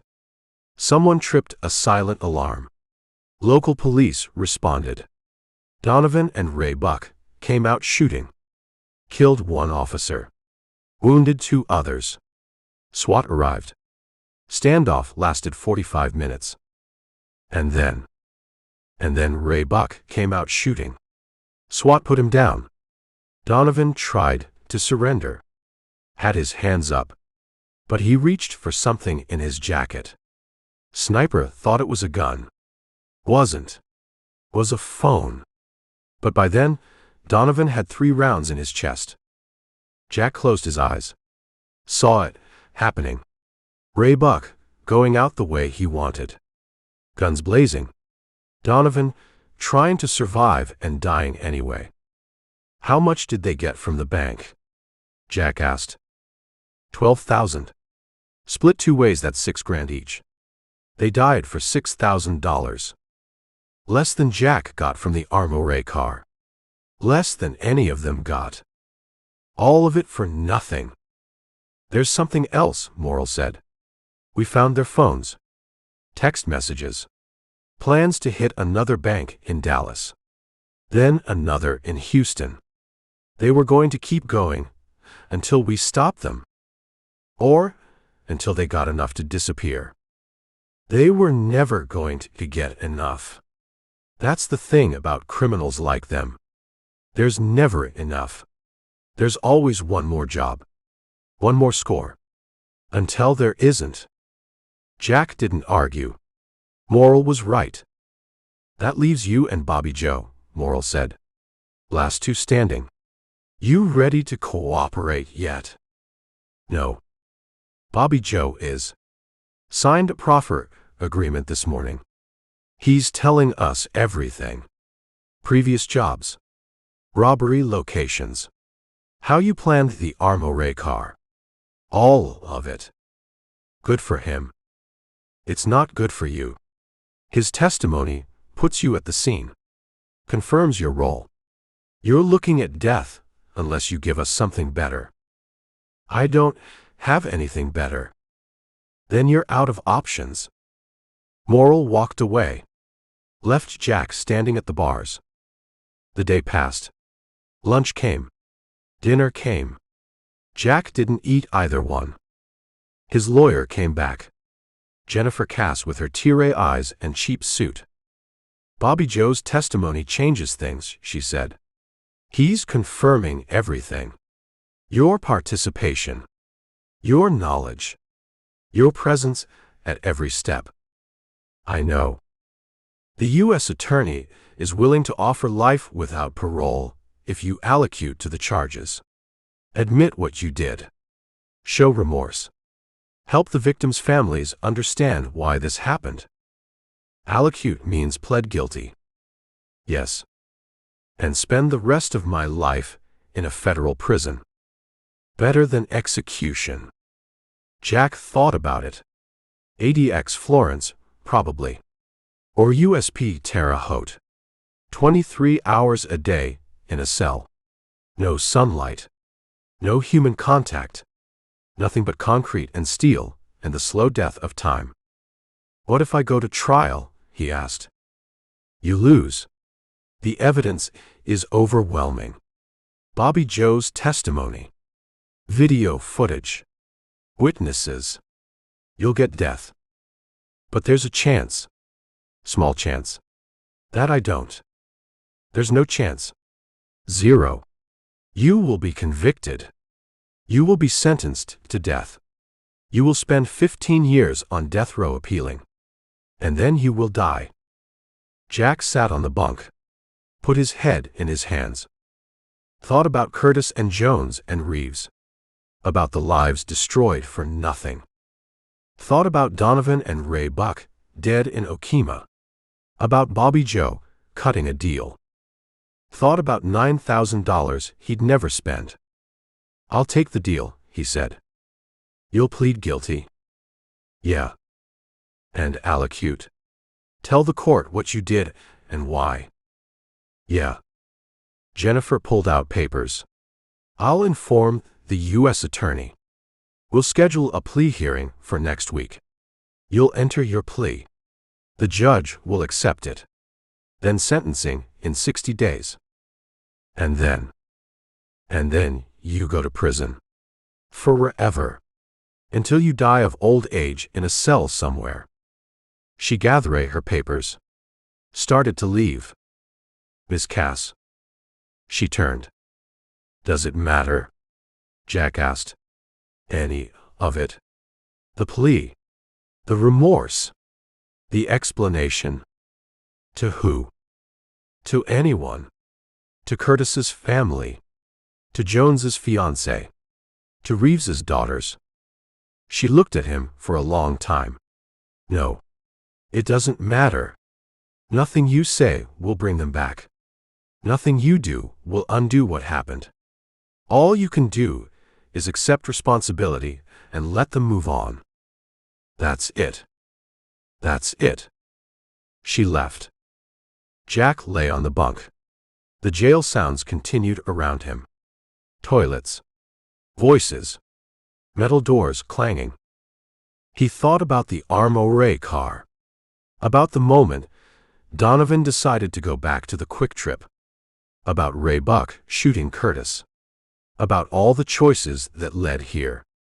Thought about whether any of it could have gone different. Probably not. Once you stepped onto that path, once you pulled that trigger, once you made that first bad choice, the rest followed like dominoes. His cellmate spoke from the bunk above. He hadn't noticed someone else was there. What did you get? The man asked. Life. Could be worse. How? Could be death. Sometimes death's easier. Easier don't mean better.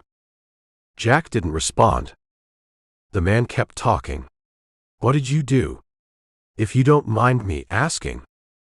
Robbed an armoire car. Couple people died. How much you get? 9,000. The man whistled. That's it. You killed people for 9 grand? Yeah. Was it worth it? Jack thought about Curtis. About Jones. About Samuel, with a gun to his back. About his own life, 42 years culminating in a jail cell and a life sentence. No, he said. It wasn't worth it. Nothing ever is, the man said. That's what I learned. Nothing's ever worth what you pay for it. The lights went out. Darkness filled the cell. Jack lay there thinking about $9,000. About the armoire car sitting on the highway shoulder. About the Quick Trip with its châtre window. About Donovan and Ray Buck, dead in Okima. About Bobby Joe, cutting deals to save himself. About Curtis and Jones and Reeves, whose only crime was being in the wrong place. About Samuel, who'd carry this trauma forever. All of it for nothing. All of it for $9,000 that wouldn't even buy 6 months of freedom. Outside, somewhere in the Oklahoma night, life continued. People went to work. Came home. Had dinner. Watched TV. Did all the normal things that normal people did. Things Jack would never do again. He closed his eyes and tried to sleep. But sleep wouldn't come. It never did anymore. Not since the robbery. Not since he learned that some prices are too high to pay. Even for outlaws with nothing left to lose. The end. In a dying West Texas town, justice isn't blind. It's armed. Appropriate force. Chapter 1. The heat off the asphalt blurred the horizon, turning the jagged peaks of the Chinati Mountains into rippling liquid. Mercer Sample steered the rattling Jeep Cherokee down the 2-lane blacktop. The inline-6 engine whined, begging for clean oil and a long rest. Dust coated the windshield, a thick brown film Mercer scraped away with a dry wiper blade. Ojos Secos sat at the bottom of a cracked basin. Dry eyes. The town looked like bleached bones scattered in a dog bowl. Sun-faded cinder block buildings clung to the sides of a dry wash. The wind blew hot and dry, sucking the moisture out of the scrub brush. A tumbleweed wedged itself against the chain-link fence of an abandoned impound lot, vibrating in the crosswind. Mercer pulled the Cherokee into a station boasting 2 rust-scabbed gas pumps. He killed the ignition. The engine pinged, metal contracting in the brutal 100-degree air. Mercer stepped out. His boots crunched on coarse gravel. A teenager, in a grease-stained Metallica shirt, leaned against a concrete bollard. He chewed a red plastic coffee stirrer. "Pump 3 caught a bullet last month," the kid said. "Pump 2 pumps air. You want unleaded, you pull forward to pump 1. "I need regular," Mercer said. "And I need a place to leave the Jeep where it keeps its catalytic converter." The kid shifted the coffee stirrer to the other side of his mouth. He looked at the dust coating the Cherokee. He looked at the dull metal star clipped to Mercer's leather belt. The badge sat scratched and tarnished, an old piece of hardware Mercer pulled off a dead man down near the border. "Park it under the sodium light by the air compressor," the kid said. "I sleep in the bay. I hear glass break, I rack a shotgun." Mercer pulled a crumpled $20 bill from his pocket. He tossed it. The wind caught the paper, but the kid snatched it out of the air. "You staying?" the kid asked. "One night. The bucket sits at the end of the street. They got rooms upstairs. Smells like bleach and old smoke, the doors lock solid. Unless you prefer sleeping in the front seat." "I prefer a mattress." Mercer grabbed his heavy canvas duffel from the passenger side. He slung the strap over his shoulder. The bag held extra magazines, a trauma kit, and 3 clean shirts. He locked the Cherokee doors. He walked toward the main drag. The sidewalk buckled, tree roots pushing through the concrete from mesquite trees that died a decade ago. Shadows stretched long and sharp from the building awnings as the sun sank behind the mountain ridge. The bucket occupied a 2-story box of peeling gray paint at the end of the block. A neon sign buzzed above the door, missing the letter C. Mercer climbed the wooden steps. The porch boards groaned under his weight. He pushed through the heavy wooden door. The contrast hit him blind for a second. The interior sat in deep gloom, lit by beer signs and a single bulb above the cash register. A rattling window air conditioning unit labored in the corner, spitting out 60-degree air. The room smelled of stale Pabst Blue Ribbon, Pine Sol, and unwashed denim. 3 tables held patrons. At the first table, 2 roughnecks in flame-retardant work shirts drank Shiner Bock straight from the bottle. Gray dust coated their faces and arms, turning them into granite statues. They stared at the wall, exhausted, minds blank. At the second table, a man in a cheap poly-blend suit dealt cards from a blue bicycle deck. Solitaire. A snub-nosed .38 revolver sat on the sticky wood, right next to his discard pile. The man flipped a card, his eyes dead and focused. At the long mahogany bar, a thick-necked bartender in a stained white apron wiped the surface with a gray towel. He wiped the exact same spot in tight circles. Mercer walked to the bar. He rested his boot on the brass rail.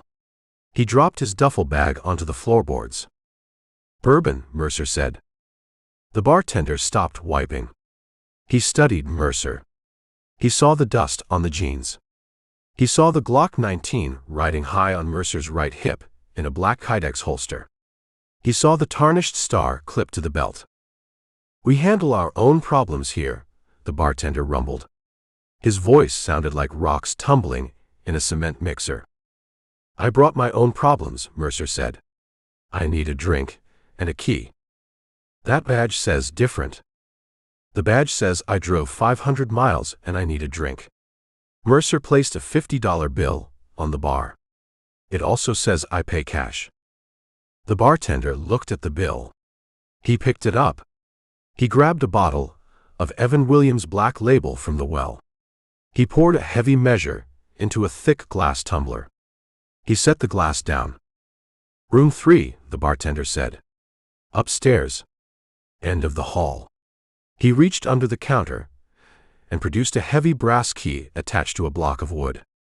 He slid it across the mahogany. Mercer took the key. He picked up the glass. He swallowed the bourbon in one shot. The liquor burned, cutting through the road dust coating his throat. It hit his stomach like a warm coal. He slid the empty glass forward. The bartender poured another measure. Mercer left the glass on the bar. He turned, resting his spine against the wood edge. He scanned the room. The roughnecks kept their eyes on the wall. The card player flipped the king of spades, placing it on a red ace. "Dead town," Mercer said. "Town died 2 years ago," the card player said. He kept his eyes on the bicycle deck. Fracking bust hit the basin. The rigs moved out. Now we get wind, and tweakers stealing copper wire. "You look dressed for a boardroom." "Waiting on the Greyhound," the suit said. 2 days late. Bus breaks down in Pecos, they leave you stranded. Just make you wait and sweat. Bus might never show. "It shows," the suit said. "Otherwise, I walk to El Paso." Mercer finished the second pour of bourbon. He turned back to the bartender. "You see any black Silverados roll through?" Mercer asked. "Lifted. Men looking to cover miles." The bartender scoffed. He threw the gray rag over his shoulder. "I see tumbleweeds. I see lizards. Nobody drives through Ojos Secos with a purpose. You stop here because your radiator blew or your luck ran out." Mercer nodded. He expected that answer. He checked his back trail out of pure habit. He grabbed the canvas duffel from the floor and headed for the stairs in the back corner. The wooden treads sagged under his boots. The carpet in the upstairs hallway retained decades of spilled beer and rainwater, squishing underfoot. Room 3 sat at the far end of the corridor. Mercer slotted the heavy brass key into the lock. The tumbler clicked. He pushed the door open. The room held an iron bedframe, a sagging mattress wrapped in faded sheets, and a composite wood nightstand. A single window faced the main street. Mercer dropped the duffel bag in the corner. He walked straight to the window. He nudged the curtain aside. The street outside remained empty. Shadows stretched across the cracked asphalt, plunging the storefronts into darkness. Across the 2-lane road stood a flat-roofed building. A faded painted sign above the double-glass doors read, "Vance Supply, Hardware, Feed, Sundries. Elias Vance, Prop." Next to the supply store sat a cinder-block square with a barred window. The local sheriff's station. The lights remained off. No cruisers parked out front. "Dead town," Mercer whispered. He stepped back from the glass. He dropped the curtain. He unclipped the Glock from his belt. He pressed the magazine release. The loaded mag dropped into his palm. He racked the slide, catching the chambered round. He inspected the brass. He reassembled the weapon, chambering a round with a sharp clack, and placed the pistol on the nightstand. He angled the grip outward for a fast draw. He wedged a wooden chair under the brass doorknob. He unlaced his boots, kicking them into the corner. His heels ached. The memory of the long drive from the panhandle throbbed in his lower back, a ghost pain echoing up his spine. He stripped off the sweat-stained button-down shirt. The bathroom offered a chipped porcelain sink and a cracked mirror. He turned the tap. Brown water spit from the faucet, followed by a clear stream smelling of sulfur. He cupped his hands, splashing the tepid water over his face and neck. The water cut the dust, leaving his skin tight. He walked back to the bed. He collapsed onto the mattress. The rusted springs groaned in protest. He stared at the ceiling. A brown water stain formed the shape of a jagged skull right over the light fixture. He closed his eyes. He needed sleep. He needed his muscles to stop vibrating from the highway hum. He came to this sun-bleached purgatory for one specific reason: to disappear for a night.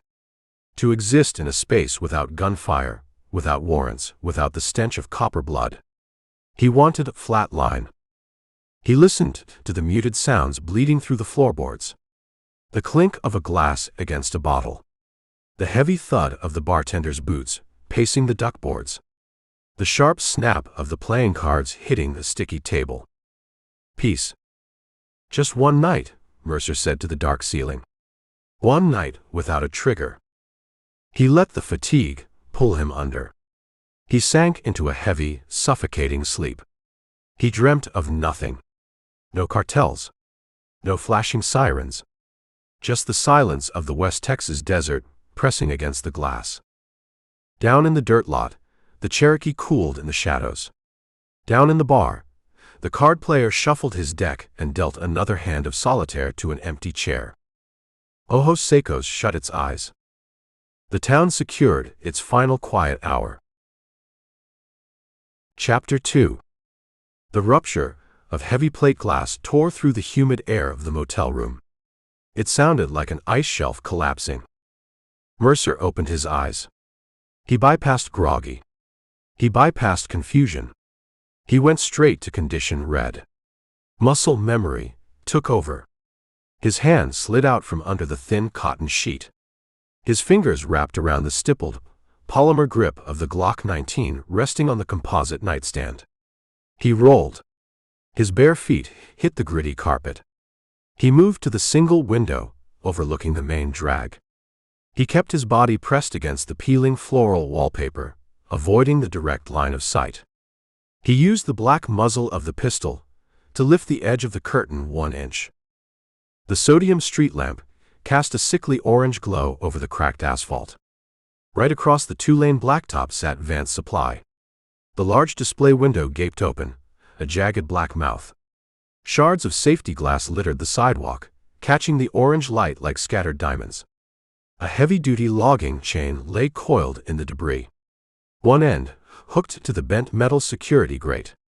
The other end hooked to the reinforced steel trailer hitch of a black Chevrolet Silverado. They ripped the front off the store with brute horsepower. The Silverado idled in the middle of the street. 4-inch suspension lift. Mud-terrain tires with deep treads. No license plates. Blacked-out windows reflecting the neon sign of the bucket. The exhaust pumped a thick white plume into the cool desert air. The engine produced a low rhythmic throb, the sound of a big block V8 waiting to run. Both passenger side doors stood wide open, exposing the dark leather interior. Movement shifted in the shadows of the hardware store interior. 2 men emerged. They wore heavy canvas Carhartt jackets and dark bandanas pulled up over their noses. They dragged a third figure between them. A woman. She fought them.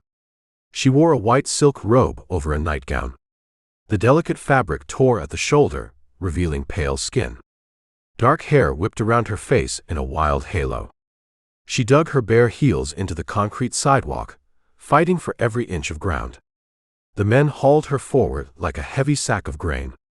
She twisted her upper body, breaking the grip of the smaller man on her left. She swung a closed fist. Her knuckles connected with the smaller man's cheekbone. A sharp crack echoed in the empty street. The man cursed, a guttural sound of pain and anger. Grab her legs. Pin her down. The bigger man wrapped a thick arm around her waist, lifting her off the concrete. She kicked backward. Her heel caught the big man square in the kneecap. He grunted, stumbling a half step. Elias. The woman's scream cut through the rumble of the idling truck exhaust. Elias. Help me. The sound echoed off the cinder block walls of the adjacent buildings. It carried the raw, jagged edge of absolute terror. The smaller man recovered his balance. He dove low, wrapping his arms around her thrashing legs. He squeezed her knees together, locking them in place. They hoisted her horizontal. She bucked, arching her spine, fighting the combined weight of 2 full-grown men. She kept screaming the name. Elias. Over and over. The big man shifted his grip. He freed his right hand. He drew back and struck her. A flat, heavy slap across the face. Flesh hitting flesh. The impact snapped her head back. The scream died in her throat. She went limp, stunned by the sheer force of the blow. Mercer tracked the big man the entire time. The Glock 19 rested steady on the wooden window sash. The green tritium dots of the iron sights aligned perfect and level. Center mass on the big man's chest. The distance measured out to 35 yards. A downward angle from the second story. An easy shot. Mercer applied pressure to the flat face of the trigger. He felt the slack disappear. He reached the wall of the brake.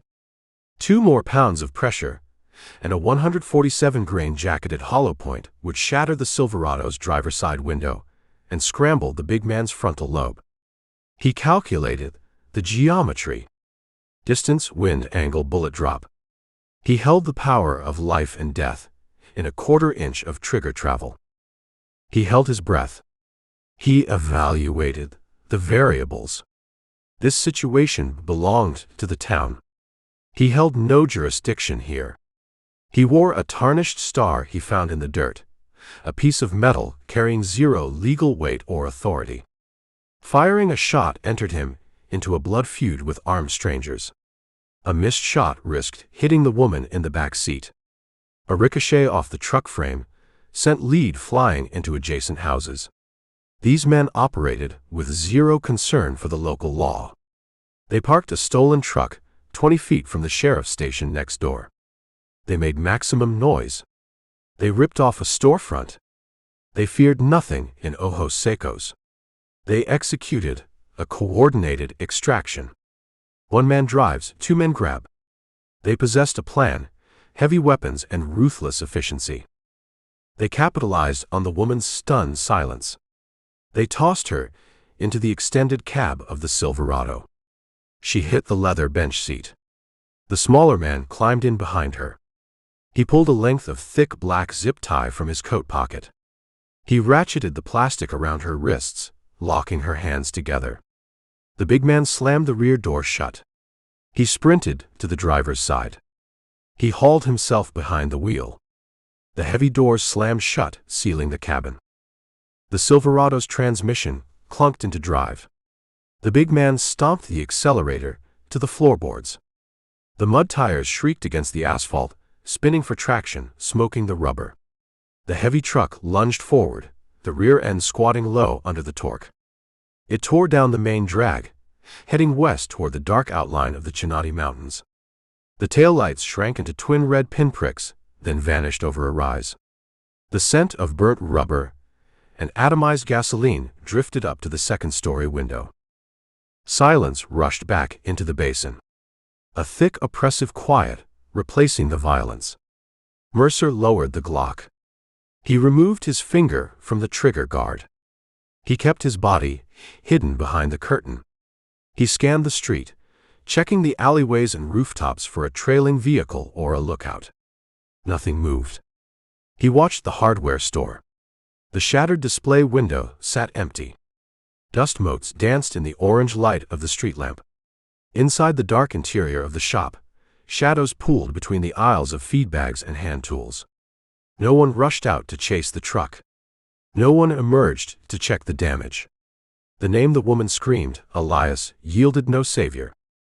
Mercer looked at the adjacent buildings. A light flicked on in the second-story window of the bakery down the block. A shadow moved behind the vinyl blinds. 3 seconds later, the light flicked off. The town heard the logging chain tear the metal grate. The town heard the plate glass shatter. The town heard the woman scream. The town chose blindness. The town chose deafness. Survival in a dying basin meant ignoring the violence of strangers. You lock your deadbolt, and you pray the monsters keep driving. The cinder block sheriff's station sat 50 feet from the crime scene. The windows remained dark. The front door stayed shut. The local law slept heavy or stayed bought. Mercer stepped back from the window. He let the curtain fall back into place, sealing out the street lamp glare. He checked the chamber of his weapon again, an old habit to burn nervous energy and confirm readiness. The brass casing gleamed in the dim light. He laid the pistol back on the nightstand, angling the grip for a rapid draw. He walked into the cramped bathroom. He drank a cup of the sulfur-tasting tap water, washing the dry copper taste of adrenaline from his tongue. He walked back to the bed. He sat on the edge of the sagging mattress. He looked at the locked door. He looked at the wooden chair wedged under the brass knob. The noise of the abduction faded from his mind, replaced by the mechanical rattle of the window air conditioning unit. He knew what waited across the street. A victim. A mess. A problem requiring a police response. He rubbed the back of his neck, feeling the tight cords of muscle. He needed sleep, but his mind calculated trajectories, response times, and the make of the getaway vehicle. He laid back down on the faded sheets. He kept his boots off, but he kept his right hand resting inches from the Glock. He watched the water stain on the ceiling. He waited for the sun to rise and expose the damage left behind in the dark. Chapter 3. The sun hit the second-story window like a welding torch, heating the glass and baking the stale air inside the motel room. Mercer tossed the thin cotton sheet aside. He stood, feeling the grit of the carpet against his bare soles. He strapped the Kydex holster to his right hip, snapping the Glock 19 into place. He pulled a fresh gray t-shirt over his head, grabbed his boots, and walked out the door. The hallway smelled of stale smoke and commercial bleach. He took the wooden stairs down to the bar. The thick-necked bartender pushed a wide push-broom across the sticky floorboards, sweeping peanut shells and bottle caps into a plastic dustpan. The man offered no greeting. Mercer ignored him, pushing through the heavy front door into the blinding morning glare. The heat sat on Ojos Secos like an anvil. The main drag stood empty. Heat waves shimmied off the cracked asphalt, distorting the shapes of the cinder-block buildings.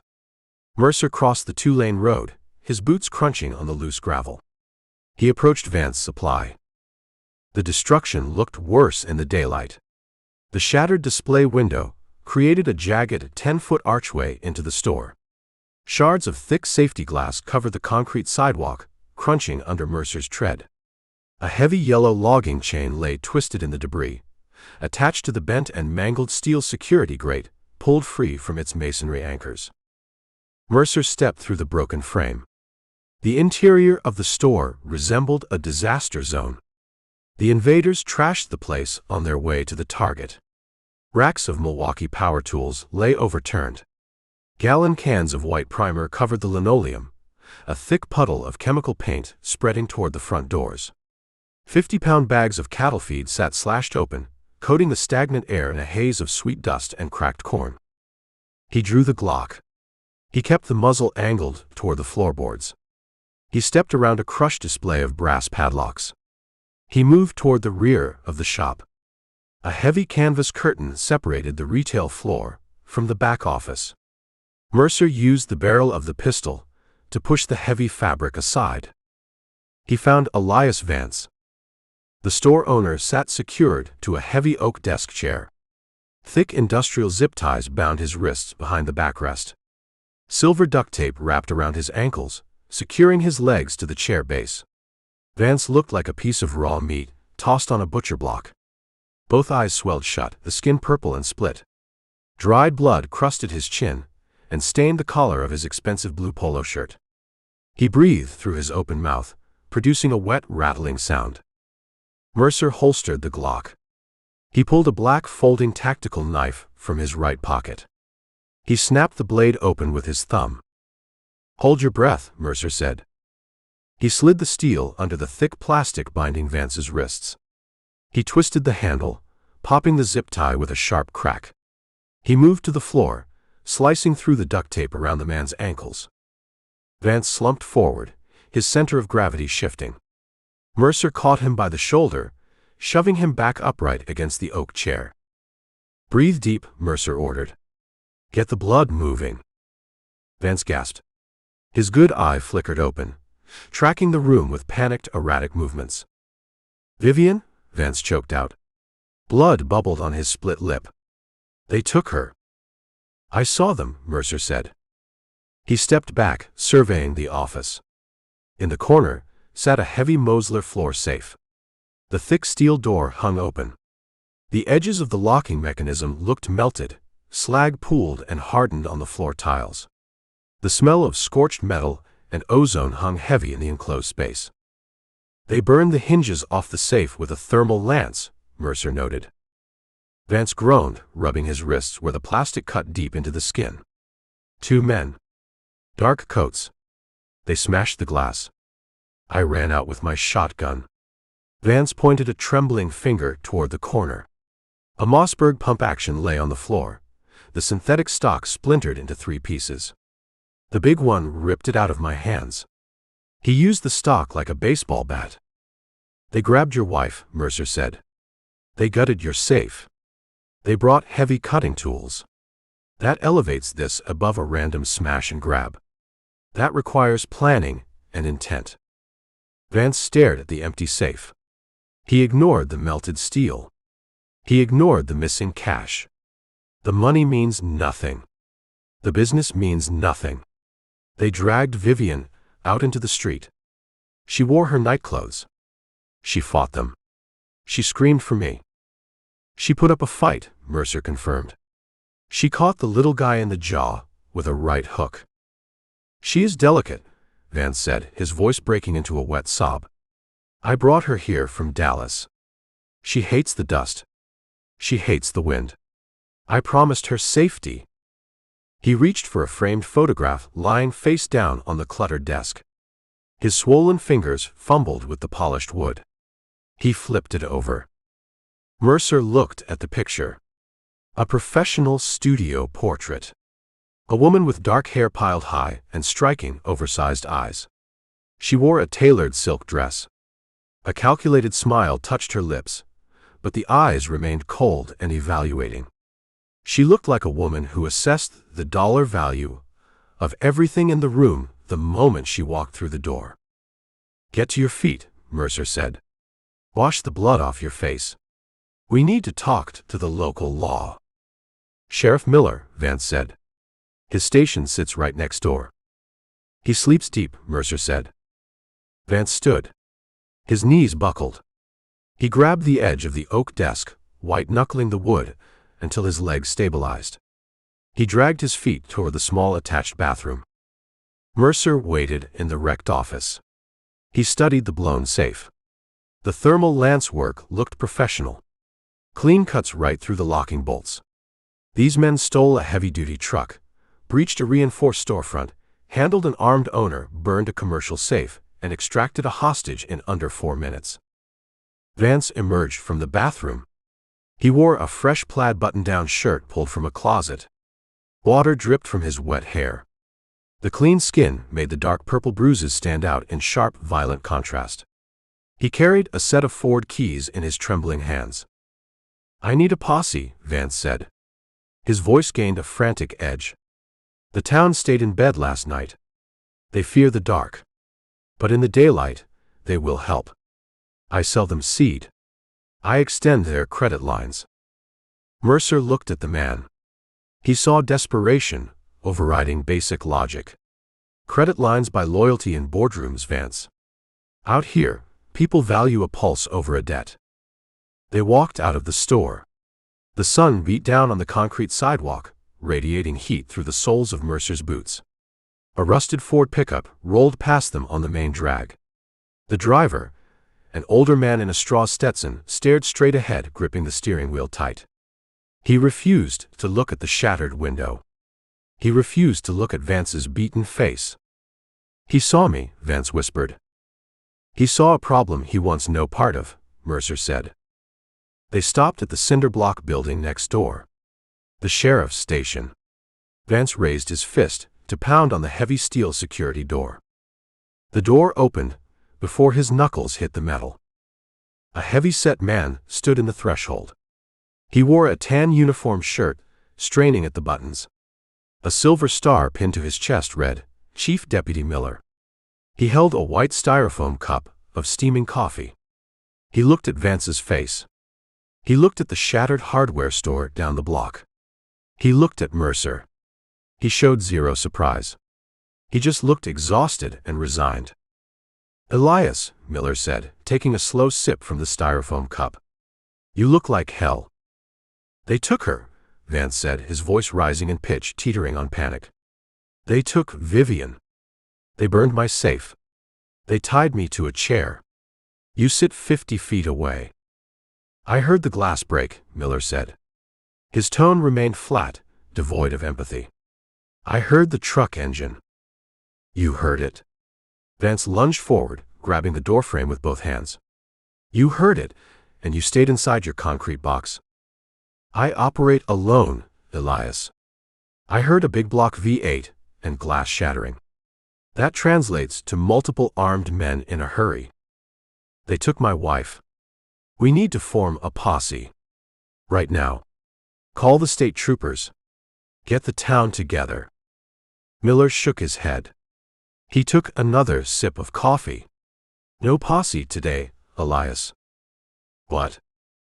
Look at the street, Miller said. He gestured with his free hand holding the cup. Do you see a line of volunteers, eager to catch a bullet in the chest? She is out there in the desert. She is gone, Miller said. Chasing that truck generates more body bags. I walked over to the alley behind your store an hour ago. I looked at the tire tracks. I found a cigarette butt and a dropped magazine from a custom AR-15. Vance stared at the man, uncomprehending. What does that mean? Miller sighed. He looked at Mercer, sizing up the Glock and the blank expression. He turned his attention back to Vance. It means Mick Dalton drove that Silverado, Miller said. Mick and his brother Jesse. The Dalton brothers do not rob convenience stores. They hit cartel stash houses and armored transports. They possess military hardware. They flayed a state trooper alive down in Presidio County last summer and left him tied to a mile marker. The name hit the hot air like a block of ice. Vance swayed, his face losing its color. The name Dalton carried weight across the entire basin. It represented absolute, unrestrained violence. It meant facing men who killed for sport. Mick Dalton, Vance whispered. The fight drained out of his spine. Yes, Miller said. They take 0 prisoners. They negotiate with no one. You ride after them. You hit a prepared ambush. You die in the dirt. I refuse to lead the local baker and the mechanic into a slaughterhouse. But Vivian. File an insurance claim on the safe, Elias. Forget the girl. She came from the city, anyway. She belongs to the desert now. Miller stepped back into the air-conditioned interior of the station. He pulled the heavy steel door shut. The deadbolt clicked into place with a loud, metallic snap. Vance stood on the concrete stoop. The morning heat baked the asphalt around him. He turned his head toward the west, looking at the dark peaks of the Chinati Mountains. The reality of his isolation settled over him, a heavy, suffocating blanket. He stood alone in the sun, a man holding a set of truck keys and a broken promise. Chapter 4. Chapter 4. Kick those broken axe handles out of the way, Vance said. He dropped to his knees behind the wrecked checkout counter. Shards of display glass crunched beneath his kneecaps. He ignored the sharp edges biting through his denim jeans. He jammed a heavy steel flathead screwdriver into the tight seam between 2 solid oak floorboards. Mercer stood over him.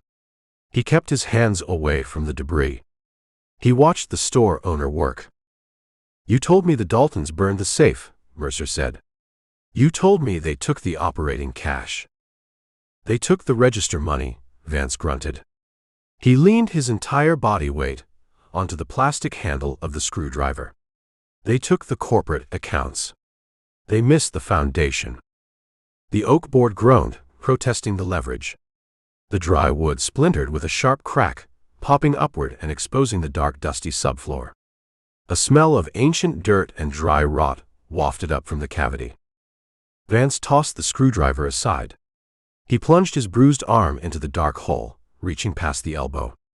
He fumbled in the blind space. His shoulder muscles bunched under the fresh plaid fabric of his shirt. He let out a sharp breath and hauled his arm back into the light. He gripped a heavy, mildew-stained canvas bank bag. Vance sat back on his heels.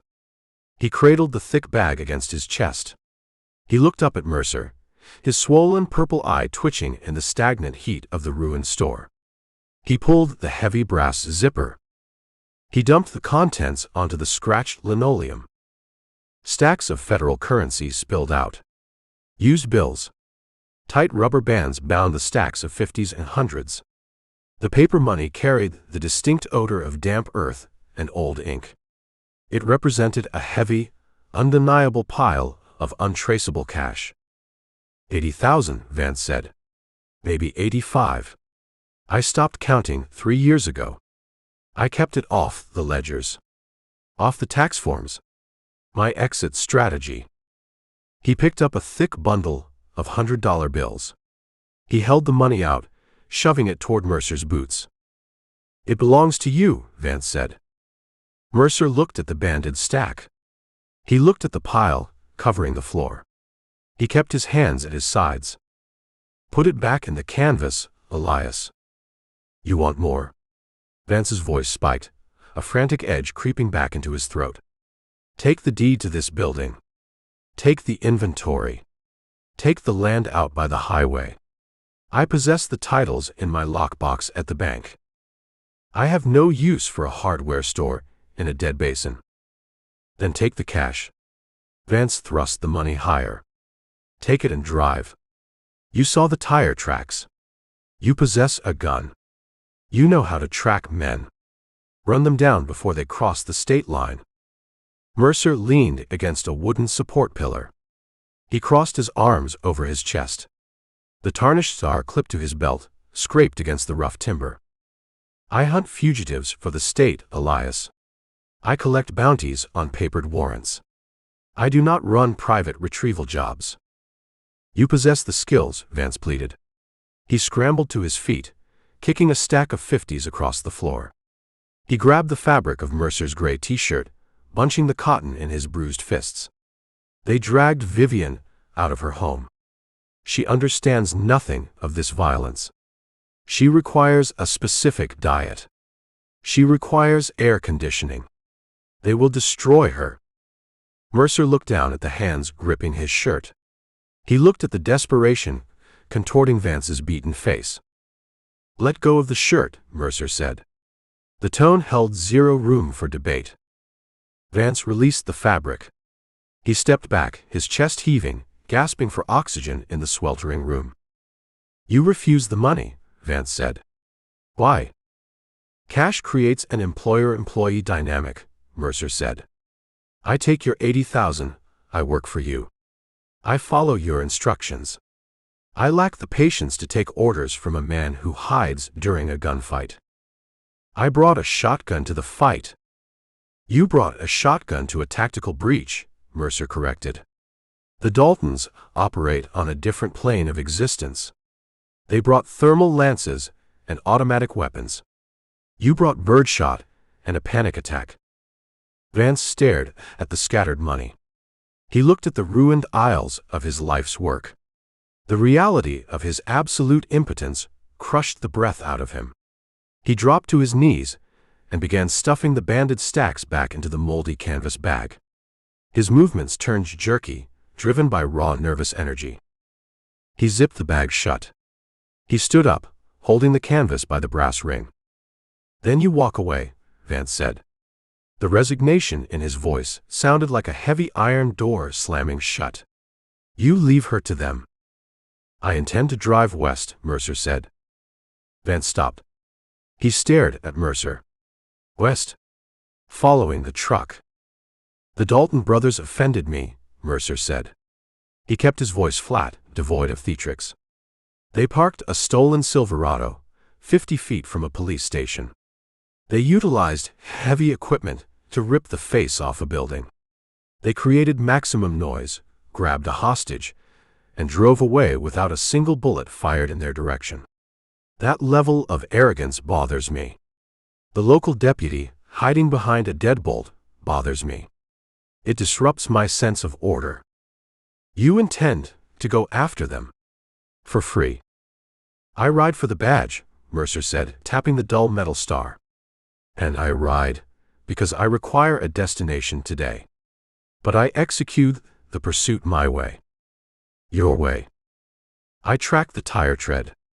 I locate the vehicle. If your wife breathes, I put her in the passenger seat. If she caught a stray bullet, I bring the Daltons back in the trunk. Wrapped in plastic. Vance swallowed hard. The bruised skin around his eyes pulled tight. She lives. They value her. For ransom. Prepare yourself for the alternative. She lives, Vance repeated. He gripped the canvas bag tight against his ribs. When do we leave? I leave in 10 minutes. I need to check the oil in the Cherokee and top off the coolant. I will pack my truck. Mercer shook his head. You stay here. You tape up your broken window. You deposit your cash in a real bank. Vance squared his shoulders.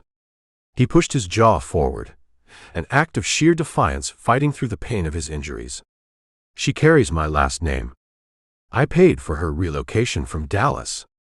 I refuse to sit in this ruined box, waiting for a stranger to deliver a corpse. I go with you. You represent a massive liability, Elias. You slow my pace. I own a 2022 Toyota Tacoma TRD Pro. 4-wheel drive. Fox shocks. Skid plates. It handles the desert better than your old Jeep. A truck requires a capable driver. I drive my own vehicle, Vance said. If I stay here, the town labels me a coward. They already look at me with pity. I refuse to die of shame in ojos secos. Mercer studied the man. He saw a fragile, brittle pride holding Vance upright. A man stripped of his wife, his dignity, and his security needed motion to survive the psychological shock. Sitting still invited a total mental collapse. We take the Tacoma, Mercer decided. My Cherokee stays behind the gas station. But I dictate the loadout. Agreed, Vance said. He turned toward the rear exit leading to the alleyway. The truck sits out back. Mercer followed Vance through the heavy steel security door. The midday sun hammered the narrow concrete alley. Heat radiated off the brick walls, creating a stifling, breathless corridor. A silver Toyota Tacoma sat parked against the loading dock. It gleamed in the sun. Oversized all-terrain tires. A steel brush guard. A heavy-duty roof rack. The vehicle looked ready for a Baja rally, but the pristine paint and immaculate undercarriage revealed it never left the asphalt. A classic pavement princess. Vance dropped the tailgate. The bed held a mountain of camping gear. A massive white Yeti cooler, taking up a third of the space. A heavy canvas wall tent. A dual-burner Coleman stove. 2 aluminum folding chairs. A plastic tote full of cast-iron cookware. Mercer walked to the tailgate. He grabbed the handle of the Yeti cooler. He hauled it backward, dropping it onto the concrete alley with a heavy thud. Water splashed from the drain plug. "What are you doing?" Vance demanded.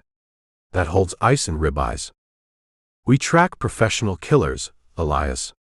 We do not host a barbecue." Mercer grabbed the canvas tent. He tossed it over the edge of the truck bed. It hit the dirt. He grabbed the Coleman stove and the cast-iron tote, discarding them both into a nearby commercial dumpster. "Stop," Vance yelled, grabbing Mercer's arm. "We require supplies. We travel into the deep desert." Mercer shoved Vance's hand away.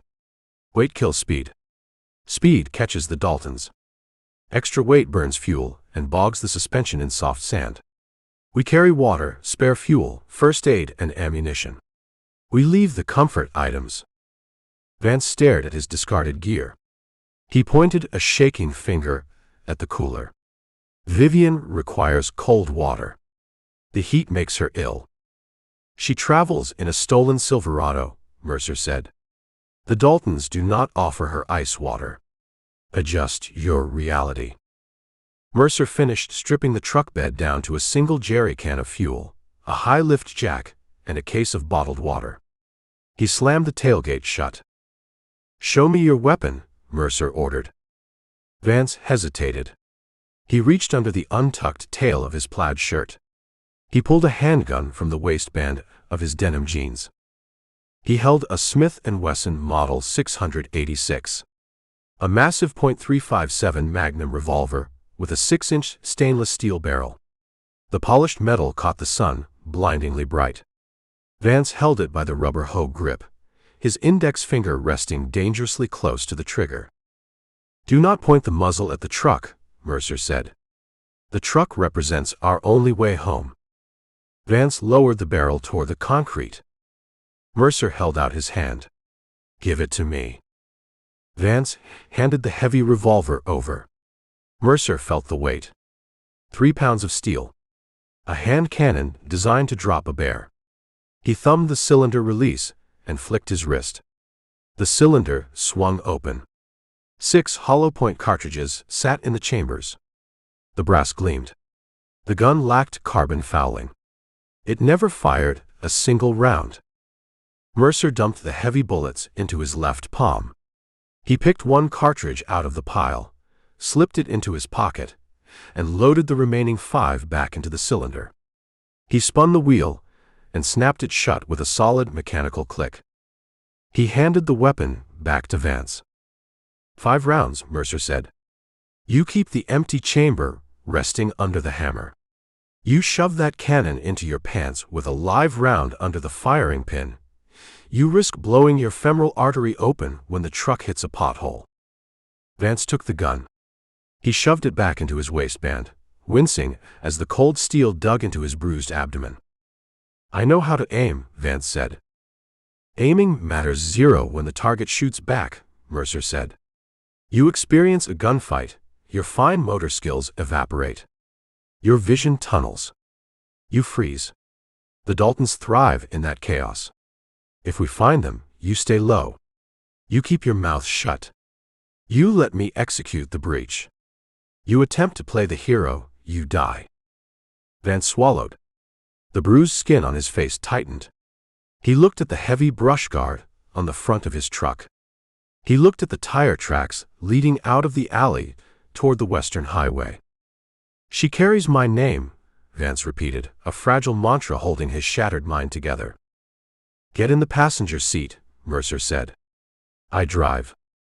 Vance walked to the passenger side. He opened the door and climbed into the leather seat. Mercer took the wheel. He pushed the ignition button. The V6 engine roared to life, a clean, modern hum replacing the silence of the alley. He shifted the transmission into drive. He steered the Tacoma out of the loading zone, tires crunching over the discarded canvas tent. They rolled down the main drag of Ojos Secos. The sun baked the empty street. Mercer accelerated past the sheriff's station, past the bucket, past the rusted gas pumps. A few locals stood on the cracked sidewalks, watching the silver truck leave the city limits. Nobody waved. Nobody offered a salute. They watched the vehicle shrink into the heat haze, fully expecting the desert to swallow the men inside. Mercer checked the rearview mirror one final time. The town of Ojos Secos faded into a brown smudge on the horizon. He pressed his boot down on the accelerator. The Tacoma surged forward, chasing the deep, aggressive tire treads cut into the asphalt, following a ghost into the wasteland. Chapter 5. Turn the climate control down, Vance said. He huddled against the passenger door of the Toyota Tacoma. He wrapped his arms across his chest. The digital display on the center console read 62 degrees. The exterior temperature gauge blinked at 109. The compressor stays on high, Mercer said. He kept his hands at 10 and 2 on the leather-wrapped steering wheel. Heat fatigue kills your reaction time. We need sharp reflexes. The air blows freezing cold against my bruises, Vance argued. His jaw shivered. The purple and black swelling around his eyes gave him the appearance of a raccoon caught in headlights. I possess a specific sensitivity to sudden temperature drops. Adjust the vents. Point the louvers at the ceiling. Vance reached out with trembling fingers. He slapped the plastic vent covers, directing the frigid air away from his beaten face. He settled back into the black leather seat, wincing as the material compressed his tender ribs. Mercer kept his foot pressed firm against the accelerator. The V6 engine hummed a steady, high-pitched note. The speedometer needle hovered at 85. The two-lane blacktop stretched infinite and straight across the Chihuahuan desert floor. Heat mirages transformed the horizon into a shimmering lake of liquid silver. Scrub brush and ocotillo cacti blurred past the side windows, a monotonous smear of olive green and bleached gray. "You dumped my Yeti cooler in a filthy alleyway," Vance said. He stared out the window at the hostile landscape. "I packed filtered spring water. I packed cold compresses." "The desert demands speed," Mercer said. 100 pounds of ice and molded plastic slows the suspension on rough terrain. We catch the Daltons by closing the distance, not by organizing a picnic. Vivian requires cold water. Vivian occupies the rear cabin of a stolen Chevrolet. She possesses delicate sensibilities, Vance continued, ignoring the brutal reality.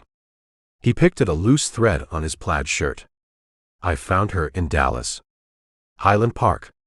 She walked through life accustomed to valet parking and central air conditioning.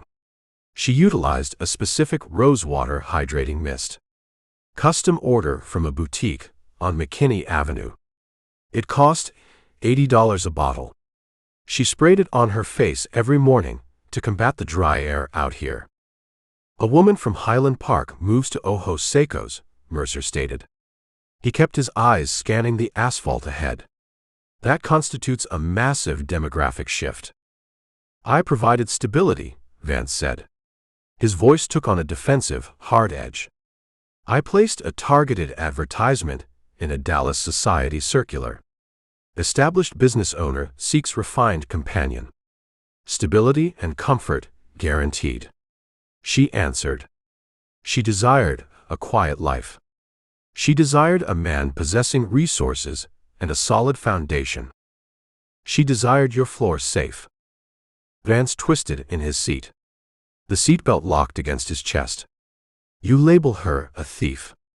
You label her a willing participant in this nightmare. You know nothing of my wife." "I know men like the Dalton brothers," Mercer said. "They execute precision strikes. They select targets holding maximum liquid assets with minimal security profiles. A rural hardware store owner hoarding $80,000 under his floorboards represents the perfect mark. But they require inside knowledge to locate the trapdoor." "I showed her the floorboards," Vance yelled. His voice bounced off the acoustic glass of the truck cabin. "I trusted her. A husband trusts his wife. We shared a home. We shared meals." "You bought a companion," Mercer said. "You imported a woman from a major metropolitan area. You placed her in a dying dust bowl. You expected gratitude. I provided luxury. I ordered silk dresses from catalogs. I installed a clawfoot tub. I bought a piano for the back room. She played it in the evenings. Classical pieces. Did she play the piano, or did she measure the distance between the back door and the safe?" Vance fell silent. He clenched his fists, knuckles turning white against his kneecaps. He stared at the dashboard. The delusion fought a losing battle against the mounting evidence. The shattered glass. The melted steel. The precise timing of the strike. Mercer reduced pressure on the accelerator. The Tacoma decelerated. The speedometer dropped to 60. 50. 40. "Why are we slowing down?" Vance asked, his panic returning. "You said we require speed." Mercer steered the truck onto the gravel shoulder. The anti-lock brakes engaged, pulsing against his boot. The Tacoma stopped in a cloud of fine white dust. Mercer shifted into park. He unbuckled his seatbelt. He opened the door and stepped out into the furnace heat. The air hit his lungs like a blast from an open oven. The asphalt radiated thermal energy, burning through the thick rubber soles of his boots. He walked to the center of the two-lane road. He crouched low, ignoring the burning sensation on his kneecap. He examined the blacktop. Vance pushed his door open. He stepped out, staggering slightly as the heat hit his bruised equilibrium. He walked over to Mercer, holding his right arm across his ribs. "What do you see?" Vance asked. "It looks like an empty road." Mercer pointed a finger at a specific patch of asphalt. A thin layer of blown sand covered the black surface. Wide, aggressive tire tracks cut through the sand, exposing the dark asphalt beneath. "Look at the tread blocks," Mercer said. Vance leaned closer, squinting through his swollen eye. "Tire marks. Trucks drive on this road." "Look at the void ratio," Mercer instructed. "The space between the rubber blocks. These marks feature massive, irregular voids and staggered shoulder lugs. Mud-terrain tires. Specifically, Toyo Open Country M per Terra Second. Size 35 or 37 inches. Heavy rubber designed for deep mud and jagged rocks, not highway cruising." "The Silverado possessed big tires," Vance said. "The Silverado runs on Toyos," Mercer confirmed. "I noticed the sidewall tread when they idled in front of your store. The vehicle weighs over 5,000 pounds. Add the weight of 3 adults and a cargo bed full of heavy breaching tools. The truck leaves a distinct, heavy footprint." Mercer stood. He traced the trajectory of the tracks with his eyes. The wide tread marks drifted toward the center line, crossing the double yellow paint, then correcting back to the right lane. "The driver fights fatigue," Mercer noted. "Or he fights a distraction in the cabin. The steering input looks erratic." "Vivian fights them," Vance said. A desperate spark of hope ignited in his voice. "She disrupts the driver.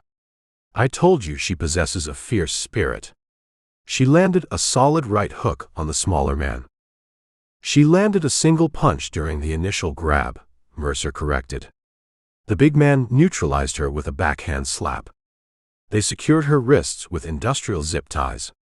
They tossed her onto a leather bench seat. She lacks the leverage to fight a 200-pound driver operating a heavy-duty steering column. "Then why do they swerve?" "They feel safe," Mercer said. "They believe they executed a clean getaway. They put 50 miles between their tailgate and your store. They relax. They reach for water. They reach for a map. They lose focus." Mercer walked back to the Tacoma. He climbed into the driver's seat. The blast of the air conditioning felt like plunging into an ice bath. Vance followed, slamming his door shut against the hostile environment. "We maintain the pursuit," Mercer said. He shifted back into drive. The Tacoma merged onto the asphalt, the V6 engine roaring as he buried the pedal. The truck devoured the miles. The sun climbed higher, reaching its zenith, turning the sky into a bleached, cloudless dome. The glare off the hood forced Mercer to pull a pair of polarized aviator sunglasses from the center console.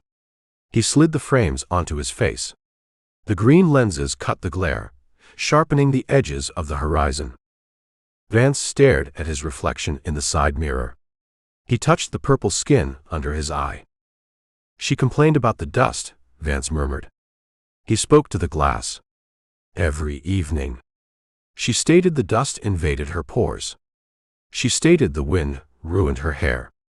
"I purchased an expensive humidifier for the bedroom. I sealed the window frames with silicone caulking. I attempted to create a fortress against the elements." "You built a terrarium," Mercer said. "I protected my investment." A human being requires more than sealed windows and boutique water. They require a reason to stay. Vance turned his head. His gaze snapped to Mercer. Anger flared, overriding the pain. "You possess zero right to judge my marriage. You drift through dead towns wearing a fake badge. You judge my life from the outside."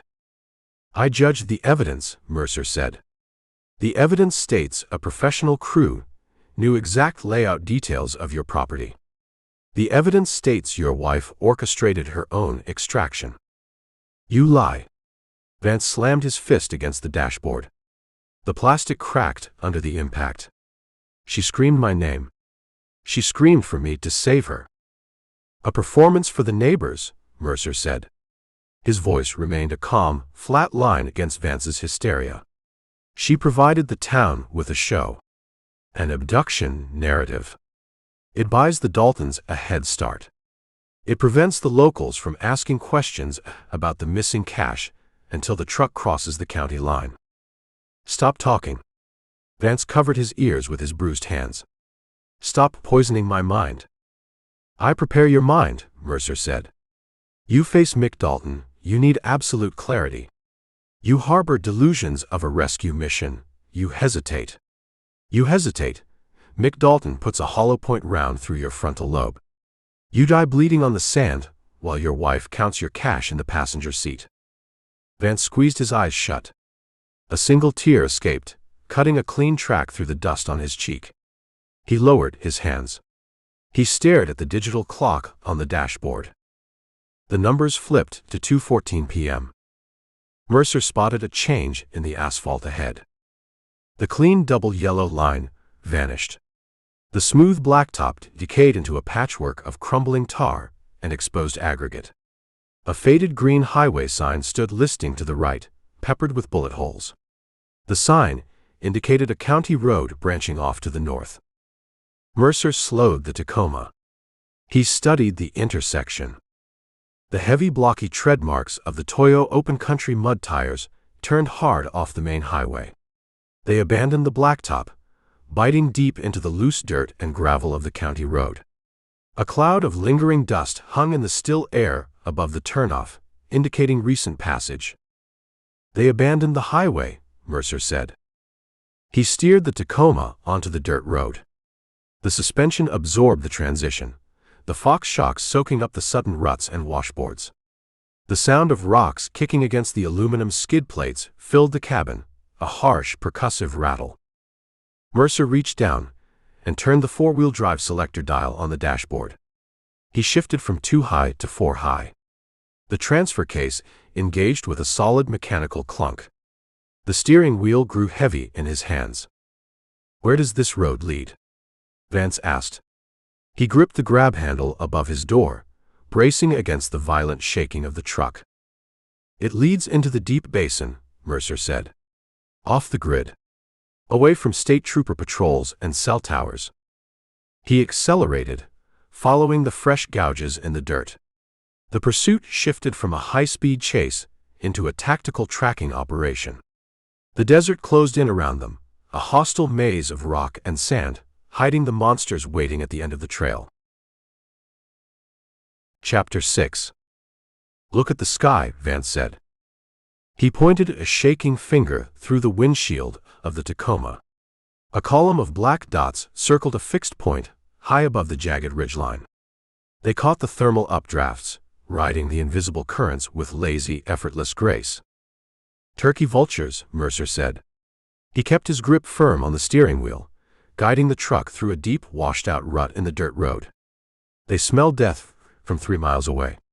They wait for the heat to cook the meat. They circle directly over the tire tracks. They circle a fresh kill. The dirt road crested a limestone rise. A shallow valley opened below them, a cracked basin devoid of vegetation. A solitary structure occupied the dead center of the depression. A flat-roofed cinder-block box flanked by a rusted corrugated steel garage. 2 ancient gravity-feed gas pumps stood like silent sentinels beneath a sun-faded metal canopy. The painted sign above the pumps peeled in long strips, canyon-edge fuel intact. The aggressive Toyo mud terrain tracks led straight into the hard-packed dirt lot. The heavy grooves cut deep, scattering loose gravel. Mercer braked. The Tacoma came to a halt, 20 yards from the concrete pump island.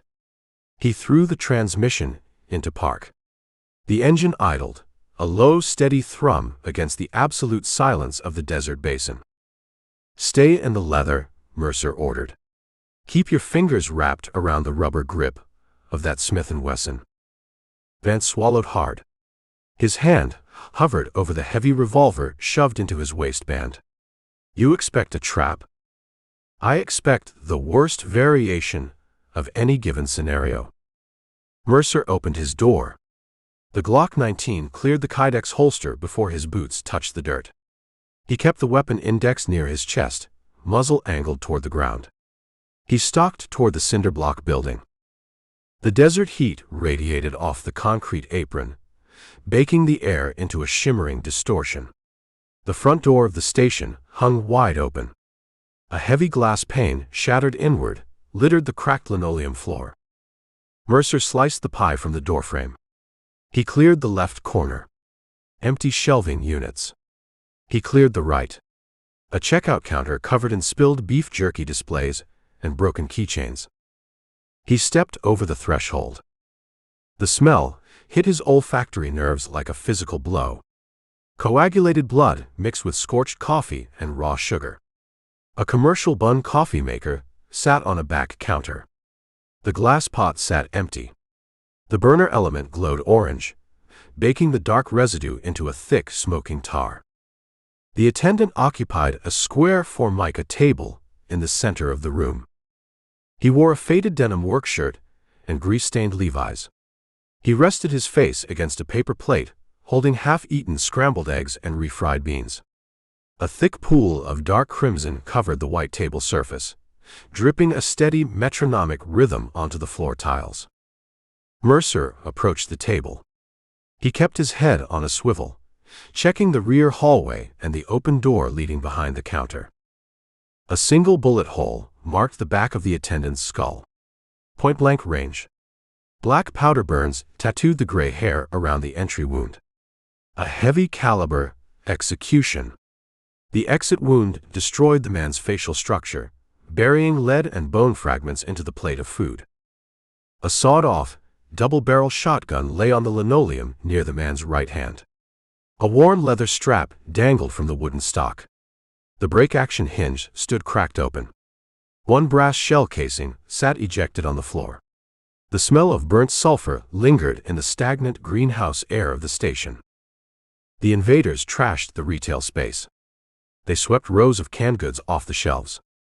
They sliced open 50-pound bags of flour and sugar, coating the room in a thick white powder. A glass display case containing cheap pocket knives and Zippo lighters lay smashed, emptied of inventory.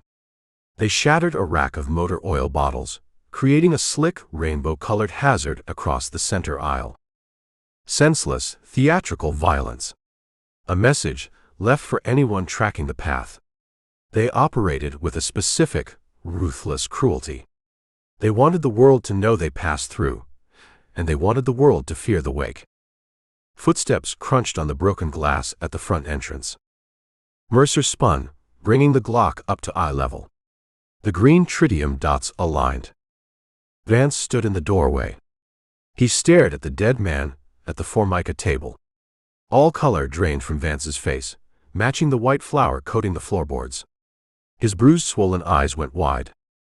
"I instructed you to remain in the truck," Mercer said. He lowered the pistol. Vance ignored the command. He covered his mouth with a trembling hand. He staggered backward, catching himself on the aluminum doorframe. He dry-heaved, his chest racking with violent spasms. "They murdered him," Vance choked out. "They executed him over a plate of eggs." "He fought back," Mercer said. He pointed the black muzzle of his pistol at the sawed-off shotgun on the floor. The attendant fired one barrel of buckshot. He hit a target. The Daltons retaliated with lethal force. Vance dragged his gaze away from the corpse. He looked at the destroyed shelves. He looked at the pools of motor oil. Vivian witnessed this slaughter. They forced her to watch them put a bullet into an old man's brain. "Step outside," Mercer said. "Check your corners. Wait by the truck." Mercer bypassed the front counter. He pushed through a swinging wooden door leading to the rear lot. The heavy hinges whined. The black Chevrolet Silverado sat parked behind the cinder block building. Steam hissed from a punctured radiator grill. A pool of green coolant soaked into the parched earth beneath the engine block. The truck absorbed massive damage. A tight cluster of heavy buckshot peppered the tailgate and the rear passenger side quarter panel. The lead pellets shredded the thin aluminum skin. One errant pellet shattered the rear windshield, creating a spiderweb of broken safety glass. The front driver's side tire sat completely flat. Torn rubber wrapped around a gouged, ruined alloy wheel rim. The attendant caught them by surprise, Mercer noted, speaking to the empty lot. He stepped out the back door and pulled the trigger. He disabled their primary transport. Mercer walked to the Silverado. He looked through the shattered rear window. The black leather bench seat sat empty. Glass fragments covered the upholstery. Mercer opened the rear passenger door. The heat inside the cabin felt oppressive. The air smelled of cheap cologne, stale cigarette smoke, and nervous sweat. He inspected the floorboards. He found a thick black industrial zip tie resting on the carpeted floor mat. Mercer picked it up. He examined the plastic structure. The thick band separated into two pieces. Vance rounded the corner of the building. He refused to wait by the Tacoma. He spotted Mercer holding the plastic tie. "She cut herself loose," Vance said. A desperate, ragged smile touched his bruised lips. "I told you she fights." She located a piece of broken glass and severed the plastic binding. "Glass requires a distinct sawing motion," Mercer said. "Glass creates jagged, uneven frayed cuts in high-density polymer. Examine the edges." Mercer held the two ends of the zip tie up to the harsh sunlight. Vance squinted. The cut looked perfectly straight. A clean surgical slice. "A sharp steel blade created this separation," Mercer explained. "A heavy knife pressing down against a solid surface. Someone cut her loose. Someone possessing a blade and the freedom to use it. They needed her to walk," Vance rationalized. He pointed at the ruined rear tire of the Silverado. The truck died. They forced her to exit the vehicle. They cut the bindings to march her into the desert. Mercer dropped the sliced zip tie into the dirt. He turned his attention to the corrugated steel garage sitting adjacent to the main building. A heavy steel master lock lay on the gravel, snapped in half by a pair of massive bolt cutters. The metal double doors swung wide open, groaning on rusted hinges. Mercer stalked inside the dark structure. The garage smelled of heavy machine oil, gasoline, and old canvas tarps. Heavy wooden tool benches lined the side walls. A commercial air compressor, an arc welder, and a stack of spare tires sat idle in the corners. Two large rectangular patches of clean concrete marked the center of the floor, surrounded by years of accumulated grease, dirt, and chemical spills.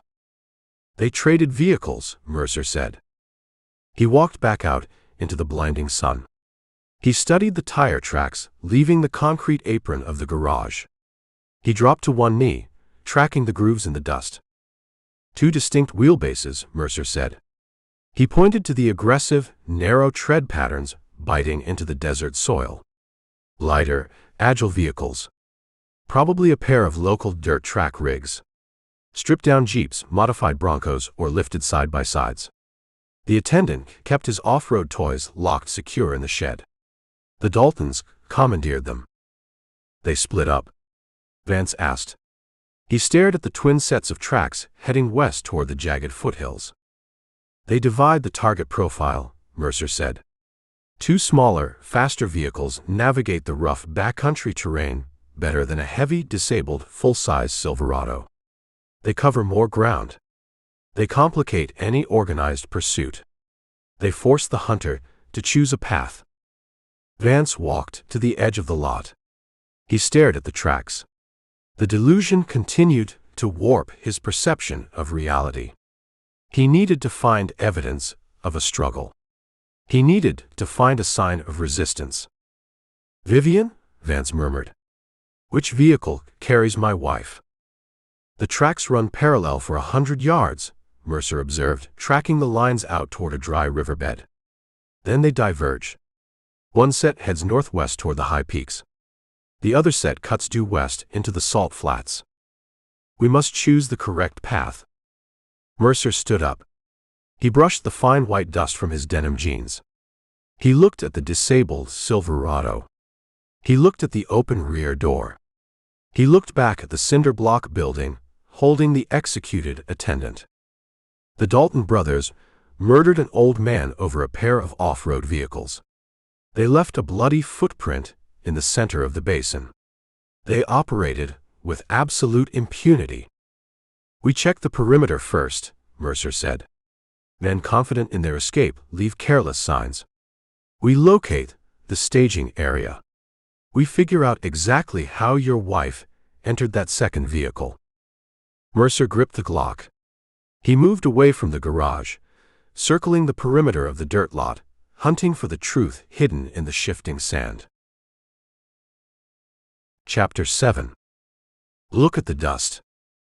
Mercer stood beneath a rusted corrugated tin overhang, extending from the rear wall of the cinder block garage. The metal roof provided a 10-foot square of deep, bruised shadow against the blinding desert glare. Vance stepped out of the harsh sunlight. He favored his right side, holding his ribs. He breathed through his mouth, pulling the arid air into his lungs in shallow, rattling gasps. The heat cooked the bruised flesh around his eyes, turning the purple skin angry and tight. "I see a dirt floor," Vance said. "You look at the surface," Mercer said. "You need to read the impact." Mercer pointed the muzzle of the Glock toward the center of the shaded patch. Two cheap aluminum lawn chairs sat angled toward the vast expanse of the salt flats. Sun-faded green nylon webbing crisscrossed the aluminum frames. The nylon sagged, stretched by recent heavy weight. Between the two chairs sat a wooden wire spool, repurposed as a crude patio table. Mercer holstered the pistol. He crouched, bringing his face close to the packed earth. 3 cigarette butts littered the dirt near the left chair. Crushed white filter tips. Camels. Mercer hovered his hand over the butts, feeling for residual heat. The paper felt cold. Dead. He shifted his gaze to the right chair. A single, thick cigarillo stub sat ground into the dust. The dark brown tobacco leaf unspooled slightly at the crushed end. Resting on top of the wooden spool table sat an apple core. The exposed flesh of the fruit oxidized into a rusted brown color. Tiny black seeds clung to the core. A cluster of black ants swarmed the sugary residue, dismantling the remaining fruit cell by cell. "They consumed a snack," Vance said. He leaned against a heavy steel drum resting near the wall. He wiped a thick bead of sweat from his forehead. "Criminals experience hunger. They pillaged the station inventory. They stole an apple." "Criminals running from a double homicide experience adrenaline," Mercer countered. "Adrenaline suppresses the appetite. It shuts down the digestive tract. You kill a man, your heart rate spikes to 150 beats a minute. You grab the keys to the fresh vehicles.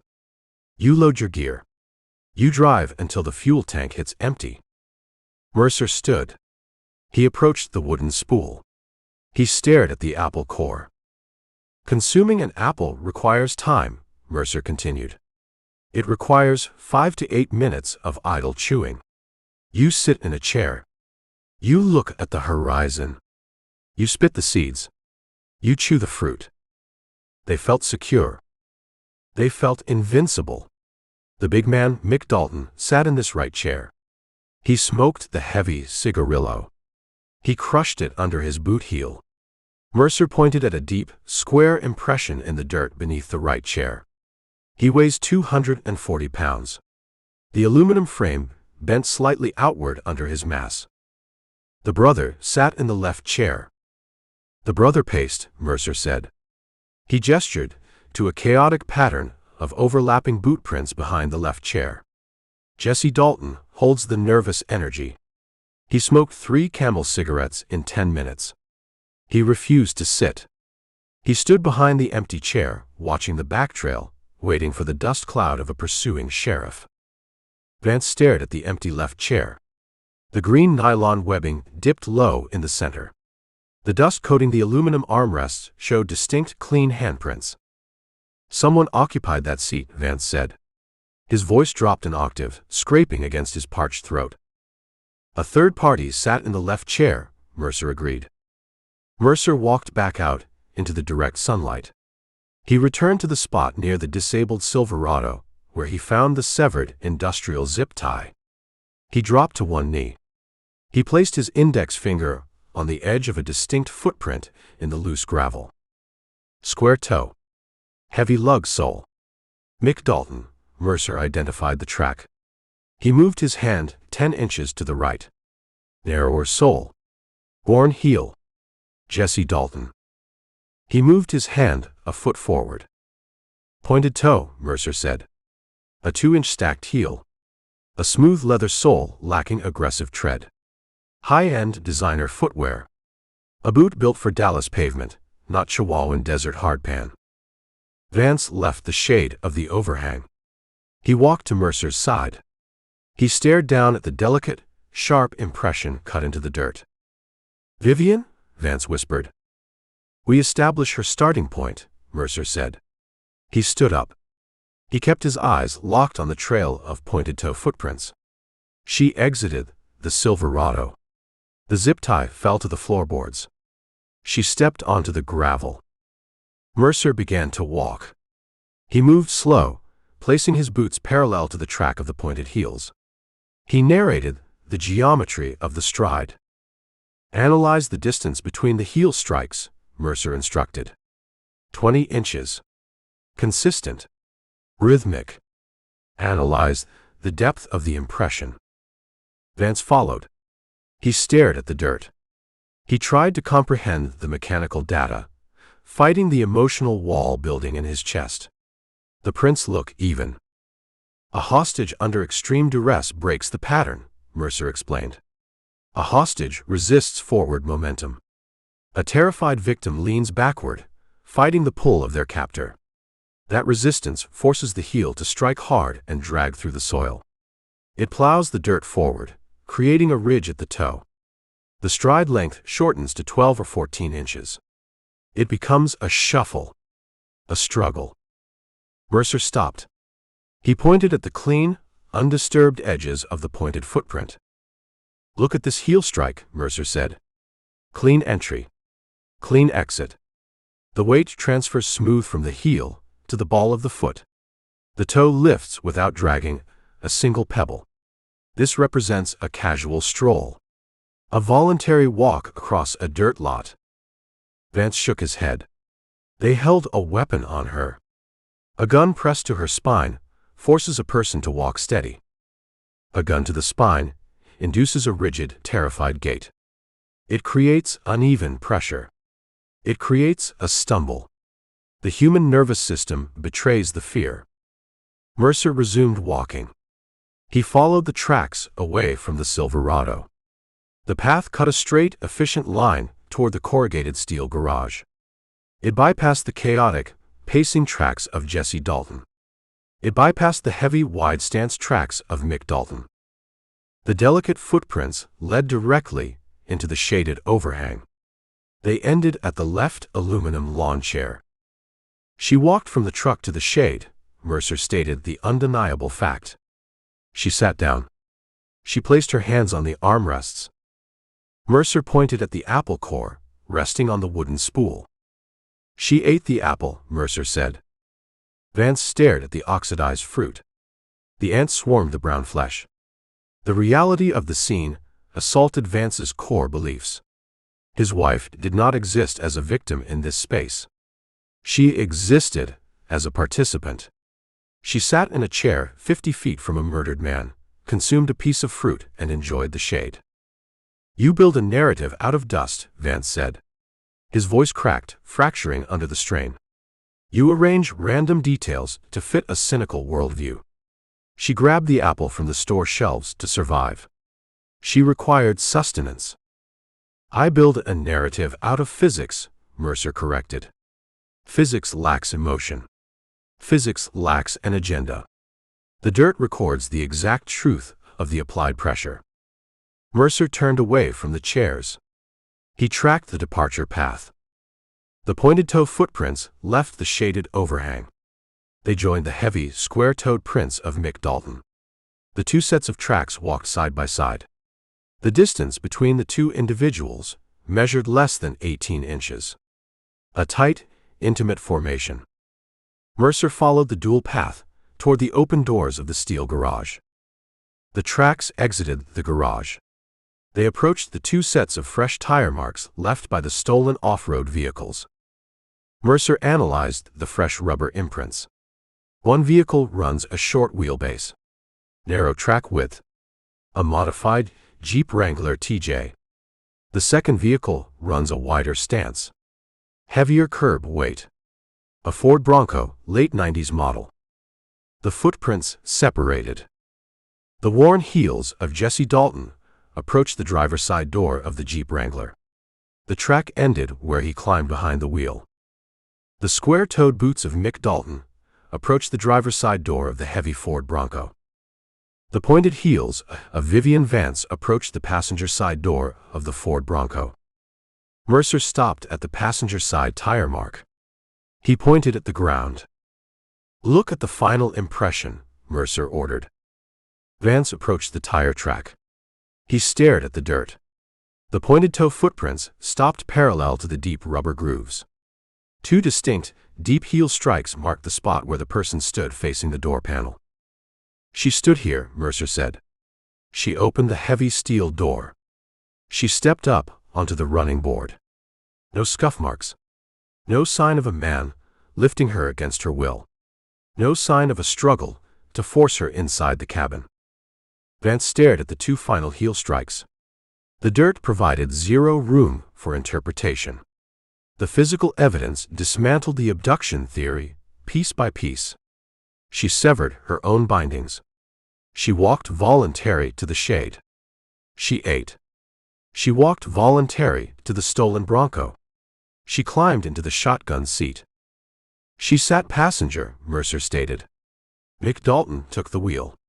Jesse Dalton took the lead in the Wrangler. Vance reached into the breast pocket of his plaid shirt. He pulled out the framed photograph.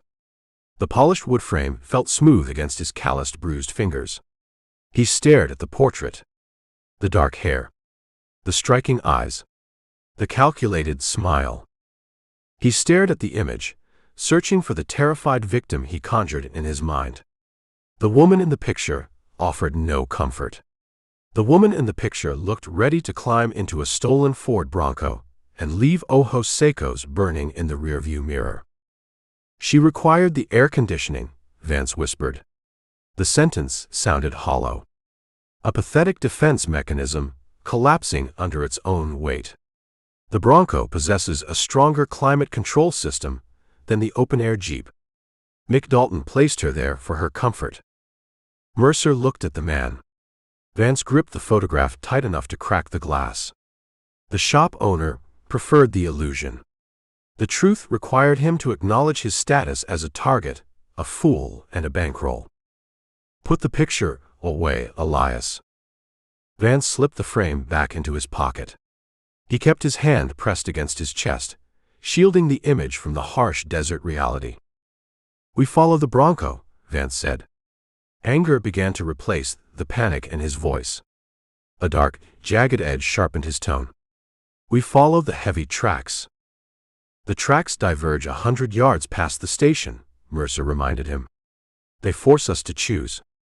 We choose the Bronco. Mick Dalton possesses the money. Mick Dalton possesses my wife." Mercer walked back toward the idling Tacoma. The Bronco carries more weight. 2 passengers. The stolen cash. The heavy breaching tools. The suspension sits lower. The tires dig deeper into the sand. We track the deeper grooves. Vance followed. He walked past the dead attendant inside the station. He walked past the disabled Silverado.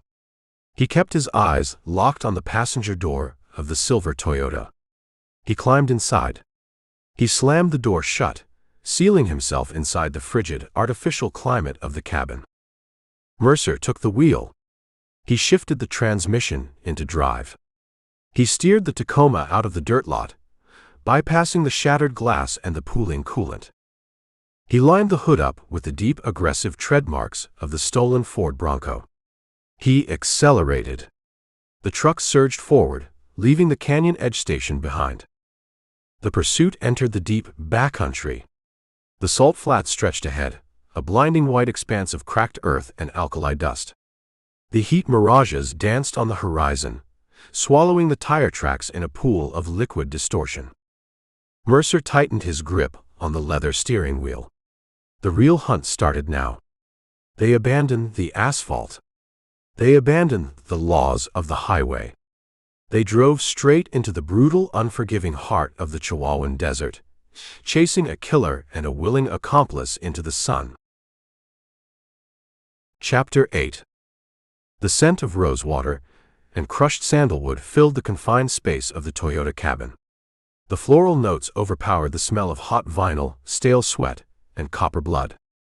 Vance held a square of white silk across his face. He breathed through the delicate fabric.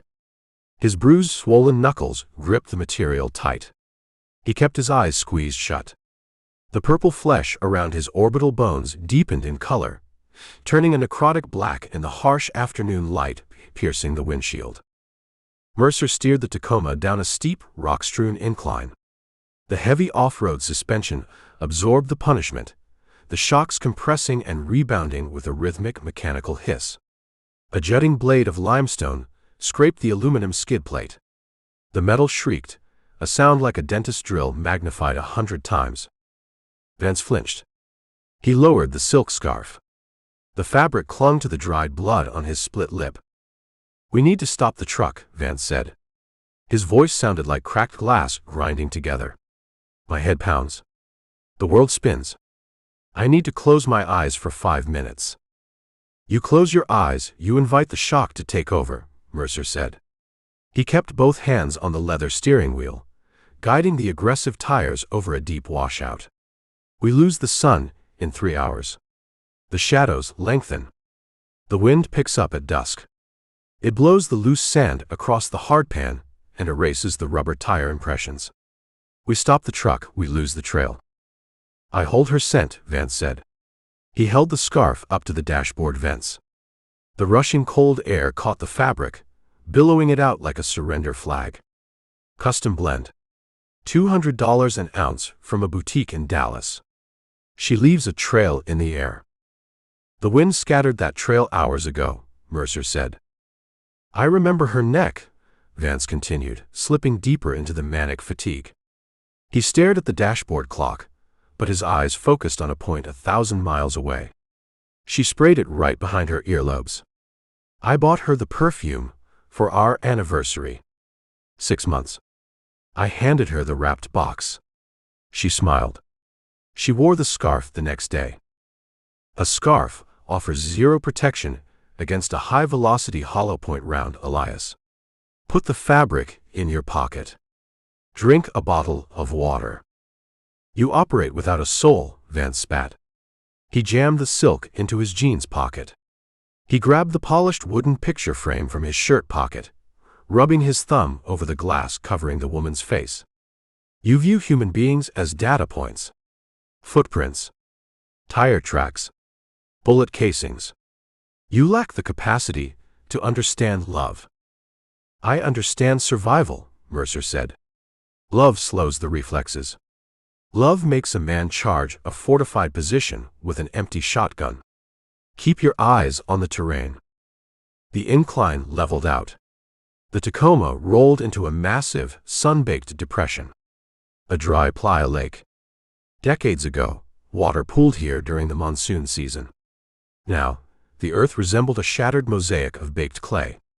A network of deep, geometric cracks stretched across the basin floor, glowing bone-white under the brutal sun. A single twisted mesquite tree stood dead in the center of the dry lake, its bare, sun-bleached branches reaching toward the sky like skeletal fingers. Mercer eased the pressure off the accelerator. The truck crawled to a halt at the edge of the cracked clay. The heavy tread marks of the stolen Ford Bronco led straight into the depression. The aggressive tires crushed the raised edges of the baked mud, leaving a clear, undeniable path. But the tracks stopped halfway across the basin, right next to the dead mesquite tree. A chaotic jumble of overlapping rubber marked a spot where the driver threw the transmission into park. "They stopped," Mercer said. He shifted the Tacoma into park and killed the engine. The sudden silence deafened them. The mechanical hum of the V6 vanished, replaced by the absolute crushing stillness of the Chihuahuan backcountry. The heat radiating off the white clay distorted the horizon. Mercer unclipped his seatbelt. He pushed the heavy door open and stepped into the furnace. The heat sucked the moisture from his eyeballs in seconds. He pulled the polarized aviator frames down over his eyes. He drew the Glock 19, keeping the muzzle pointed at the cracked earth. He walked toward the center of the basin. Vance stayed in the truck. He watched through the bug-splattered windshield. Mercer reached the dead mesquite tree. He stood next to the deep impressions left by the Bronco's massive tires. He read the story, printed in the clay. The baked mud acted like casting plaster. It recorded every shift in weight, every footstep, every minor adjustment of balance. Mercer examined the driver's side tracks. Mick Dalton stepped out of the heavy vehicle. The square-toed boots crushed a large slab of clay. The tracks walked around the front bumper, paused, and approached the trunk of the dead tree. A dark, damp patch stained the white dirt at the base of the trunk. Mick took a leak. He ground a cigarillo stub into the earth with his heel. Mercer walked around to the passenger side of the Bronco tracks. He found the pointed heels. The impressions sat deep and perfect in the clay. Vivian opened the passenger door. She stepped down from the running board. Mercer turned back toward the Tacoma. He raised his left hand. He signaled Vance to exit the vehicle. Vance shook his head, refusing to open the door. He clutched the wooden picture frame to his chest. Mercer walked back to the silver truck. He yanked the passenger door open. The blast of cold air hit his face, a sharp contrast to the apocalyptic heat outside. "Get out of the truck, Elias. I need to rest. My ribs burn." "You need to face the facts," Mercer said. He reached in, grabbed the collar of Vance's plaid shirt, and hauled the man out of the leather seat. Vance stumbled, his boots hitting the gravel. He gasped in pain, clutching his side. He glared at Mercer, a flash of pure hatred cutting through the exhaustion. "Walk with me," Mercer ordered. He led the shop owner across the cracked basin. The sun beat down on their shoulders, a physical weight pressing them into the dirt. They reached the passenger side tire marks. Mercer pointed the black barrel of his pistol at the ground. "Look at the clay," Mercer said. Vance stared down. He saw the twin indentations of the pointed heels. The polished leather soles left smooth, unblemished outlines. "She stepped out of the vehicle," Vance said. His voice trembled. He searched for an excuse. The cabin grew too hot. The air conditioning in that old Ford failed. She required fresh air. "She required a stretch," Mercer corrected. "Follow the path." Mercer traced the footprints with the muzzle of his gun. The pointed heels walked a straight, even line away from the vehicle. They bypassed the dead mesquite tree. They walked toward a small ridge of limestone overlooking a deep, jagged canyon. "A terrified hostage stays near the vehicle," Mercer lectured. "A terrified hostage curls into a defensive posture. A hostage cowers. A hostage begs for mercy. A hostage does not take a nature walk to admire the canyon view." Vance followed the trail. His breathing grew shallow. He stopped at the edge of the limestone ridge. The pointed footprints stood side by side at the precipice. The impressions showed equal weight distribution. "She stood right here," Mercer said, coming up behind him.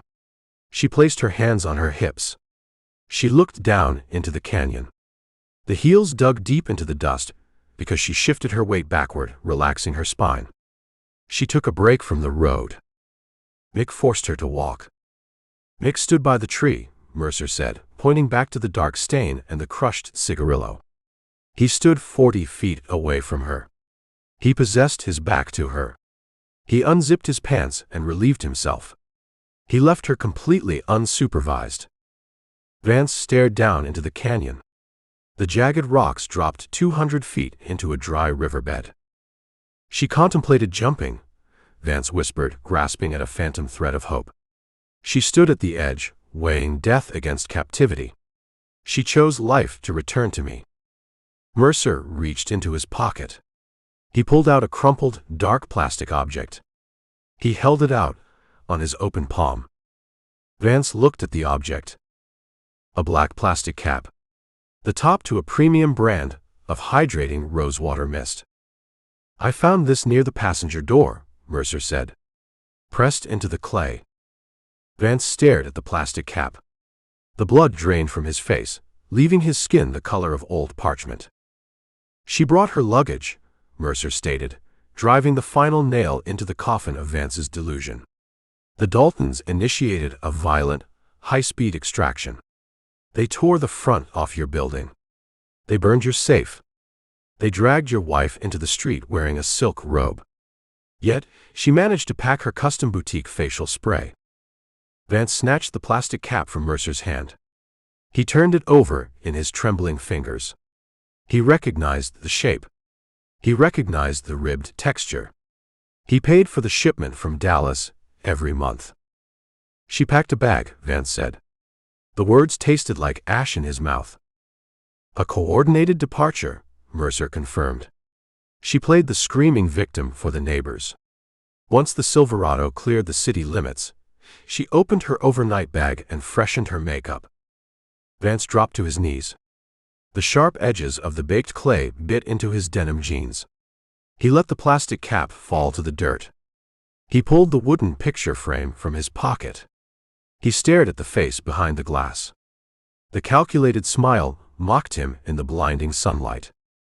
He raised his arm. He prepared to smash the frame against the limestone rock. Mercer stepped forward. He grabbed Vance's wrist, stopping the downward arc. Do not break the glass, Mercer ordered. Vance fought the grip. Let me shatter it. She played me for a fool. She stole my money and left me for a monster. You break the glass, you surrender, Mercer said. His grip resembled a steel vise tightening around the shop owner's bones.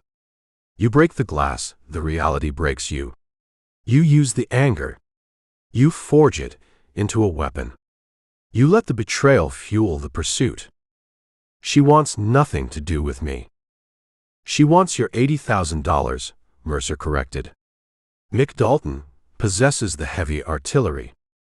Mick Dalton possesses the criminal network. But your wife possesses the intellect. She orchestrated the breach. She holds the strings. Mercer released Vance's wrist. He took a step back, holstering his weapon. Get off your knees, Mercer said. Stand up. We have 3 hours of daylight left. The Bronco tracks cut north from this basin. We put the Tacoma in gear, and we run them down. Vance stayed on the ground for a long moment. He stared at the plastic cap resting in the dust next to the flawless pointed footprint. He looked at the photograph in his hand. The fragile, delicate woman he invented in his mind vanished, replaced by a cold, calculating stranger who drank his expensive wine and measured the dimensions of his floor safe. He slipped the picture frame back into his shirt pocket. He pushed himself off the cracked earth. He ignored the burning pain in his ribs. A new sensation replaced the panic and the despair. A cold, heavy stone settled in his gut. Pure, unfiltered rage. Vance turned his back on the canyon. He walked straight toward the silver Tacoma. He did not look at the tracks again. He opened the passenger door and climbed inside, pulling the heavy door shut behind him. Mercer watched him. He recognized the shift in the man's posture. The desperate husband died on the baked clay of the dry lake.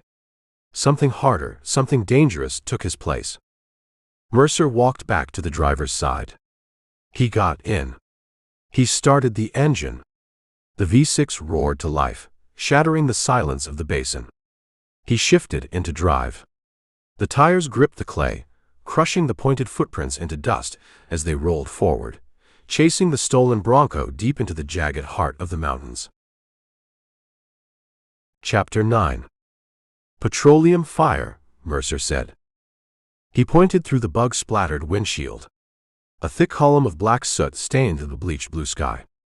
The smoke rose in a tight, concentrated pillar before catching the upper atmospheric crosswinds and shearing off toward the east.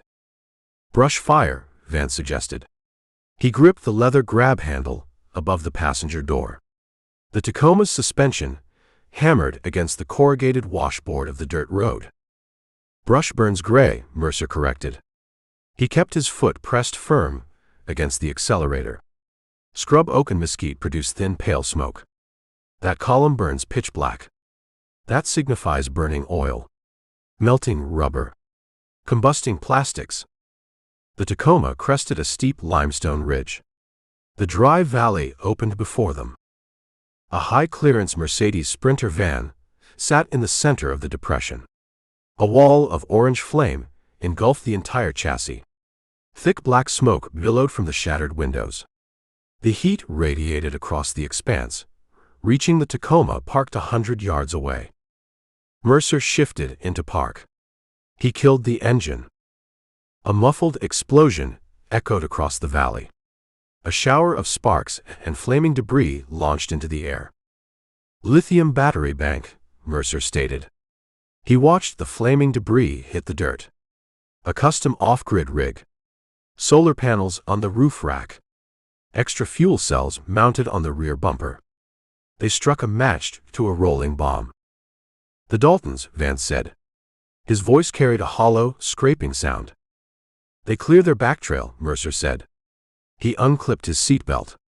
They encounter a witness in the deep desert. They eliminate the variable. Mercer drew the Glock 19. He pushed his door open. The blast of ambient desert heat merged with the thermal radiation from the burning van. He felt the hair on his forearms curl and singe. Vance stepped out of the passenger side. He ignored the pain in his bruised ribs. He stared at the inferno. The flames consumed the vehicle, destroying the metal, reducing the machine to a charred skeleton. "Stay behind the engine block of the truck," Mercer ordered. Vance ignored him. He walked forward, moving toward the burning wreckage like a man trapped in a waking nightmare. Mercer let him walk. He focused his attention on the perimeter. He scanned the rocky outcroppings. He scanned the shadows cast by the deep arroyos. The Daltons possessed a head start, but the fire burned fresh. The metal frame of the van glowed a cherry red. He approached the vehicle from the upwind side, avoiding the toxic black smoke. The ground crunched beneath his boots. Melted fiberglass and shattered safety glass coated the dirt. He found the drag marks. 2 deep, parallel trenches cut through the loose gravel, leading away from the burning van toward a cluster of massive granite boulders. Splatters of dark crimson dotted the trail, soaking into the parched earth. Mercer followed the blood.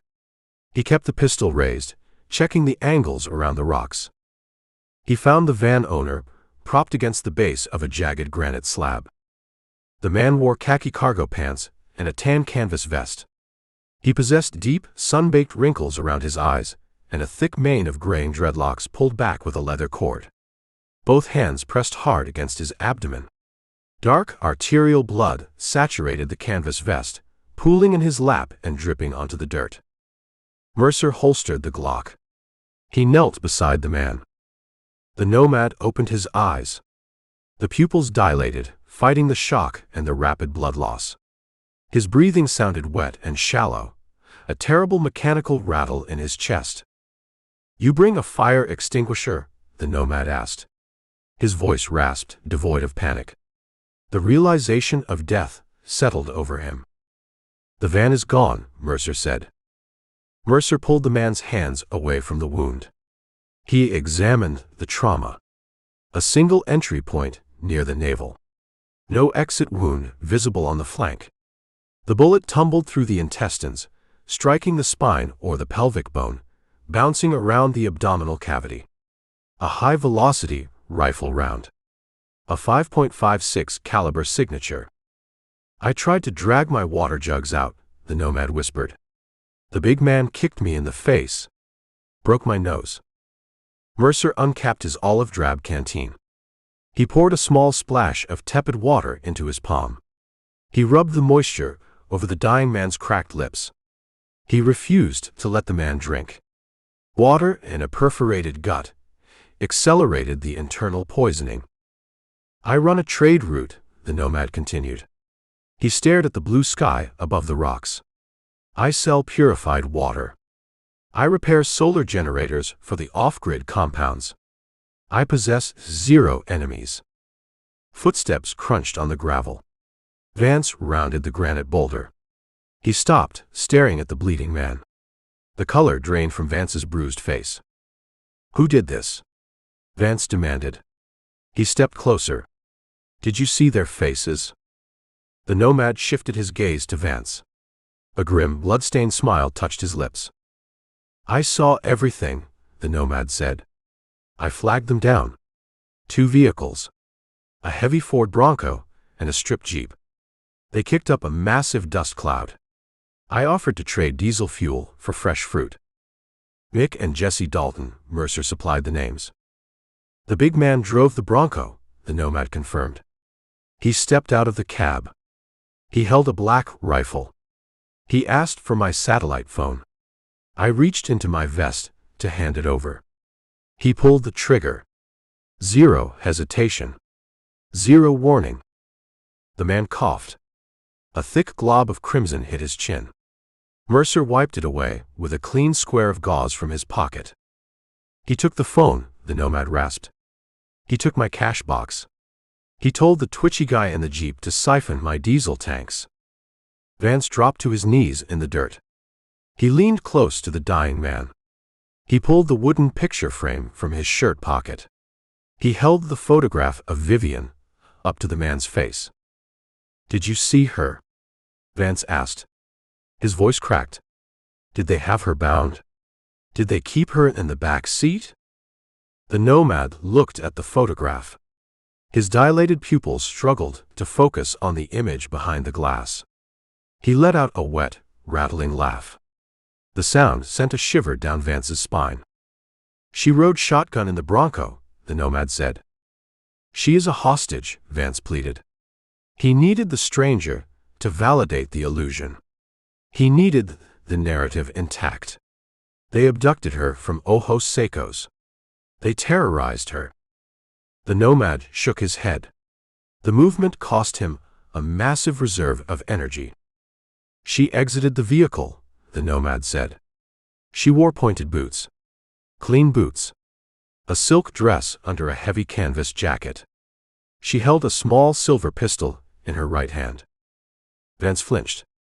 The words hit him like physical blows. A Kimber 1911, Mercer noted. A common backup weapon. She pointed the gun at them? Vance asked, grasping at a final desperate thread. She tried to defend you. She ignored me, the nomad said. The absolute indifference of the memory haunted his dying voice. I lay bleeding in the dirt. I screamed for help. She walked past me. She walked to the back of my van.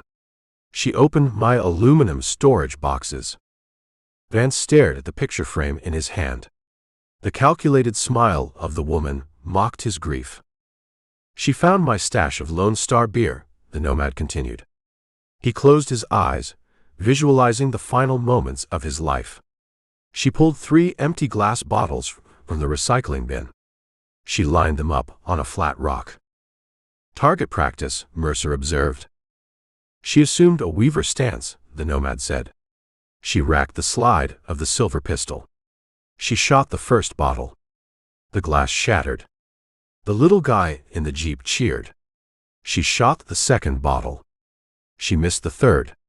She laughed. A bright, clear sound ringing across the valley. Vance lowered the picture frame. He placed it face down in the dust. She laughed, Vance repeated. The words carried 0 inflection. The tone of absolute defeat. She enjoyed the noise, the nomad whispered. His voice lost volume, fading to a coarse friction in his throat. The big man finished siphoning my fuel. He told her to pack it up. She walked to my front seat. She grabbed a red emergency flare from my dashboard. The nomad opened his eyes one final time. He locked his gaze on Vance. He delivered the absolute truth of the encounter. She struck the flare against the asphalt, the nomad said. The red phosphorus ignited.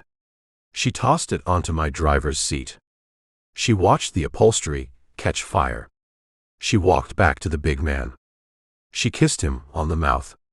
She climbed into the Bronco. They drove away. The nomad stopped speaking. His chest stopped rising. The wet, rattling sound ceased. The dilated pupils fixed on the empty sky. Mercer checked the carotid artery on the man's neck. 0 pulse. The system collapsed. Mercer stood up. He looked down at Vance. The shop owner remained on his knees in the dirt. He stared at the wooden picture frame, resting face down in the gravel.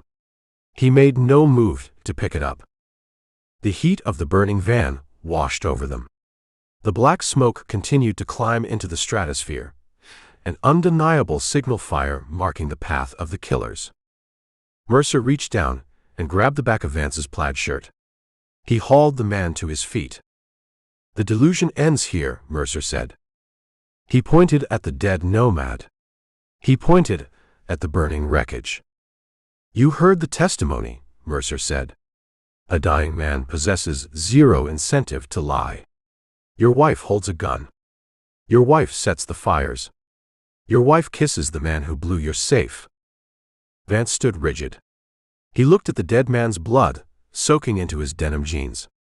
He looked at the orange flames, consuming the Mercedes van. The fragile, desperate husband evaporated. The heat of the truth burned away the denial, leaving behind a cold, hard shell. She shot the bottles, Vance whispered. She shot the bottles, Mercer confirmed. She set the fire. She chose Mick Dalton. Vance turned his back on the corpse. He turned his back on the burning vehicle. He walked past the discarded picture frame, leaving the face-down photograph in the dust. He walked straight toward the silver Tacoma. His stride changed. The shuffle of a broken man vanished. He walked with a heavy, deliberate purpose. He reached the truck. He opened the passenger door. He reached into his waistband. He pulled the heavy Smith & Wesson .357 Magnum revolver from his belt. He checked the cylinder. He spun the wheel, verifying the live rounds in the chambers. He snapped the cylinder shut with a solid, metallic clack. He climbed into the passenger seat. He slammed the heavy door shut. Mercer watched him from the rocks. The transformation complete. Elias Vance no longer hunted a rescue mission. Elias Vance hunted a reckoning. Mercer walked back to the driver's side. He got behind the wheel. He shifted the transmission into gear. The Tacoma rolled forward, leaving the burning van and the dead nomad to the circling vultures, chasing the dust cloud of a woman who chose the fire. Chapter 10. Hypoxia, Vance said. He stared through the bug-splattered windshield of the Tacoma. The knuckles of his right hand gripped the leather grab handle. His left hand massaged his bruised ribcage. Mercer steered the truck around a deep, dry washout. He kept his eyes on the twin tire tracks cutting through the scrub brush. The brain starves for oxygen, Vance continued. His voice climbed an octave, taking on a frantic, ragged edge. A man bleeds out in the dirt. His blood pressure plummets. The visual cortex misfires. The neurons hallucinate. He described a Kimber 1911 pistol, Mercer said. He described the silver slide. He described the rosewood grips. A hallucination lacks specific serial number details. He saw Mick Dalton's backup weapon. Vance snapped. The delusion returned, a desperate parasite latching onto his shattered psyche. He needed the lie to survive the afternoon. Mick tossed the gun to her. He forced her to hold it. He orchestrated a sick game for the dying man. She shot 3 glass bottles off a rock, Mercer stated. A fabricated memory, Vance shouted. He hit the dashboard with his fist. The plastic cracked. Vivian hates the smell of sulfur. She despises loud noises. A thunderclap over the Chinati peaks sends her hiding under the down comforter. She never held a firearm in her life. She plays Chopin on the piano. She orders silk dresses. She fears violence. She fears poverty, Mercer corrected.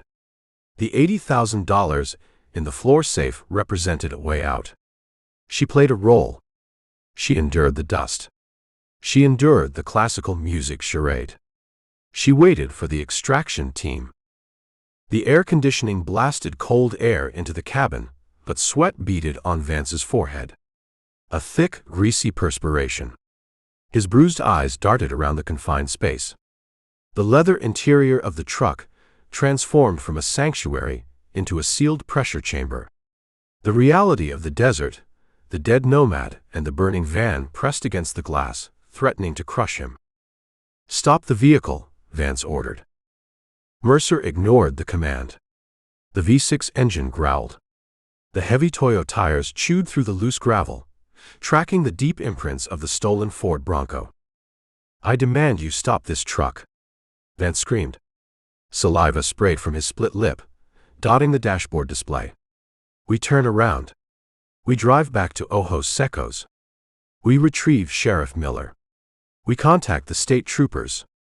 I require legitimate authorities. I require a rescue team." "A state trooper task force takes 3 days to mobilize out here," Mercer said. "The Daltons cross the border into Chihuahua tonight. They vanish into the cartel network. We maintain our pursuit. We close the distance. You possess 0 jurisdiction. You possess a piece of scrap metal pinned to your belt. You hunt for sport.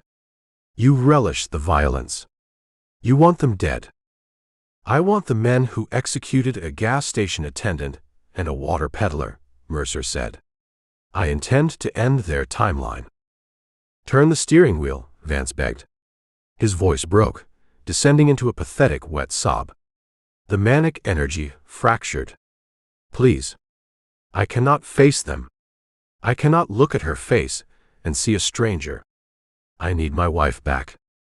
"Your wife burned a man alive an hour ago." The sentence hung in the frigid air of the cabin. A brutal, unforgiving absolute. Vance stopped crying. The sobbing ceased. A terrifying silence replaced the panic. His breathing turned shallow and rapid. He dropped his hand from his bruised ribs. He reached under the untucked tail of his plaid button-down shirt. His fingers closed around the rubber Hogue grip of the Smith & Wesson Model 686. He hauled the massive .357 Magnum from his waistband. The 6-inch stainless steel barrel cleared his belt. He swung the heavy weapon across the center console. He jammed the black muzzle into Mercer's ribs, right beneath the armpit. "Turn the truck around," Vance said. The ragged edge left his voice. A dead, hollow tone replaced it. The sound of a man severed from his own sanity. Mercer did not flinch. He did not hit the brakes. He kept his right foot pressed against the accelerator pedal. He kept his hands at 10 and 2 on the leather steering wheel. The truck hammered over a stretch of limestone rock, bouncing the suspension. The steel barrel of the revolver dug deep into Mercer's side with every impact. "You harbor a death wish, Elias." "I harbor a gun," Vance said. He used both hands to steady the massive weapon. The metal shook against Mercer's ribs. "A Magnum hollow point round severs your spinal cord. I pull this trigger, you die at the wheel. The truck crashes into a ravine. We both end up vulture food. I accept that outcome. Turn the wheel." Mercer glanced down at the weapon. He studied the cylinder. He studied the position of the hammer. He studied Vance's white-knuckle grip on the trigger guard. You operate on fear, Mercer said. He kept his eyes on the dirt track ahead. Fear removes your peripheral vision. Fear erases your memory. I remember the bullets. You left 5 rounds in the cylinder. I left 5 rounds, Mercer confirmed. I also set the rotation. Vance blinked. His bruised eyes narrowed. Confusion pierced the panic. What? Smith & Wesson revolvers rotate the cylinder counterclockwise, Mercer lectured. His voice remained a calm, flat line against the roar of the engine. When a man shoves a heavy gun into his pants, he risks an accidental discharge.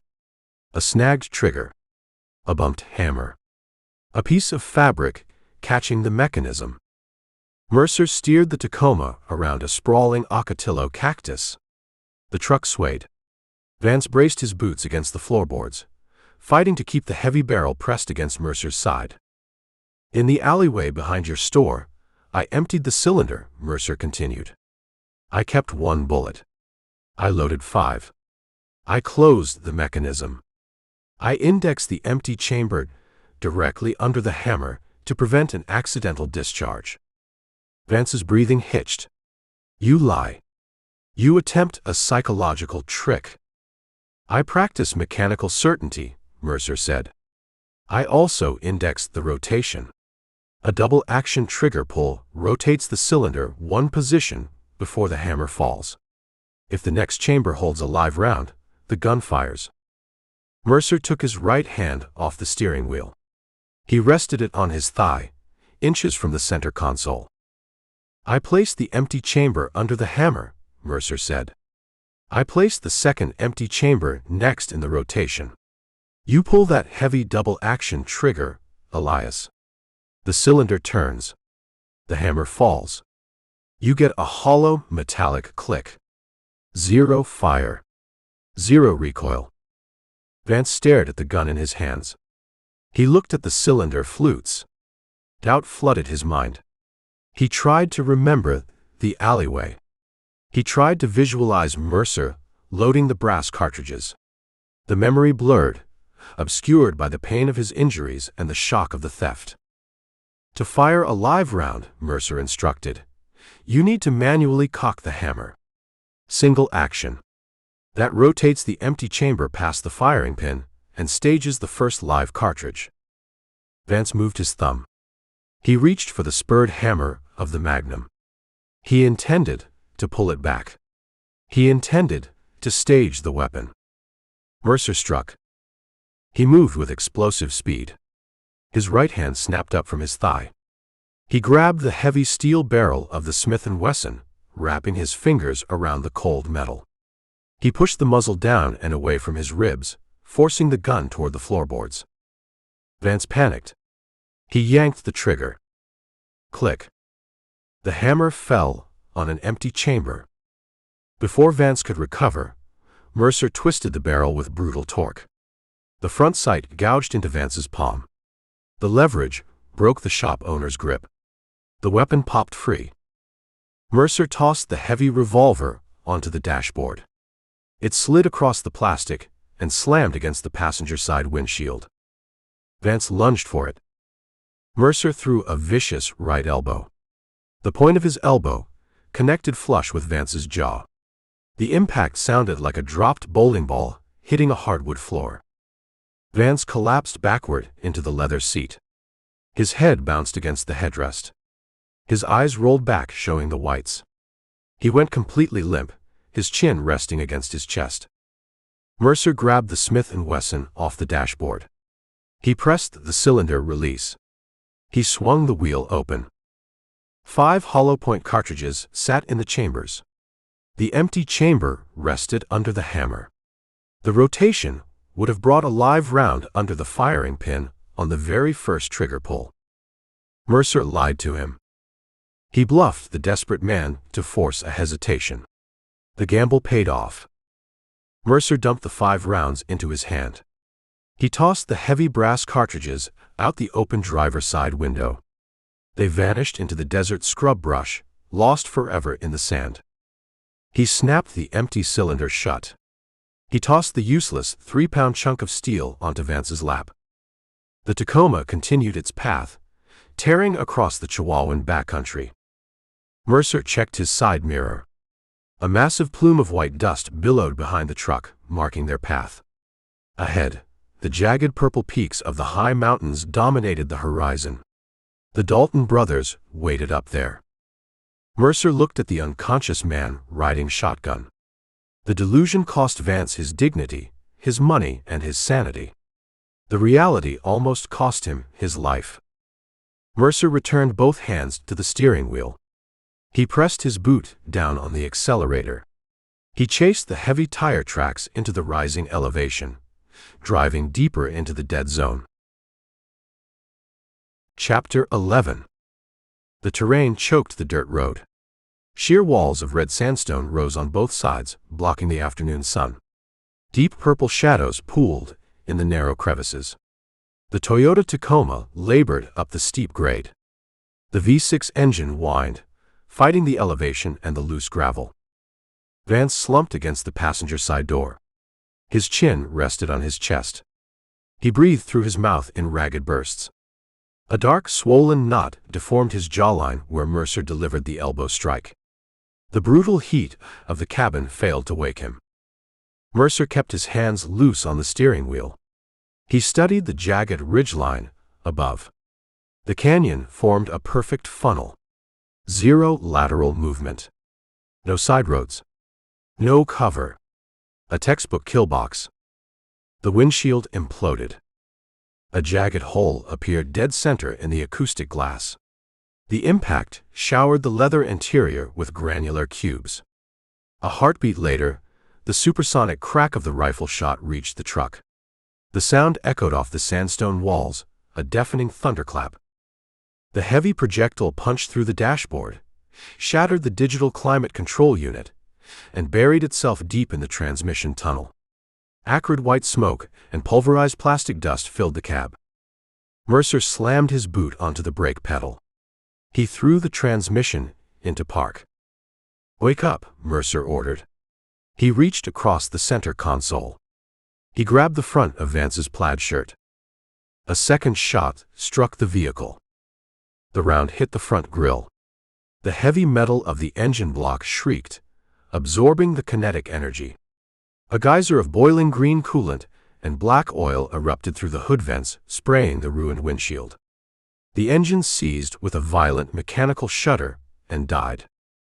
Mercer kicked his door open. He grabbed his heavy canvas duffel bag from the floorboards. He wrapped his right hand around Vance's leather belt. He hauled the unconscious man across the center console. Vance groaned. His boots snagged on the steering column. Mercer yanked him hard. The fabric of the plaid shirt tore. They tumbled out of the open driver's side door and hit the dirt. A third round slammed into the open truck door. The bullet punched clean through the aluminum skin, missing Mercer's skull by 3 inches. The supersonic wave of the passing round deafened his left ear. A high-pitched ringing replaced the sound of the hissing radiator. Mercer grabbed Vance by the collar. He dragged the shop owner across the rocks. A cluster of massive granite boulders sat 10 yards from the disabled Tacoma. The heavy slabs collapsed from the upper canyon wall decades ago, forming a natural barricade. Mercer scrambled behind the largest rock. He pulled Vance into the jagged shadow. A fourth bullet struck the top of the granite boulder. The impact gouged a fist-sized crater in the stone. Sharp shards of rock shrapnel rained down on them. A jagged piece sliced the skin on Mercer's cheekbone. He ignored the warm blood running down his jaw. Vance opened his eyes. He blinked, fighting the dirt and the confusion. He touched his jaw. He winced, pulling his hand away from the swollen knot. "You broke my jaw," Vance mumbled. His words slurred. "I saved your life," Mercer corrected. "Keep your head in the dirt." Vance looked at the silver Tacoma. Steam poured from the engine compartment. Puddles of oil soaked into the gravel. He looked at the holes punched through the heavy metal. "My truck," Vance said. The reality of the ambush pierced the lingering fog of his concussion. Someone shoots at us. A sniper, Mercer said. He pressed his back against the cool granite. He calculated the angle of the bullet strikes. He commands the high ground on the right ridge. A heavy caliber rifle. He let us drive deep into the choke point before taking the engine shot. He holds a massive tactical advantage. The Dalton brothers, Vance said. Panic returned to his voice. He patted his empty waistband, searching for the heavy Magnum revolver he lost inside the cab. The Daltons prefer close-quarters combat, Mercer said. They favor shotguns and automatic weapons. They lack the patience for a blind sniper hide. This represents a rear guard. A cartel spotter protecting the trail to the mountain pass. A fifth shot rang out. The bullet struck the dirt 2 feet from the edge of their boulder. The impact kicked a cloud of white dust into their faces. He brackets our position, Mercer explained. He wiped the dust from his eyes. He tests the angles. He waits for a clear line of sight. He possesses time and elevation. Vance pressed his face against his knees. He curled into a tight ball. He squeezed his bruised eyes shut. We die in this canyon. We possess 0 weapons. You threw my revolver out the window. I threw a liability out the window, Mercer said. Mercer unzipped the heavy canvas duffel bag resting at his boots. He reached inside. He pulled out a black polymer lower receiver. The pistol grip and collapsible stock locked into place. He reached back into the bag. He extracted a matching upper receiver. The steel featured a 16-inch barrel, a custom muzzle brake, and an ACOG combat optic mounted on the top rail. He pushed the 2 halves together. He pressed the takedown pins flush with his thumb. The weapon locked into a single, rigid piece of machinery with a satisfying, metallic click. Vance lifted his head. He stared at the weapon. An AR-15, Vance said. You carried an assault rifle in a gym bag. I prepare for bad terrain, Mercer said. He pulled a 30-round PMAG from a side pocket. He slapped the magazine into the aluminum magwell. He racked the charging handle, chambering a 5.56 round. Mercer rested the black barrel against his knee. He checked the red chevron inside the optic sight. A rifle against a sniper, Vance observed. The despair remained heavy in his throat. He holds the high ground. He shoots through engine blocks. Your weapon lacks the range. My weapon possesses enough range to return fire, Mercer said.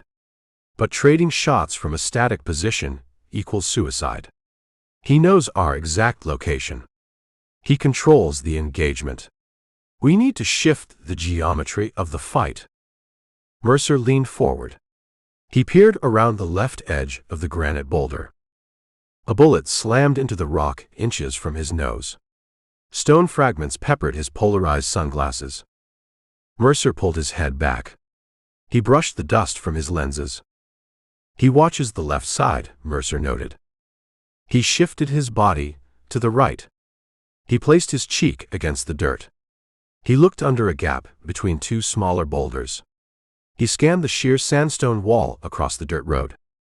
He located a narrow, vertical fissure cutting through the red rock. A deep shadow, masking a jagged chimney of stone. The fissure led up the cliff face, twisting out of sight toward the top of the canyon rim.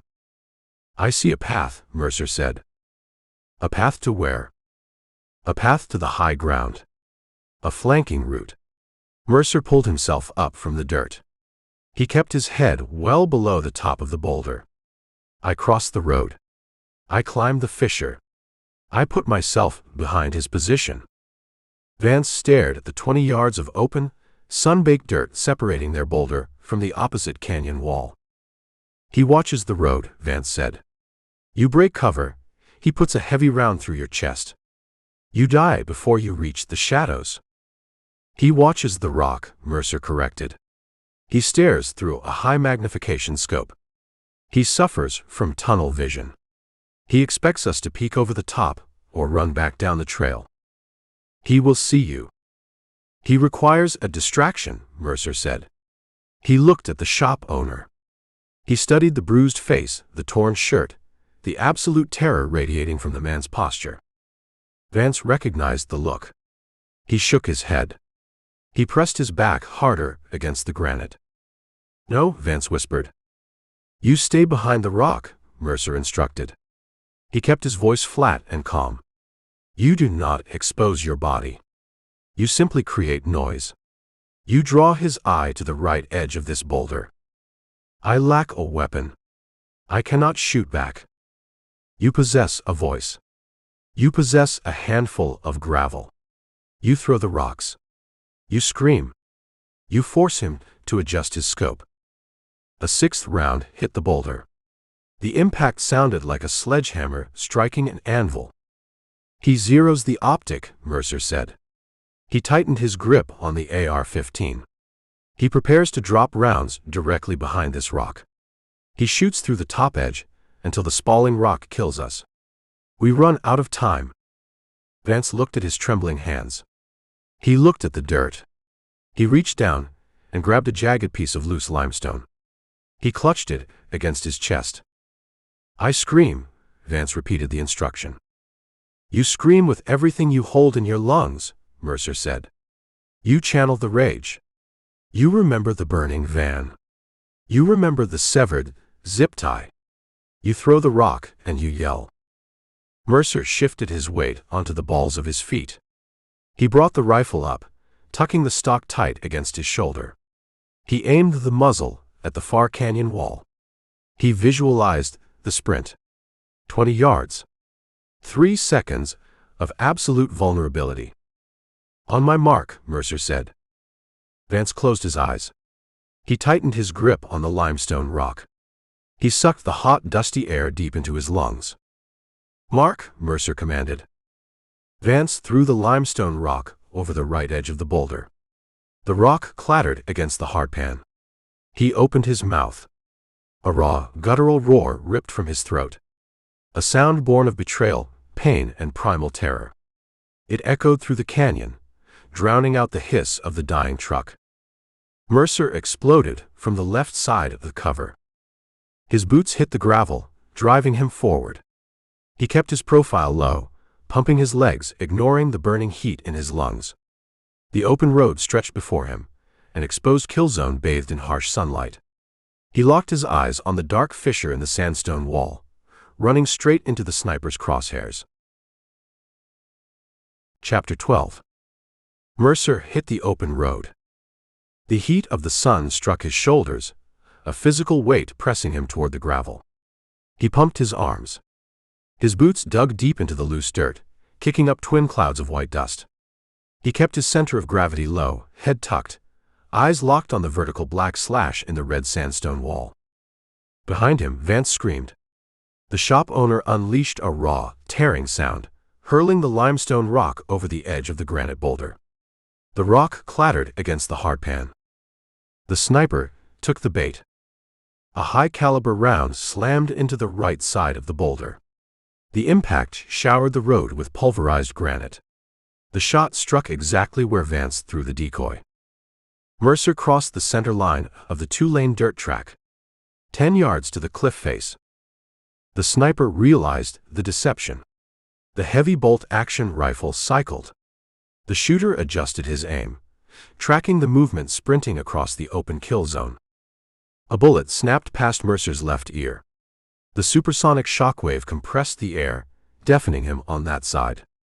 The heavy projectile struck the dirt road an inch behind his trailing boot, spraying his calf with sharp gravel. He lunged forward.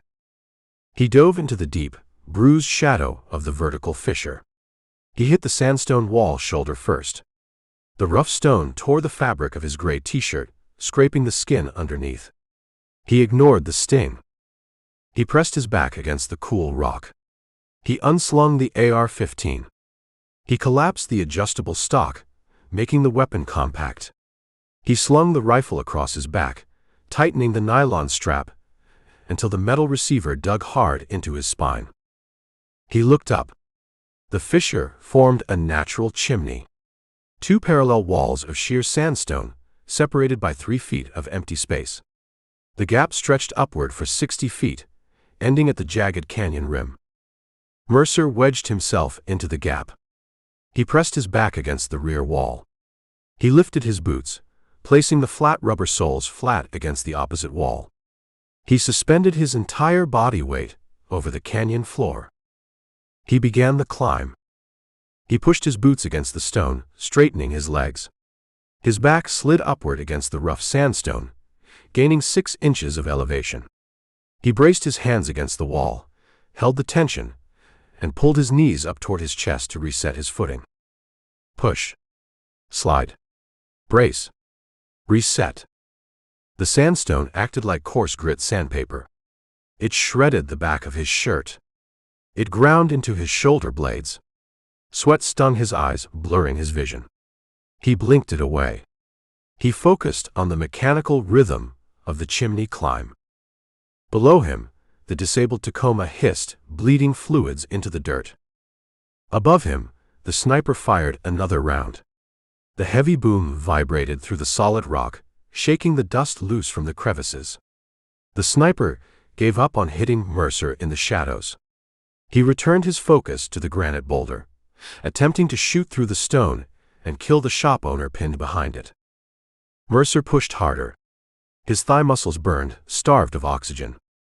The nylon sling of the AR-15 choked his collarbone. He ignored the pain. Pain meant 0 in a gunfight.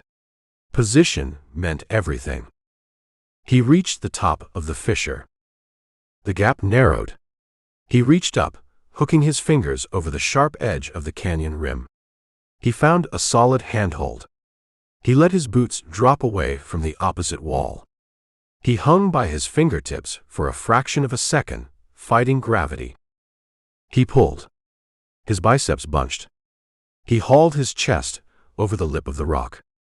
He rolled sideways, clearing the edge, and flattened his body against the baked sandstone of the upper ridge.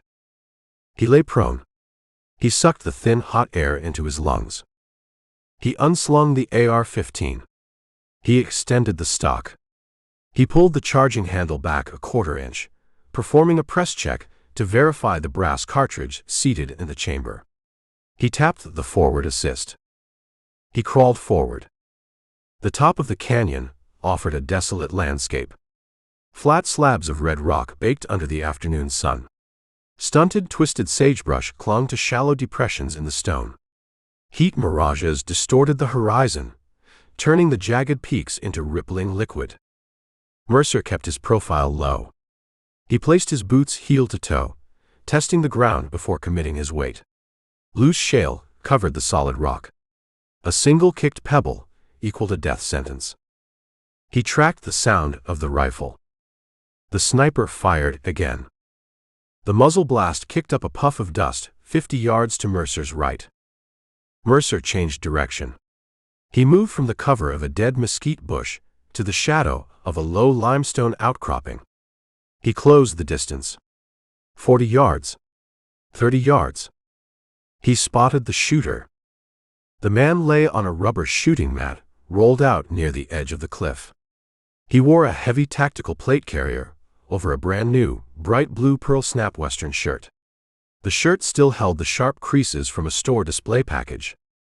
A custom bolt-action rifle rested on a Harris bipod. A massive Schmidt & Bender scope sat mounted to the receiver. The man utilized a mesh brass catcher attached to the ejection port to prevent the spent casings from shining in the sun.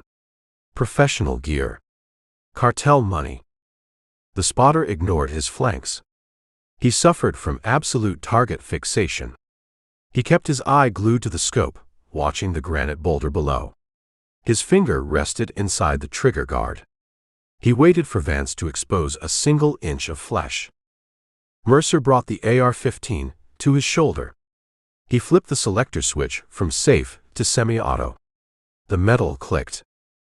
The sound carried across the rock. The spotter froze. He recognized the mechanical snap of an assault rifle safety. He knew the sound meant a flanked position. The man abandoned the bolt-action rifle. He rolled onto his right side, sweeping his left hand down toward a Kydex drop-leg holster strapped to his thigh. He cleared a customized Glock 34 from the plastic sheath. He brought the extended barrel up, searching for a target in his peripheral vision. Mercer found the man's center mass in his ACOG optic. He placed the glowing red chevron square on the heavy ceramic plate covering the spotter's chest. He pressed the trigger.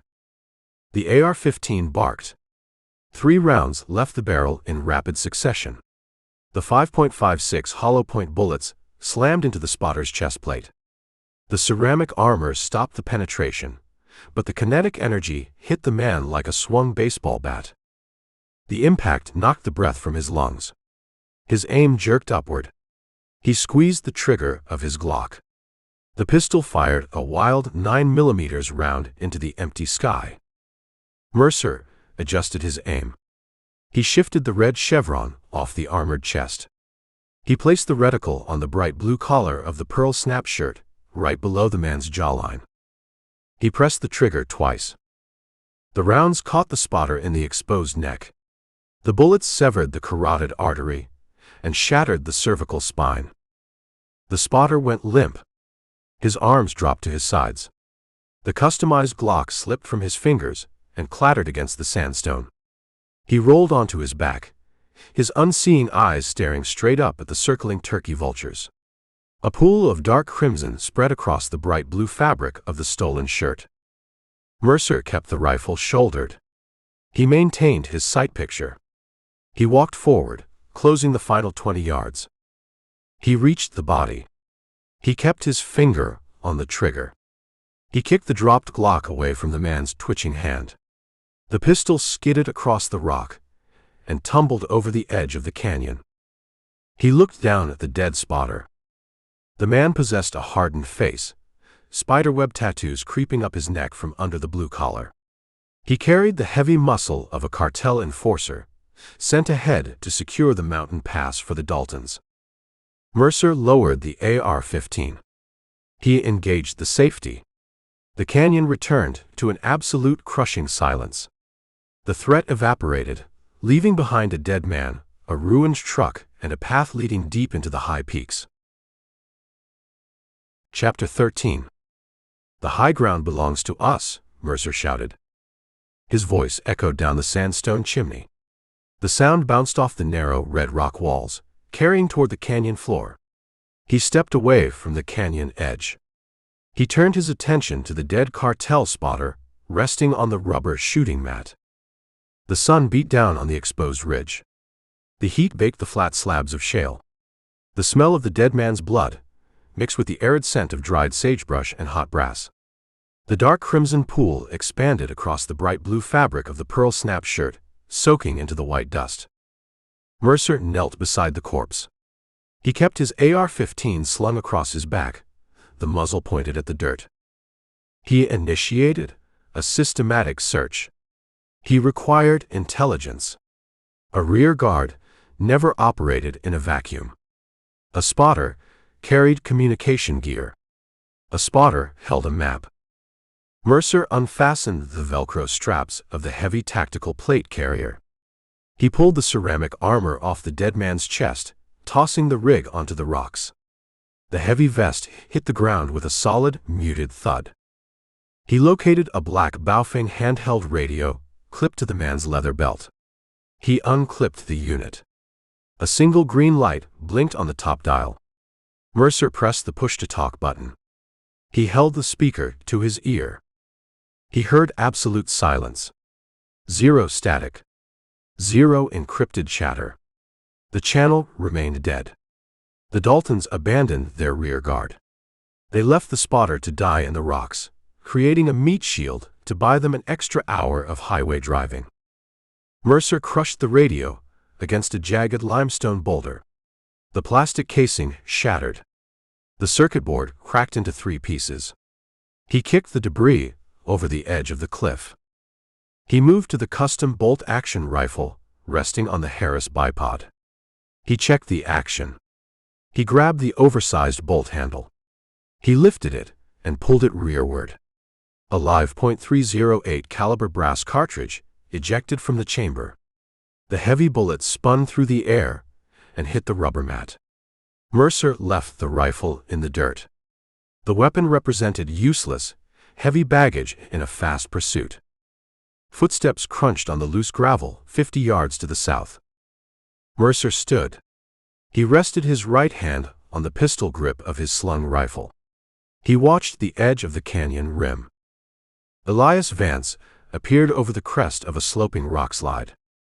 The shop owner hauled his bruised body onto the flat ridge. He collapsed onto his hands and knees. He gasped, pulling the thin, hot mountain air into his lungs in ragged, desperate heaves. The climb shredded his palms. Dark blood smeared the white dust covering his skin. The left side of his jaw displayed a massive, swollen knot from Mercer's elbow strike. The torn plaid shirt hung in tatters across his back. Mercer walked over to the exhausted man.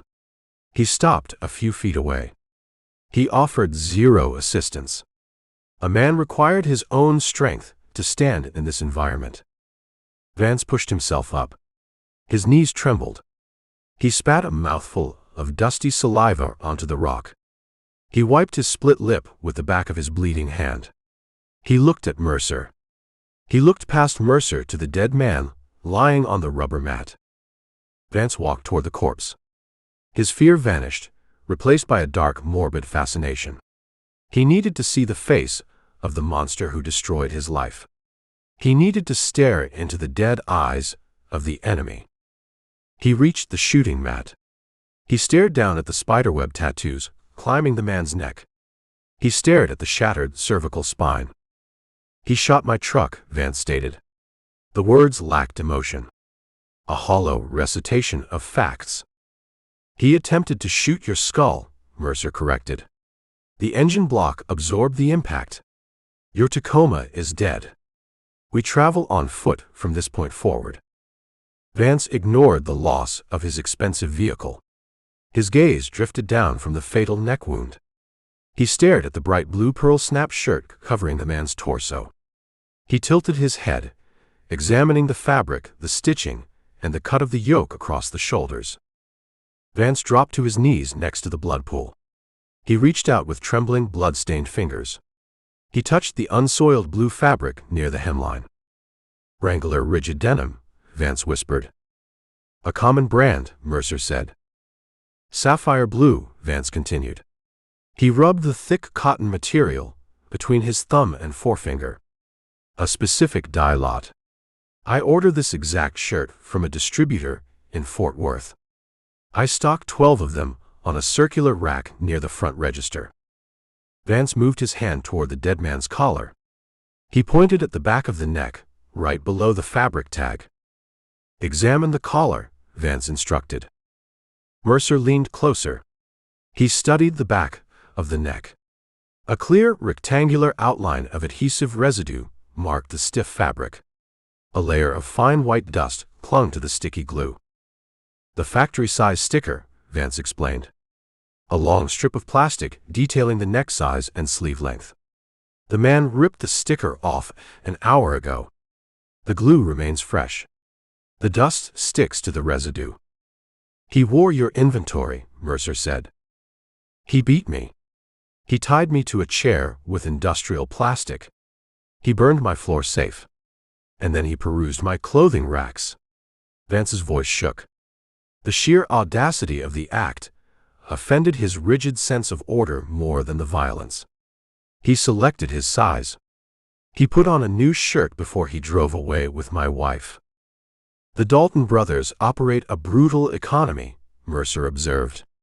He scanned the distant mountain peaks, searching for the dust cloud of the stolen Bronco. "They keep the $80,000 in cash. They pay their hired cartel muscle with stolen hardware and fresh denim. A barter system." Vance grabbed the dead man's collar. He yanked the fabric. The pearl snaps popped open, exposing the man's chest. "He owns zero right to wear my merchandise. Let the shirt go, Elias." "He stole it." "He paid for it," Mercer said, pointing at the catastrophic bullet wound. "The transaction is complete. Step back. A man wearing a stolen shirt from your store might carry other souvenirs in his pockets." Vance released the bloody fabric. He scrambled backward on his hands and knees, putting distance between himself and the corpse. Mercer took his place. He crouched over the body. He patted down the heavy canvas cargo pants. He extracted items one by one, laying them on the rubber shooting mat for visual inspection. Left front pocket, a cheap plastic lighter. A ring holding 3 brass keys. A handful of Mexican pesos. Right front pocket, a folding tactical knife with a serrated blade. A crushed pack of spearmint chewing gum. Mercer moved his attention to the blue pearl snap shirt. The garment featured 2 chest pockets with pointed flaps. The right pocket held a half-empty pack of Camel cigarettes. The left pocket bulged. A square shape pressed against the rigid blue denim. The pearl snap remained secured. Mercer grabbed the flap. He popped the snap. He inserted 2 fingers into the tight pocket. He grasped the object. He pulled it free. He held a folded piece of thick cardstock. Cream-colored paper. Heavy weight. The texture resembled pressed cotton. The edges felt crisp, denoting 0 time spent circulating in a dirty pocket. The spotter acquired this paper very recently. The desert wind whipped across the ridge. It caught the edges of the folded paper. The breeze carried the scent locked within the fibers of the cardstock. The aroma hit Mercer first. A heavy, engineered, floral note. Rose water. Crushed sandalwood. A sharp, expensive chemical signature cutting through the stench of copper blood and hot dust. Vance froze. The shop owner remained 5 feet away, but the wind delivered the scent straight to his nostrils. The blood drained from his face, leaving his bruised skin a sickly pale yellow. His jaw trembled. His eyes locked onto the cream-colored square in Mercer's hand. "Give me the paper," Vance demanded. The hollow tone vanished. A raw, desperate panic returned to his voice. Mercer held the folded square. He rubbed his thumb over the corner of the cardstock. He felt a raised, embossed surface. An elegant monogram stamped into the cotton fibers. 2 intertwined letters. Evie Elias Vance. Or Elias and Vivian. "She orders this paper from Dallas," Vance whispered. He crawled forward on his hands and knees. He stared at the cardstock like a starving dog staring at raw meat. A custom stationery boutique on Oak Lawn Avenue. 100-pound weight. She uses a fountain pen. She loves the tactile resistance of the cotton. "The spotter carries your wife's personal stationery," Mercer stated the undeniable fact. "She dropped it," Vance rationalized. He grabbed his hair with his bleeding hands. He fought to rebuild the shattered delusion. He needed the hostage narrative to survive the sunset. During the struggle in the street, she dropped a blank piece of paper. The spotter found it. He picked it up. A cartel sniper scaling a canyon wall does not stop to collect a piece of blank scented paper, Mercer said. He looked at the spiderweb tattoos. He looked at the tactical gear. Men like this do not appreciate heavyweight cotton blends. They carry paper for one specific purpose: information. It holds 0 information. It represents trash. It represents a message, Mercer corrected. Or a set of instructions. "Give it to me." Vance lunged forward. He snatched at Mercer's hand. Mercer pulled his arm back, avoiding the desperate grasp. He stood up, towering over the kneeling shop owner. "You touch this paper, you destroy the evidence with your bleeding hands," Mercer ordered. "You stay on the ground." Vance collapsed back onto his heels. He stared at the paper. The rosewater scent surrounded him, a suffocating perfume reminding him of the clawfoot tub, the classical piano music, and the $80,000 missing from his floorboards. The scent represented a betrayal he refused to acknowledge. "Read the paper," Vance whispered. He closed his eyes. He turned his face away, unable to look at the monogram. "Read it, and prove the page holds 0 writing." "Prove to me the paper fell from her pocket," by accident. Mercer looked at the folded square. The thick cotton cardstock hid the contents. He hooked his thumb under the flap. He opened the first fold. He opened the second fold. He flattened the heavy paper against his palm. The harsh desert sunlight illuminated the surface. Dark blue ink stained the cream-colored background. The strokes flowed in a distinct, looping cursive handwriting. The pressure of the fountain pen cut deep grooves into the cotton fibers. The words filled the page, top to bottom, margin to margin. A letter. Mercer scanned the opening line. He read the salutation. He read the signature at the bottom of the page. He looked down at Elias Vance. The shop owner kept his eyes squeezed shut, bracing himself for the impact of the truth. Mercer cleared his throat. He prepared to read the dark blue ink aloud. Chapter 14. The wind whipped the cream-colored paper. Mercer clamped his thumb over the edge of the cardstock. He focused on the dark blue ink. The handwriting belonged to a man attempting elegance but failing. Heavy pen strokes gouged the cotton fibers, leaving deep physical impressions in the thick material. Date of origin, Mercer announced. October 14th. 6 months passed. Vance kept his eyes clamped shut. He kneeled on the sharp shale. His bruised hands gripped his thighs. She arrived October 1st, Vance whispered. His voice trembled, a fragile reed fighting a hurricane. 14 days. She required 14 days to evaluate the town and contact her extraction team. Mercer read the salutation. My beautiful Viv. Vance flinched. The intimate pet name struck him like a physical blow to the ribs. The mechanic finished the suspension on the black Silverado, Mercer read. He kept his voice flat, projecting the words over the howling canyon wind. We possess the horsepower. We mounted the Toyo mud tires. We wait for your signal. Mercer paused. He evaluated the kneeling shop owner. Vance rocked on his heels, fighting the nausea. Keep playing the game, Mercer read from the page. Keep playing the devoted wife. Buy the expensive lotions. Order the silk dresses. Men like Elias need a trophy to feel significant. You polish the trophy, he ignores the shadows in the room. Vance dug his bleeding fingers into the rigid denim of his jeans. Find the sheriff's schedule, Mercer continued. The dark ink stained the page with absolute malice. Determine his patrol hours. I bet the fat badge sleeps in his concrete box and ignores the night. We need absolute clearance on the main drag to secure the perimeter. He sleeps heavy, Vance murmured. The memories surfaced, twisting into ugly new shapes. She asked Miller for a tour of the station in November. She claimed an interest in local history. She brought him a basket of fresh muffins. She counted the deputies. She counted the parked cruisers. Reconnaissance, Mercer stated. He shifted his grip on the cardstock. The heavy rosewater scent filled his lungs, a suffocating perfume masking a lethal intent. Endure the dead town, Mercer read. Endure the isolation. Find the operating capital.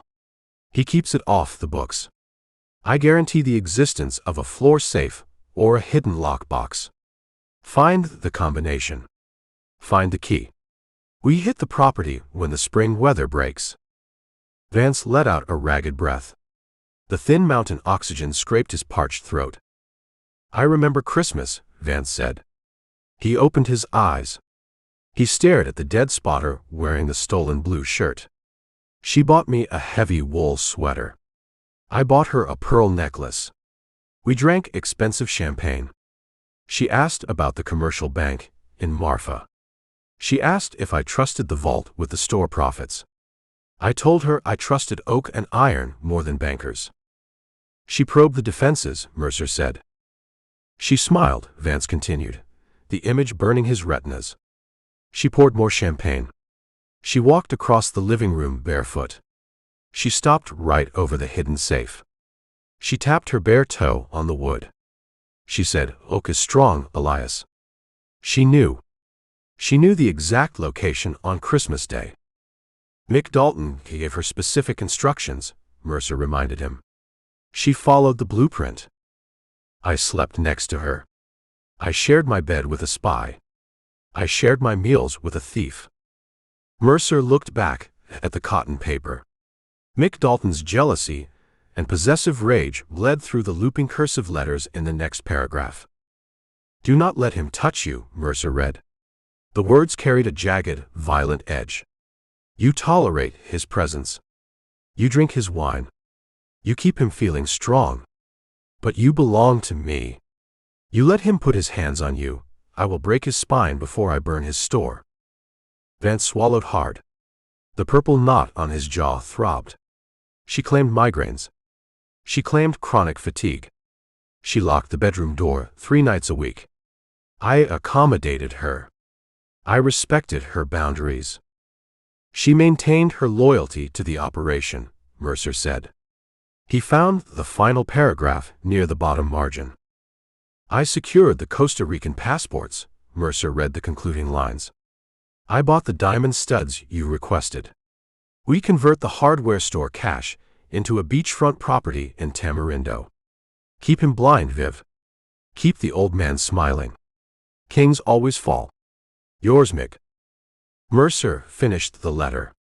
Silence returned to the sandstone ridge. A heavy, oppressive quiet lacking any ambient noise. The desert offered zero comfort. The sun continued to bake the flat rocks. Mercer refolded the heavy paper. He pressed the creases sharp with his thumb. He slid the cardstock into his front pocket, sealing the rosewater scent away. Vance stayed on his knees. He processed the dark blue ink. He aligned the timeline. The custom stationery. The Dallas boutiques. The inquiries about the sheriff. The fascination with the oak floorboards. Every single interaction over the past 6 months transformed from a memory of love into a calculated tactical maneuver. Zero love existed. Zero affection grew. She arrived in Ojos Secos as a parasite. She arrived with a heavily armed extraction team waiting on standby in the desert. She planned the breach, Vance whispered. His voice lacked volume. The sound resembled dry leaves scraping against a limestone tomb. She orchestrated the entire timeline, Mercer confirmed.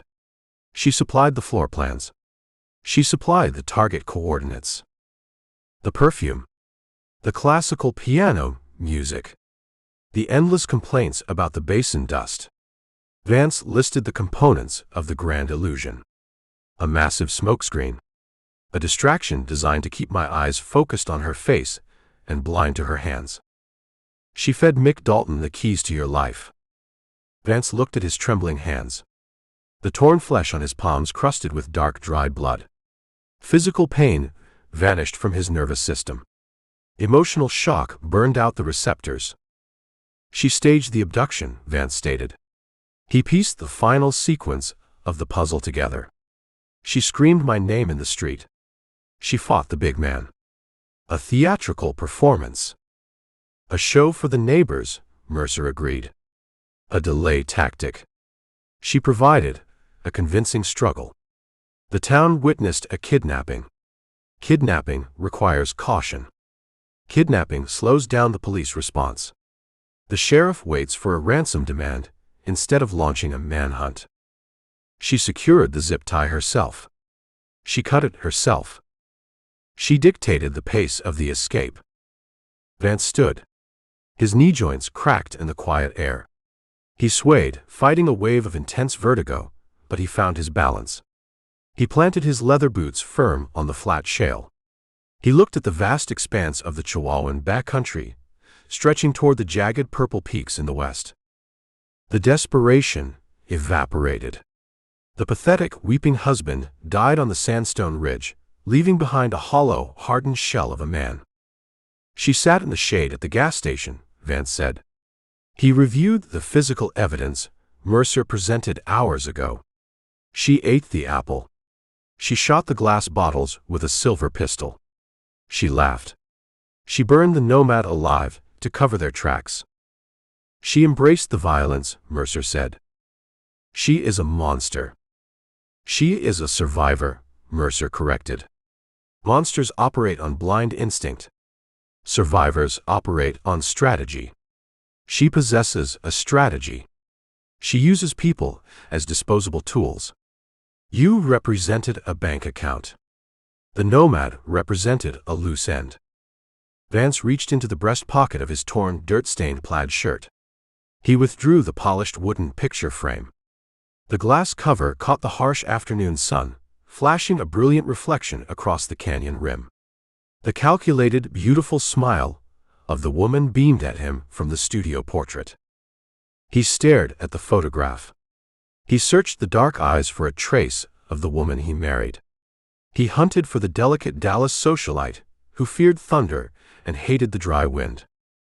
He found nothing. He saw a stranger holding a match. He saw a thief hiding behind a white silk robe. He saw the architect of his total destruction. Tamarindo, Vance said. He tasted the word. Costa Rica. Beachfront property. A common destination for untraceable cash, Mercer said. They intend to take my $80,000 and drink rum on a beach. They need to cross the border first, Mercer said. They need to navigate this mountain range. They possess a head start, but they lost their spotter. They lost their rear guard. They drive blind. Vance gripped the wooden picture frame. His knuckles turned stark white under the bloodstains. The tendons in his forearms stood out like steel cables. He looked at the dead cartel enforcer lying on the rubber mat. He looked at the bright sapphire blue shirt. His property. Stolen. Violated. I bought her the piano, Vance said to the empty sky. I paid a moving company $2,000 to haul a Steinway upright across the desert. I tuned it myself. A sunk cost, Mercer said. I bought her the rose water. Another sunk cost. Vance lowered the picture frame. The sun beat down on his bruised, misshapen face. The knot on his jaw pulsed with a steady, rhythmic ache, a physical reminder of his own foolishness and Mercer's brutal intervention. He took a deep breath of the thin mountain air. He let it out slow. The shaking in his hands stopped. The panic in his chest vanished. A cold, absolute clarity settled over his mind. He understood the assignment. He understood the stakes. The rescue mission terminated. The retrieval operation commenced. We need to move, Vance said. His voice carried a new weight. A flat, dangerous resonance. The sun drops behind the peaks in 2 hours. The temperature plummets. We lack the truck. We lack jackets. We track them on foot, Mercer said. We follow the Bronco tire marks until we find their camp. Vance nodded. He looked down at the photograph in his hand one last time.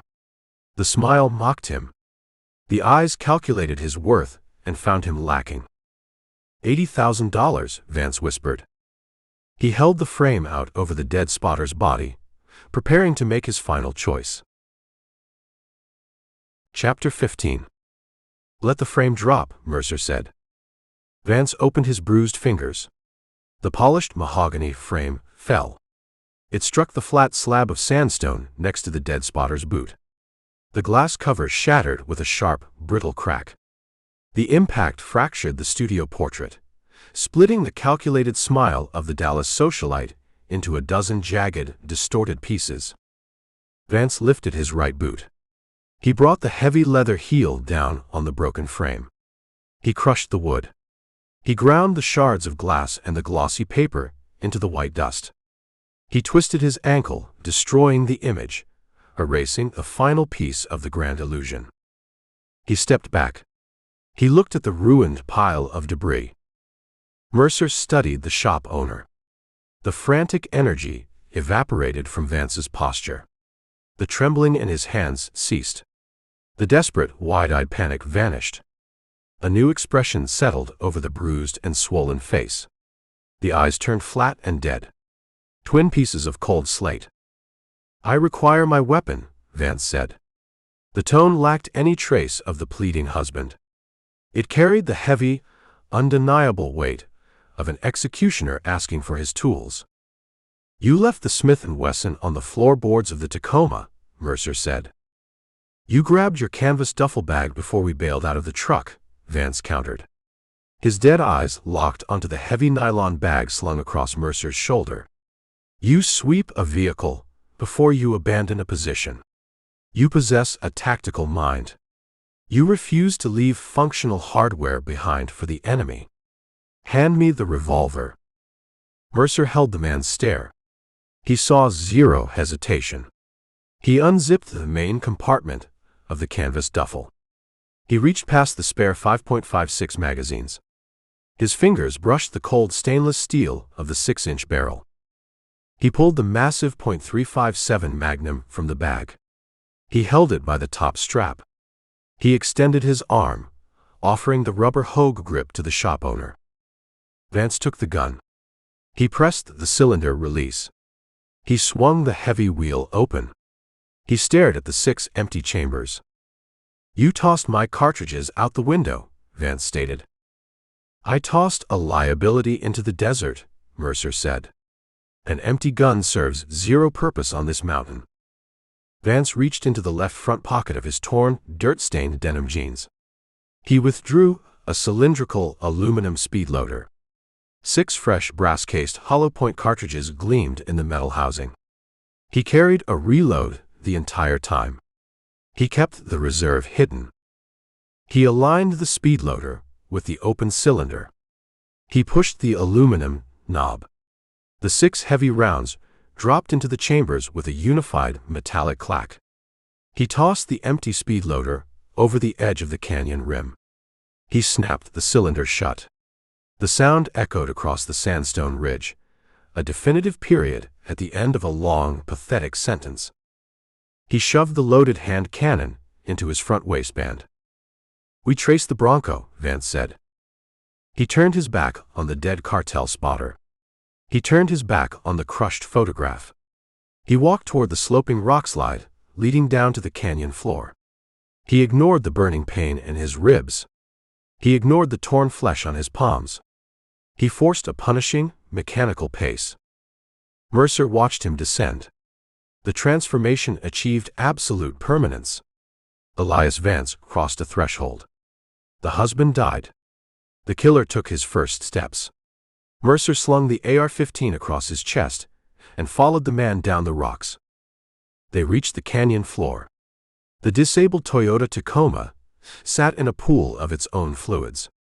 The engine block ticked, the hot metal contracting in the cooling air. The sun touched the jagged peaks of the Chinati Mountains.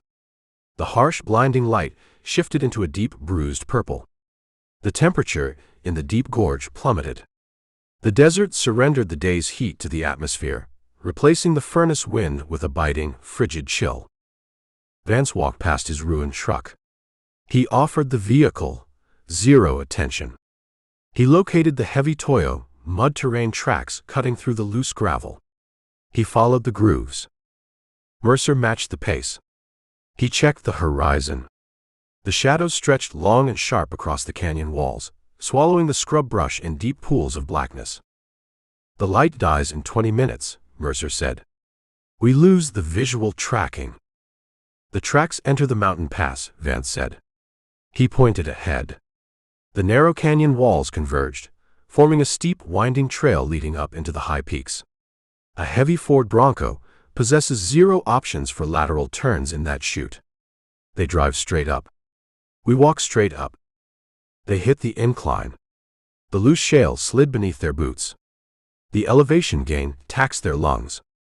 The thin mountain oxygen burned in their chests. Vance refused to slow down. He marched with a relentless, driving rhythm. The cold wind whipped through the tatters of his plaid shirt.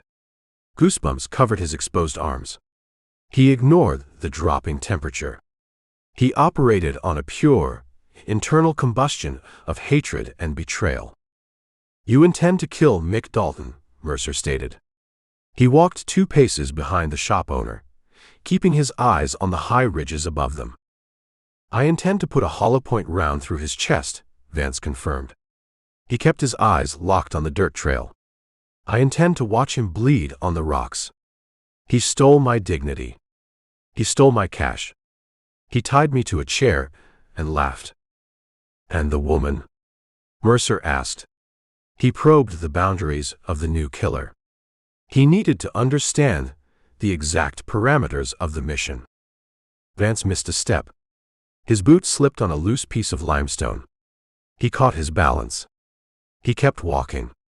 The silence stretched between them, broken only by the crunch of gravel and the howl of the wind funneling through the gorge. She burned a man alive for target practice, Vance finally answered. His voice cut through the cold air like a serrated blade. She orchestrated the theft of my life. She handed my heart to a cartel enforcer. You avoid the question, Elias. Vance stopped. He turned around. He faced Mercer on the steep, narrow trail. The last rays of the dying sun caught the swollen purple flesh of his bruised face. He looked like a reanimated corpse. I possess 5 rounds in this cylinder, Vance said. He tapped the rubber grip protruding from his waistband. 1 round belongs to Mick Dalton. 1 round belongs to the twitchy brother, Jesse. 1 round belongs to Vivian. Mercer studied the dead eyes. He searched for a flicker of hesitation. He searched for a remnant of the Dallas socialite's husband. He found nothing but cold black void. You pull that trigger on your wife, you cross a line, Mercer warned. You never return to Ojos Secos. You never stand behind a cash register again. You become the monster. Ojos Secos represents a graveyard, Vance spat. The store represents a burned-out box. I own nothing. I return to nothing. I accept the monster. Vance turned back to the trail. He resumed the climb. Twilight consumed the pass. The sky turned the color of bruised iron. The stars ignited above them, cold and indifferent pinpricks of light in the vast darkness. The temperature hovered near freezing. They navigated by the faint ambient light reflecting off the pale limestone walls. The heavy tire tracks formed deep, black gouges in the gray dust. The trail grew steeper. The Bronco's path became erratic, the tires spinning and searching for traction on the sheer rock faces. Mercer smelled the scent first. He stopped. He flared his nostrils, pulling the freezing air deep into his lungs. Hold your position, Mercer whispered. Vance froze. He rested his hand on the butt of the Magnum. You hear an engine? I smell carbon, Mercer said. Wood smoke. Pine pitch burning. Mercer unslung the AR-15. He flipped the ACOG optic cover open. He pressed the red dot power button. The chevron glowed a faint, ambient red in the glass. He moved past Vance, taking the lead on the narrow trail. He placed his boots heel to toe, silencing his footsteps. The gravel ceased to crunch. He became a ghost, moving through the dark corridor. They crested a sharp, blind switchback. The canyon opened into a massive, bowl-shaped depression near the summit of the Chinati Range. The wind died in the sheltered basin. 50 yards across the bowl, a fire crackled inside a rusted 50-gallon steel drum. The flames cast dancing orange shadows against the face of a sheer rock wall. Built into the base of the rock wall stood an abandoned silver mine. Decaying timber supports held up a sagging tin roof over the main shaft entrance. A dilapidated wooden processing shack clung to the side of the cliff, its windows missing the glass, resembling hollow, staring eyes. Rusted ore carts sat derailed in the dirt lot. The stolen Ford Bronco sat parked next to the fire barrel. The engine ticked, cooling in the night air. The heavy metal doors stood wide open.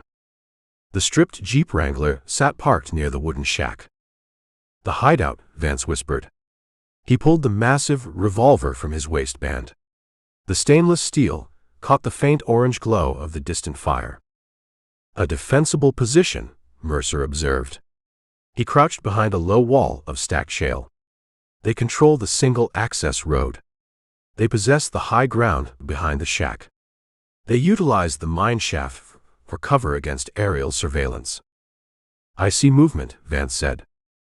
He pointed the 6-inch barrel of the Magnum toward the fire barrel. 3 figures stepped out of the dark processing shack. They walked into the circle of orange light cast by the burning pine pitch. Mick Dalton carried a bottle of dark wine. He wore a heavy leather coat over his broad shoulders. Jesse Dalton carried a long black automatic rifle, resting the stock against his hip. The third figure walked between them. She wore a tailored white silk dress. The delicate fabric fluttered in the faint breeze. A heavy canvas Carhartt jacket draped over her shoulders, shielding her from the mountain cold. She held a crystal wine glass in her right hand. Vivian Vance. She threw her head back. A bright, clear laugh echoed across the quiet basin, bouncing off the rusted ore carts and the decaying timber. The sound reached the low wall of stacked shale. Elias Vance heard the laugh. He raised the Smith & Wesson. He cocked the heavy, spurred hammer back with his thumb. The mechanism locked into place with a sharp, lethal click. The payoff waited in the firelight. Chapter 16. "Release the trigger," Mercer whispered. Mercer jammed his left thumb between the spurred hammer of the Magnum and the firing pin. The heavy steel bit into his flesh. He wrapped his fingers around the stainless cylinder. He locked the rotation. Vance fought the grip. He gritted his teeth. "Remove your hand." "I possess the shot." The firelight illuminates his chest. "You possess a 50-yard shot," Mercer corrected. "You shoot a handgun in terrible lighting. A .357 Magnum loses velocity over this distance. You miss the vital organs. You create chaos." Jesse Dalton carries a black rifle. He owns superior firepower. He shreds this rock wall. We die in the crossfire. Vance stared at the dancing orange flames. He stared at the man wearing the heavy leather coat. His breathing hitched. The desire for vengeance warred against basic logic. "He drinks my wine," Vance stated. "Let him drink. Alcohol dulls the reflexes. Release the tension on the trigger." Vance relaxed his index finger. Mercer lowered the hammer to the frame. He pulled his bruised thumb from the mechanism. "Stay behind the shale," Mercer commanded. "Keep the muzzle pointed at the dirt. I require intelligence. I need to map the perimeter. You abandon me." "I secure the battlefield," Mercer said. "A blind assault guarantees failure. I hunt for traps. I hunt for blind spots. Wait for my return." Mercer left the low stone wall. He vanished into the deep shadows cast by the canyon rim. The darkness swallowed him. He became a ghost hunting in the high peaks. He placed the heel of his boot on the dirt, followed by the toe. He rolled his weight across the outside edges of his soles. He silenced his steps on the loose gravel. He bypassed the main trail. He hugged the perimeter of the bowl-shaped basin. He kept the jagged rock face at his back. The air smelled of burning pine pitch and ancient dust. The temperature hovered near freezing. The cold bit through his thin gray t-shirt. He ignored the chill. He focused on the geometry of the abandoned silver mine. A rusted ore cart sat derailed off a set of broken iron tracks. Mercer crouched behind the heavy iron box. He observed the processing shack. The structure leaned against the cliff. Decaying wooden planks formed the walls. The tin roof sagged under the weight of decades of accumulated snowfall. The windows lacked glass. He checked the ground. He searched for tripwires. He spotted a thin monofilament fishing line strung between the derailed ore cart and a wooden support beam. The line attached to a cluster of empty tin cans hidden in the brush. A crude noise trap. Mick Dalton expected company. Mercer stepped over the monofilament line. He cleared the obstacle. He approached the stolen Ford Bronco. The heavy vehicle sat parked 40 feet from the fire barrel. The driver's side door hung open. It exposed the leather interior to the mountain air. Mercer moved to the rear passenger window. He peered through the acoustic glass. The heavy canvas bank bag sat undisturbed on the back seat. The brass zipper remained closed. The $80,000 rested in the dark. The Daltons abandoned the cash in the vehicle. The money represented dead weight inside the shack. They felt secure. They considered the mountain pass impenetrable. Mercer memorized the distance between the Bronco and the shack entrance. 40 feet of open ground. Zero cover. A dead zone. He continued his circuit. He evaluated the side of the wooden processing structure. A large section of rusted corrugated steel siding reinforced the eastern wall. The metal panels overlapped. Heavy iron bolts secured the steel to the decaying timber frame. He ran his fingers over the cold, rusted steel. He found a jagged, vertical tear in the metal. A gap measuring 3 inches wide. He pressed his face against the cold steel. He looked through the gap. The opening provided a direct, unobstructed view of the fire barrel and the trio gathered around the flames. 30 feet of distance separated the metal siding from the burning pine pitch. Close quarters. Perfect range for a handgun. He mapped the sight lines. He identified a stack of rotten timber near the door. He noted the placement of the black automatic rifle resting in Jesse Dalton's hands. He calculated the angles of fire. He reversed his path.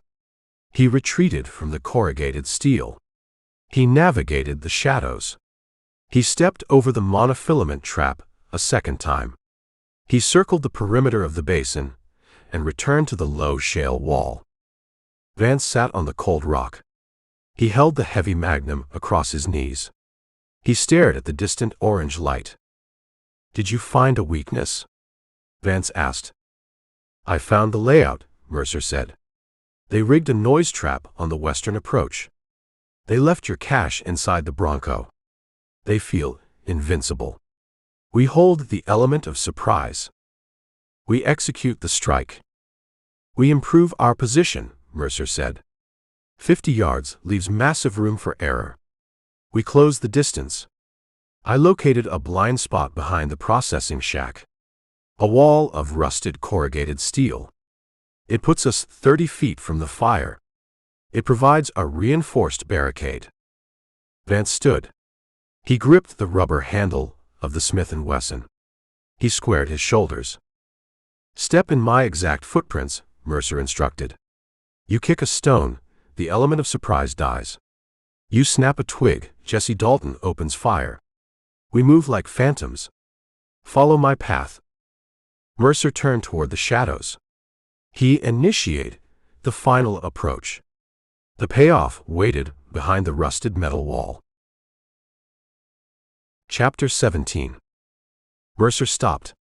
He pressed his shoulder against the timber frame of the processing shack.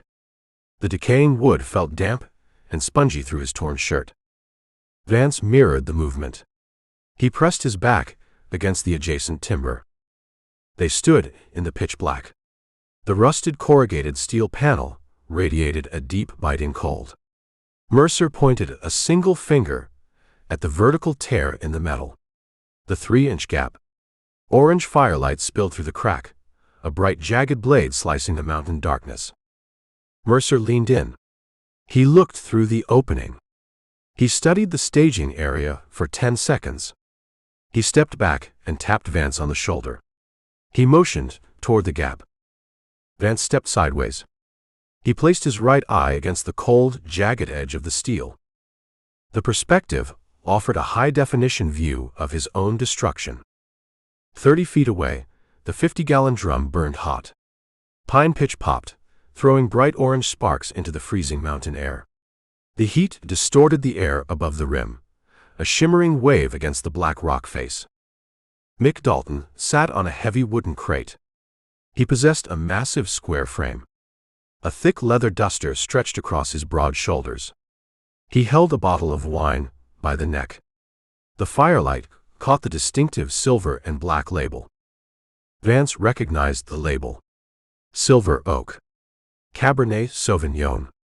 A $300 bottle he kept hidden behind the flour sacks in his kitchen pantry. He saved the bottle for their 1-year anniversary. Vivian sat sideways across Mick Dalton's thick left thigh. She wore the tailored white silk dress. The delicate fabric rode high on her leg, exposing pale skin to the fire heat. The heavy canvas Carhartt jacket swallowed her upper body, the collar pushed up around her neck. She held a crystal wine glass. She took a sip of the dark red vintage. Her lips left a distinct crimson stain on the delicate rim. She lowered the glass. She smiled. The calculated, perfect smile from the broken studio portrait. Jesse Dalton paced near the open driver's side door of the stolen Ford Bronco. He kicked the dirt with the worn heel of his boot. He kept the black automatic rifle slung low across his chest. His eyes darted toward the dark mouth of the mountain pass. He possessed a twitchy, nervous energy, unable to settle near the flames. "We count the paper tonight," Jesse said. His voice carried a high, vibrating frequency. The sound reached the corrugated steel wall with perfect clarity. 80 grand. We split the stacks. We hit the border before dawn. We put miles between us and this dead rock. Mick Dalton laughed. A deep, rumbling sound, originating deep in his chest. He wrapped his massive right arm around Vivian's waist. His thick, calloused fingers dug into the silk fabric resting on her hip. "We count the paper when we reach Ojinaga," Mick ordered. "The federales take a 10% cut to look at the ceiling. We keep the rest." Viv earned her half. 6 months in that dust bowl. Vivian swirled the dark red wine in the crystal glass. The firelight caught the moving liquid, turning it the color of fresh blood. 6 months of sheer boredom, Vivian said. Her tone carried zero regret. The wind never stops. The dirt coats the mahogany furniture 10 minutes after you run a dust rag over the surface. The entire town smells like sulfur and cattle feed. "The old man bored you," Mick stated. "Elias is a metronome," Vivian said. The words drifted through the 3-inch gap. They pierced Vance's eardrum like a rusted steel needle. He gripped the rubber handle of the .357 Magnum. His knuckles turned stark white. "Predictable," Vivian continued, detailing the autopsy of their marriage. "Tedious. He believes routine equals security. He wakes at 6. He opens the store at 7. He eats dry roast beef on Tuesdays. He complains about his knees when the barometric pressure drops." Jesse stopped his pacing. He leaned against the front fender of the Bronco. "He bought you the piano." I saw the ivory keys through the living room window. Vivian took another sip of the silver oak. "He bought the piano to keep me inside the house. A gilded cage. He wanted a pretty bird to sing classical sonatas for him. He believed a few catalog dresses and a bottle of expensive rosewater purchased my absolute loyalty." Vance's hand shook. The 6-inch stainless steel barrel of the revolver vibrated against the corrugated metal siding. A faint metallic scrape sounded. Mercer struck fast. He clamped his left hand over Vance's wrist. He squeezed the bone, applying brutal pressure. He forced the gun barrel 2 inches away from the rusted siding. Zero noise allowed. Vance breathed through his nose. His chest heaved. The freezing air burned his lungs. He kept his eye glued to the gap. He needed to hear the rest. He needed the poison to kill the final trace of the man he used to be. "He showed you the floorboards," Mick said. He reached up with his free hand. He traced the line of Vivian's jaw with his thick thumb. "He handed you the keys to the kingdom." "I forced the issue," Vivian bragged. She leaned her head back against Mick's leather coat, exposing her neck to the firelight. "I claimed I heard mice in the pantry. I demanded he hire an exterminator. He panicked. He feared a stranger discovering the hidden trapdoor. He ripped the oak floorboards up himself to set the wooden traps. He showed me the canvas bag to prove the money remained safe from rodents. She laughed. The bright, clear sound echoed off the rocks. The same laugh the dead nomad heard seconds before she set his van on fire. $80,000, Vivian said. He hoarded the cash for a rainy day. He refused to spend a single dime of it on a vacation. He claimed he built a foundation.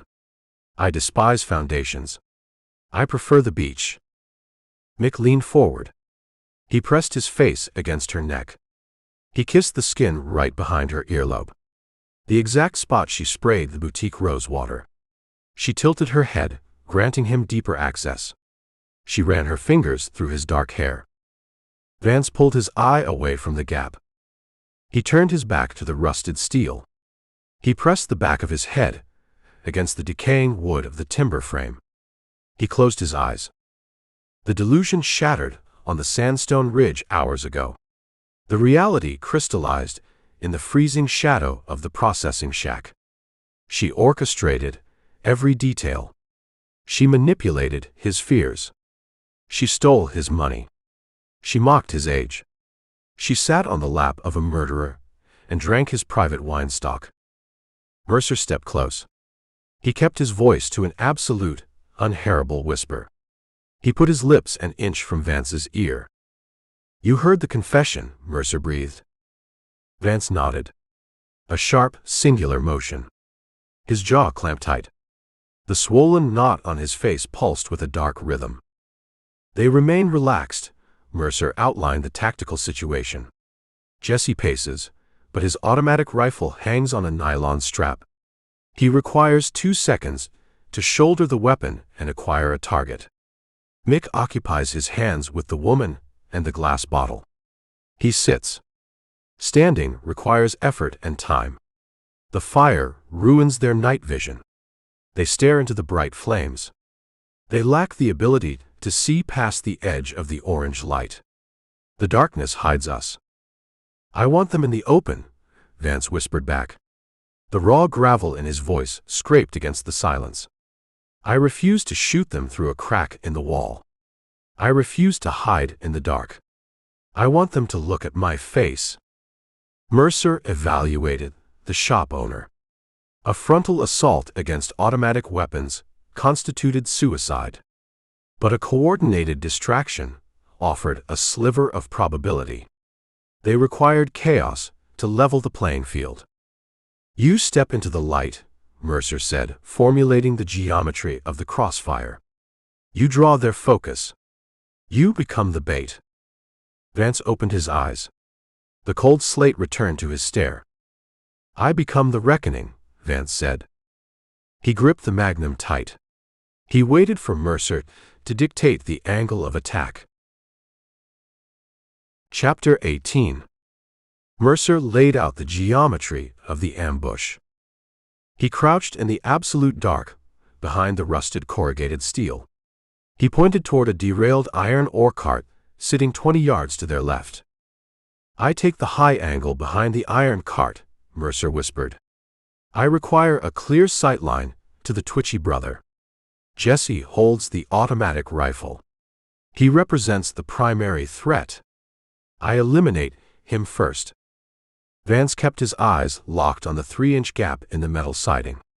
He watched Mick Dalton run a thick hand through Vivian's hair. "I want the big man," Vance said. The gravel in his voice scraped against the freezing mountain air. "You function as bait," Mercer stated. He grabbed Vance by the shoulder, forcing the shop owner to turn and face him in the blackness. "You step around the edge of this steel wall. You walk into the orange light. You stop 20 feet from the fire barrel. You keep the muzzle of your magnum pointed at the dirt. I aim at his chest. You raise your weapon, Jesse Dalton shreds you," Mercer promised. He holds his rifle on a nylon sling. He requires 2 seconds to acquire a sight picture and press the trigger. You keep your gun down. You present a non-threatening profile. You force them to pause. You force them to talk. Vance looked down at the massive Smith & Wesson in his hand. The stainless steel felt like a block of ice. "I scream," Vance summarized the plan. "You demand your property," Mercer said. "You demand your pride. You draw every eyeball in that camp to your face. You hold their attention while I cross the open ground and secure my firing position." "And Vivian?" "She holds a glass of wine," Mercer said. "She represents a zero threat until she draws the silver Kimber 1911. You ignore her. You focus on the men." Mercer unslung his AR-15. He flipped the selector switch from safe to semi-auto with a sharp, metallic click. The sound vanished under the crackle of the burning pine pitch. He flipped the ACOG optic cover open. The red chevron glowed in the glass. "I need 10 seconds to reach the ore cart," Mercer said. "Count to 10. Then you step into the light." Mercer faded into the shadows. He vanished, leaving zero trace of his departure. Vance stood alone behind the decaying processing shack. He closed his eyes. He counted the seconds in his head. 1, 2, 3. He visualized the inside of his store in Ojos Secos. He pictured the aisles of feed bags. He pictured the racks of power tools. He pictured the circular display of blue pearl snap shirts. 4, 5, 6. He visualized the oak floorboards in his kitchen, the hidden trapdoor, the moldy canvas bank bag holding his future.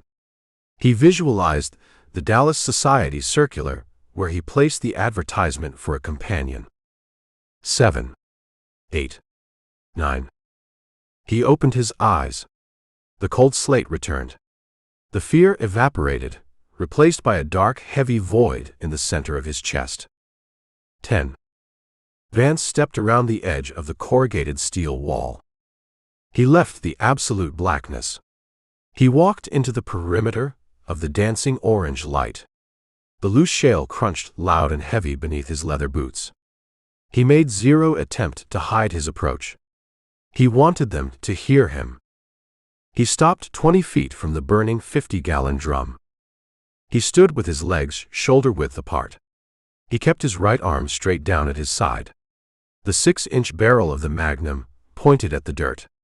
The firelight illuminated his bruised, swollen face. The massive purple knot on his jaw throbbed. The torn, blood-stained plaid shirt hung in tatters across his ribs. He looked like a corpse dragged from a shallow grave. "You forgot the interest," Vance roared. The sound ripped through the quiet mountain basin. The raw, jagged fury in his voice echoed off the sheer rock walls of the canyon. The camp reacted with explosive speed. Jesse Dalton spun on his heel. He dropped his shoulder, bringing the stock of the black automatic rifle tight against his collarbone. He aimed the muzzle dead center at Vance's chest. His finger rested light on the trigger guard. Vivian flinched. The sudden noise shattered her calm exterior. Her fingers opened. The crystal wineglass slipped from her grasp. It hit a flat slab of limestone near the fire barrel. The delicate glass shattered. The dark red silver oak vintage splashed across the rocks like spilled blood. Mick Dalton froze. The wine bottle stopped halfway to his lips. He lowered the bottle. He stared at the bruised apparition standing in the dirt. He placed his thick hands on Vivian's waist and shoved her off his lap. She stumbled backward, catching her balance against the front fender of the stolen Ford Bronco. She pulled the heavy Carhartt jacket tight around her neck. She stared at her husband. Shock registered in her dark eyes. Mick stood up. He towered over the fire barrel. The heavy leather duster hung open, exposing a black t-shirt. He smiled. A cruel, predatory stretch of his lips. "Look at this," Mick laughed. His deep voice rumbled across the gap. "The old man tracked us." The metronome left his clock shop. "Drop the iron, Elias," Jesse commanded. He kept his eye glued to the rear peep sight of the rifle. "Drop the heavy gun, or I cut you in half. Right now." Vance ignored the rifle. He ignored the twitchy brother. He kept his eyes locked on Mick Dalton. "You burned my safe," Vance yelled. "You stole my life savings. You tore the face off my building. I want my money." "Your money sits in my truck," Mick said. He gestured toward the open door of the Bronco with the wine bottle. "It belongs to the desert now. You possess zero claim to that paper." Vance shifted his gaze. He looked past the massive killer. He locked eyes with his wife. The firelight danced across her pale skin. The white silk dress clung to her legs. The calculated perfection of her features remained intact, but the facade cracked around the edges. She saw the dried blood on his hands. She saw the absolute lack of mercy in his posture. "You ordered the rosewater on my credit card," Vance said to her. His voice dropped an octave, cutting through the crackle of the flames. "You packed it in an overnight bag I bought you for our anniversary. You planned the exit strategy while you slept in my bed." Vivian lifted her chin. She recovered her composure. The shock vanished, replaced by the cold, calculating Dallas socialite. "You bored me, Elias," Vivian stated. Her voice carried zero empathy. A flat, clinical assessment. "You suffocated me." The dust. The routine. The pathetic need for validation. "I required an escape." Mick offered the key. "I offered a home," Vance countered. "I offered a foundation." "A tomb," Vivian corrected. "I refuse to die in ojos secos. The 80,000 represents my severance package." She stepped behind Mick's broad back. She used the large man as a human shield. She peered over his shoulder. "Shoot him, Jesse," Vivian ordered. The command hung in the freezing air. Absolute betrayal, delivered without a single tremor of regret. Jesse shifted his weight. He adjusted his cheek weld against the rifle stock. He applied pressure to the trigger. "My name means something," Vance screamed, drawing the final ounce of their attention. He refused to look at the gun aimed at his heart. He stared straight at the woman hiding behind the leather coat.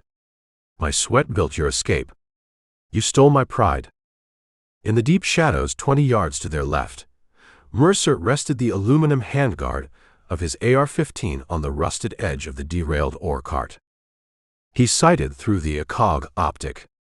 He placed the glowing red chevron directly over Jesse Dalton's right ear. The twitchy brother stood frozen in profile, entirely focused on the yelling shop owner. Vance raised his chin. He accepted the incoming bullet. He held the stage. He created the perfect diversion. Mercer disabled the safety. He wrapped his index finger around the curved steel trigger. The trap snapped shut. Chapter 19. Mercer applied 3 pounds of pressure to the curved steel.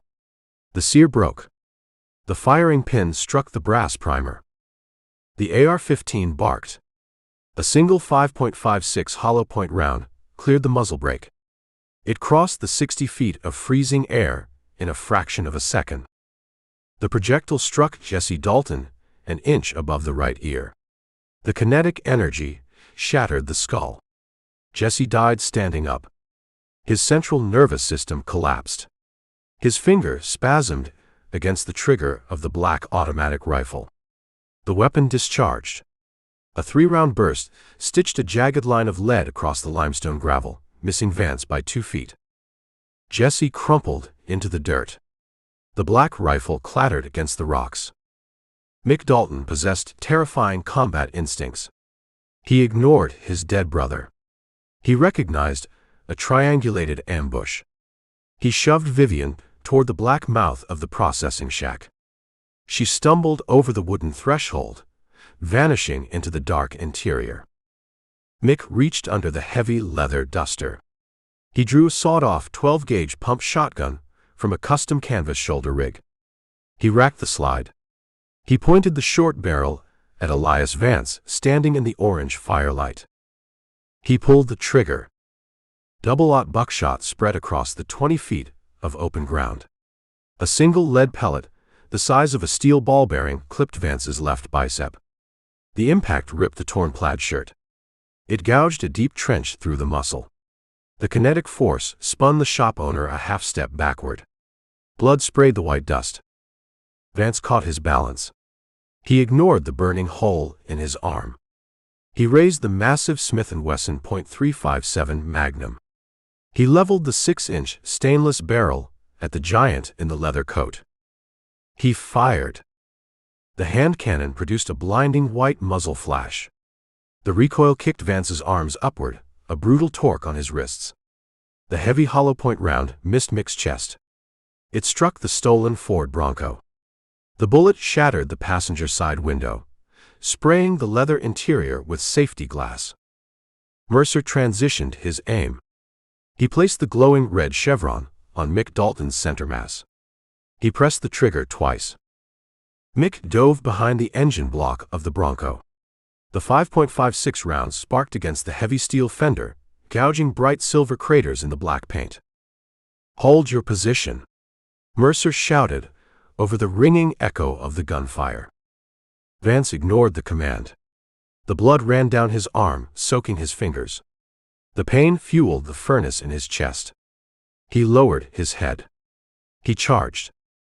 He sprinted past the burning 50-gallon drum. The radiant heat washed over his bruised face. He pumped his legs. His leather boots kicked up clouds of white dust.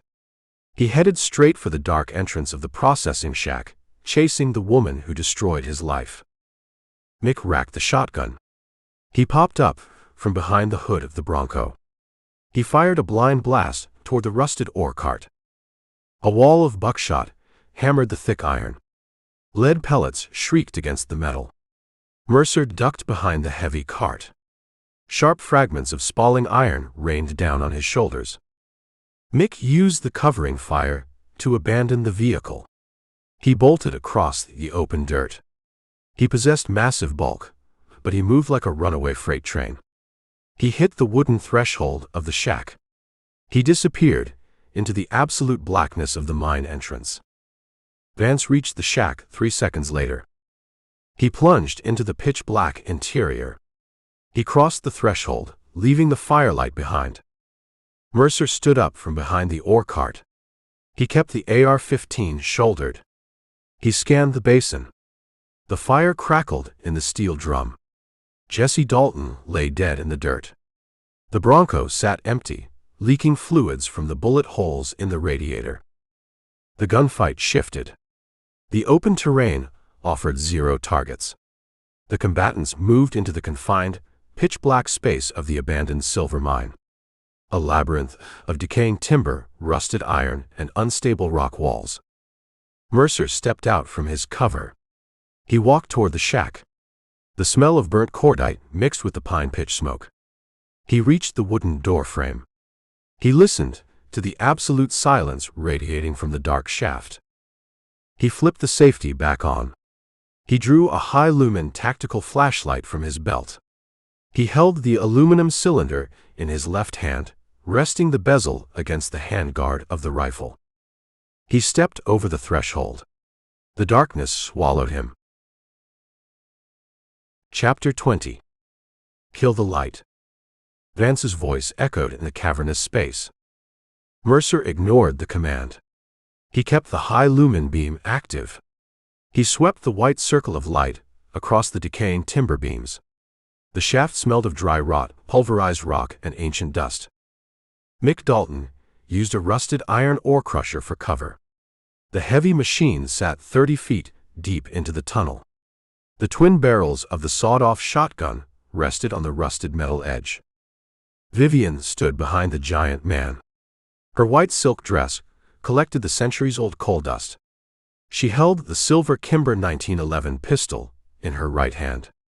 She leveled the weapon at her husband. Vance stood 10 feet from the crushing machine. Blood soaked the torn sleeve of his plaid shirt. Crimson drops fell from his fingertips, pooling in the dirt. He kept the 6-inch barrel of the Smith & Wesson locked on Mick Dalton's chest. "You look pathetic," Vivian said. Her voice lacked the cultured Dallas inflection. The freezing mountain air stripped the illusion away. A bleeding old man holding a heavy piece of steel. You possess 0 nerve, Elias. I possess 5 rounds, Vance corrected. You shake, Vivian mocked. She steadied the silver pistol. You fear the noise. You fear the recoil. I fear nothing, Vance said. He spoke the absolute truth. The man who feared the dark died on the canyon floor hours ago. Mick Dalton shifted his bulk. He racked the pump-action shotgun. The mechanical clack announced his intent. He prepared to unleash the double-aught buckshot. He prepared to cut the shop owner in half. Vance beat him to the punch. The shop owner squeezed the trigger of the Magnum. The hand cannon roared in the confined space. The muzzle flash painted the tunnel in a stark, blinding strobe of white light. The heavy hollow-point round struck Mick Dalton dead center. The kinetic energy lifted the massive man off his boots. He slammed back into the jagged rock wall. The shotgun discharged, sending a wild blast of lead pellets into the ceiling timbers. Mick slid down the stone, leaving a thick smear of crimson in his wake. He hit the dirt. His chest stopped moving. Vivian flinched. The deafening boom of the Magnum shattered her eardrums. She recovered. She pointed the silver kimber at Vance's face. She pressed the trigger. The 9mm bullet sparked against the limestone wall, inches from Vance's left ear. Rock fragments peppered his bruised cheek. Vance absorbed the near miss. He ignored the sting. He cocked the spurred hammer of the Magnum back with his thumb. He shifted his aim. He locked the front sight onto the white silk dress. Elias, Vivian said. The calculation returned to her dark eyes. She recognized the cold slate of his stare. She understood the shift in power.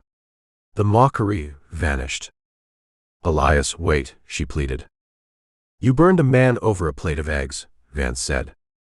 Mick forced me. You shot the glass bottles, Vance countered. You laughed. I played a role. I survived. You stole my life. Vance pulled the trigger. The second roar deafened them. The muzzle flash illuminated the absolute terror on her face for a fraction of a second. The hollow-point round hit her square in the chest. The impact threw her back into the deep shadows. She hit the dirt floor. The silver kimber clattered against the rusted ore crusher. Mercer swept the flashlight beam over the scene. Mick Dalton lay dead against the wall. Vivian Vance lay in the center of the tunnel. The white silk dress blossomed with a massive dark crimson stain. She stared at the timbered ceiling. Her eyes locked in a permanent, unblinking gaze. Vance lowered the smoking Smith & Wesson. He dropped to his knees in the dirt. He ignored the blood running from his bicep wound. He ignored the bodies. He stared into the darkness. Mercer walked past the kneeling man. He approached the dead woman. He kicked the silver pistol away from her outstretched hand. He checked her carotid artery. 0 pulse. Mercer turned his attention to the shop owner. The perimeter is secure, Mercer said. He kept his voice flat. He offered 0 judgment. The desert demanded a blood price. Vance paid it in full. Vance offered no response. He rested the heavy revolver on his thigh. He touched the purple knot on his jaw. I retrieve the canvas bag, Mercer offered. I bring the cash inside. We dress your arm. We walk down the mountain. Leave the bag in the truck, Vance whispered. The bag holds $80,000. The bag holds ash, Vance said. The gravel returned to his throat. The bag bought the poison. The bag built the tomb. Mercer studied the broken man. The hollow shell required the darkness. The hollow shell required the silence of the mine. Vance intended to stay. He intended to rot alongside the woman who destroyed him. The local sheriff avoids this mountain, Mercer stated the facts. The vultures find this camp tomorrow afternoon. The sun cooks the bodies, You stay here, you become a ghost. I am a ghost, Vance said. He closed his eyes. He leaned his back against the cold, jagged rock of the tunnel wall. He folded his hands over the barrel of the magnum. Mercer recognized the finality of the posture. A man chooses his own graveyard. Mercer lowered the tactical flashlight. He clicked the button, plunging the tunnel back into absolute crushing blackness. He turned his back on the kneeling shop owner. He walked toward the rectangular opening of the mine shaft. He stepped over the wooden threshold, returning to the freezing mountain air. The fire burned low in the 50-gallon drum. The orange flames shifted to glowing red embers. Jesse Dalton lay dead in the dust. The stolen Ford Bronco hissed, a dying beast bleeding out on the gravel. Mercer walked to the stripped Jeep Wrangler. He checked the ignition. The keys dangled from the cylinder. He opened the driver's side door. He tossed his heavy canvas duffel bag onto the passenger seat. He placed the AR-15 on top of the bag. He climbed behind the wheel. He turned the key. The engine roared to life, shattering the quiet of the high basin. He snapped the headlights on. The twin beams cut through the dark, illuminating the winding dirt trail leading down the mountain. He shifted the transmission into gear. He drove away from the abandoned silver mine. He left the dead men, the dead woman, and the living ghost to the high peaks. He steered the Jeep toward the valley floor. He headed east, toward the cracked asphalt of Ojos Secos, toward the rattling Cherokee waiting in the dirt lot, toward the next dead town waiting at the end of the highway. The end. Ready for more thrills? Get your copy of Tulsa Time today.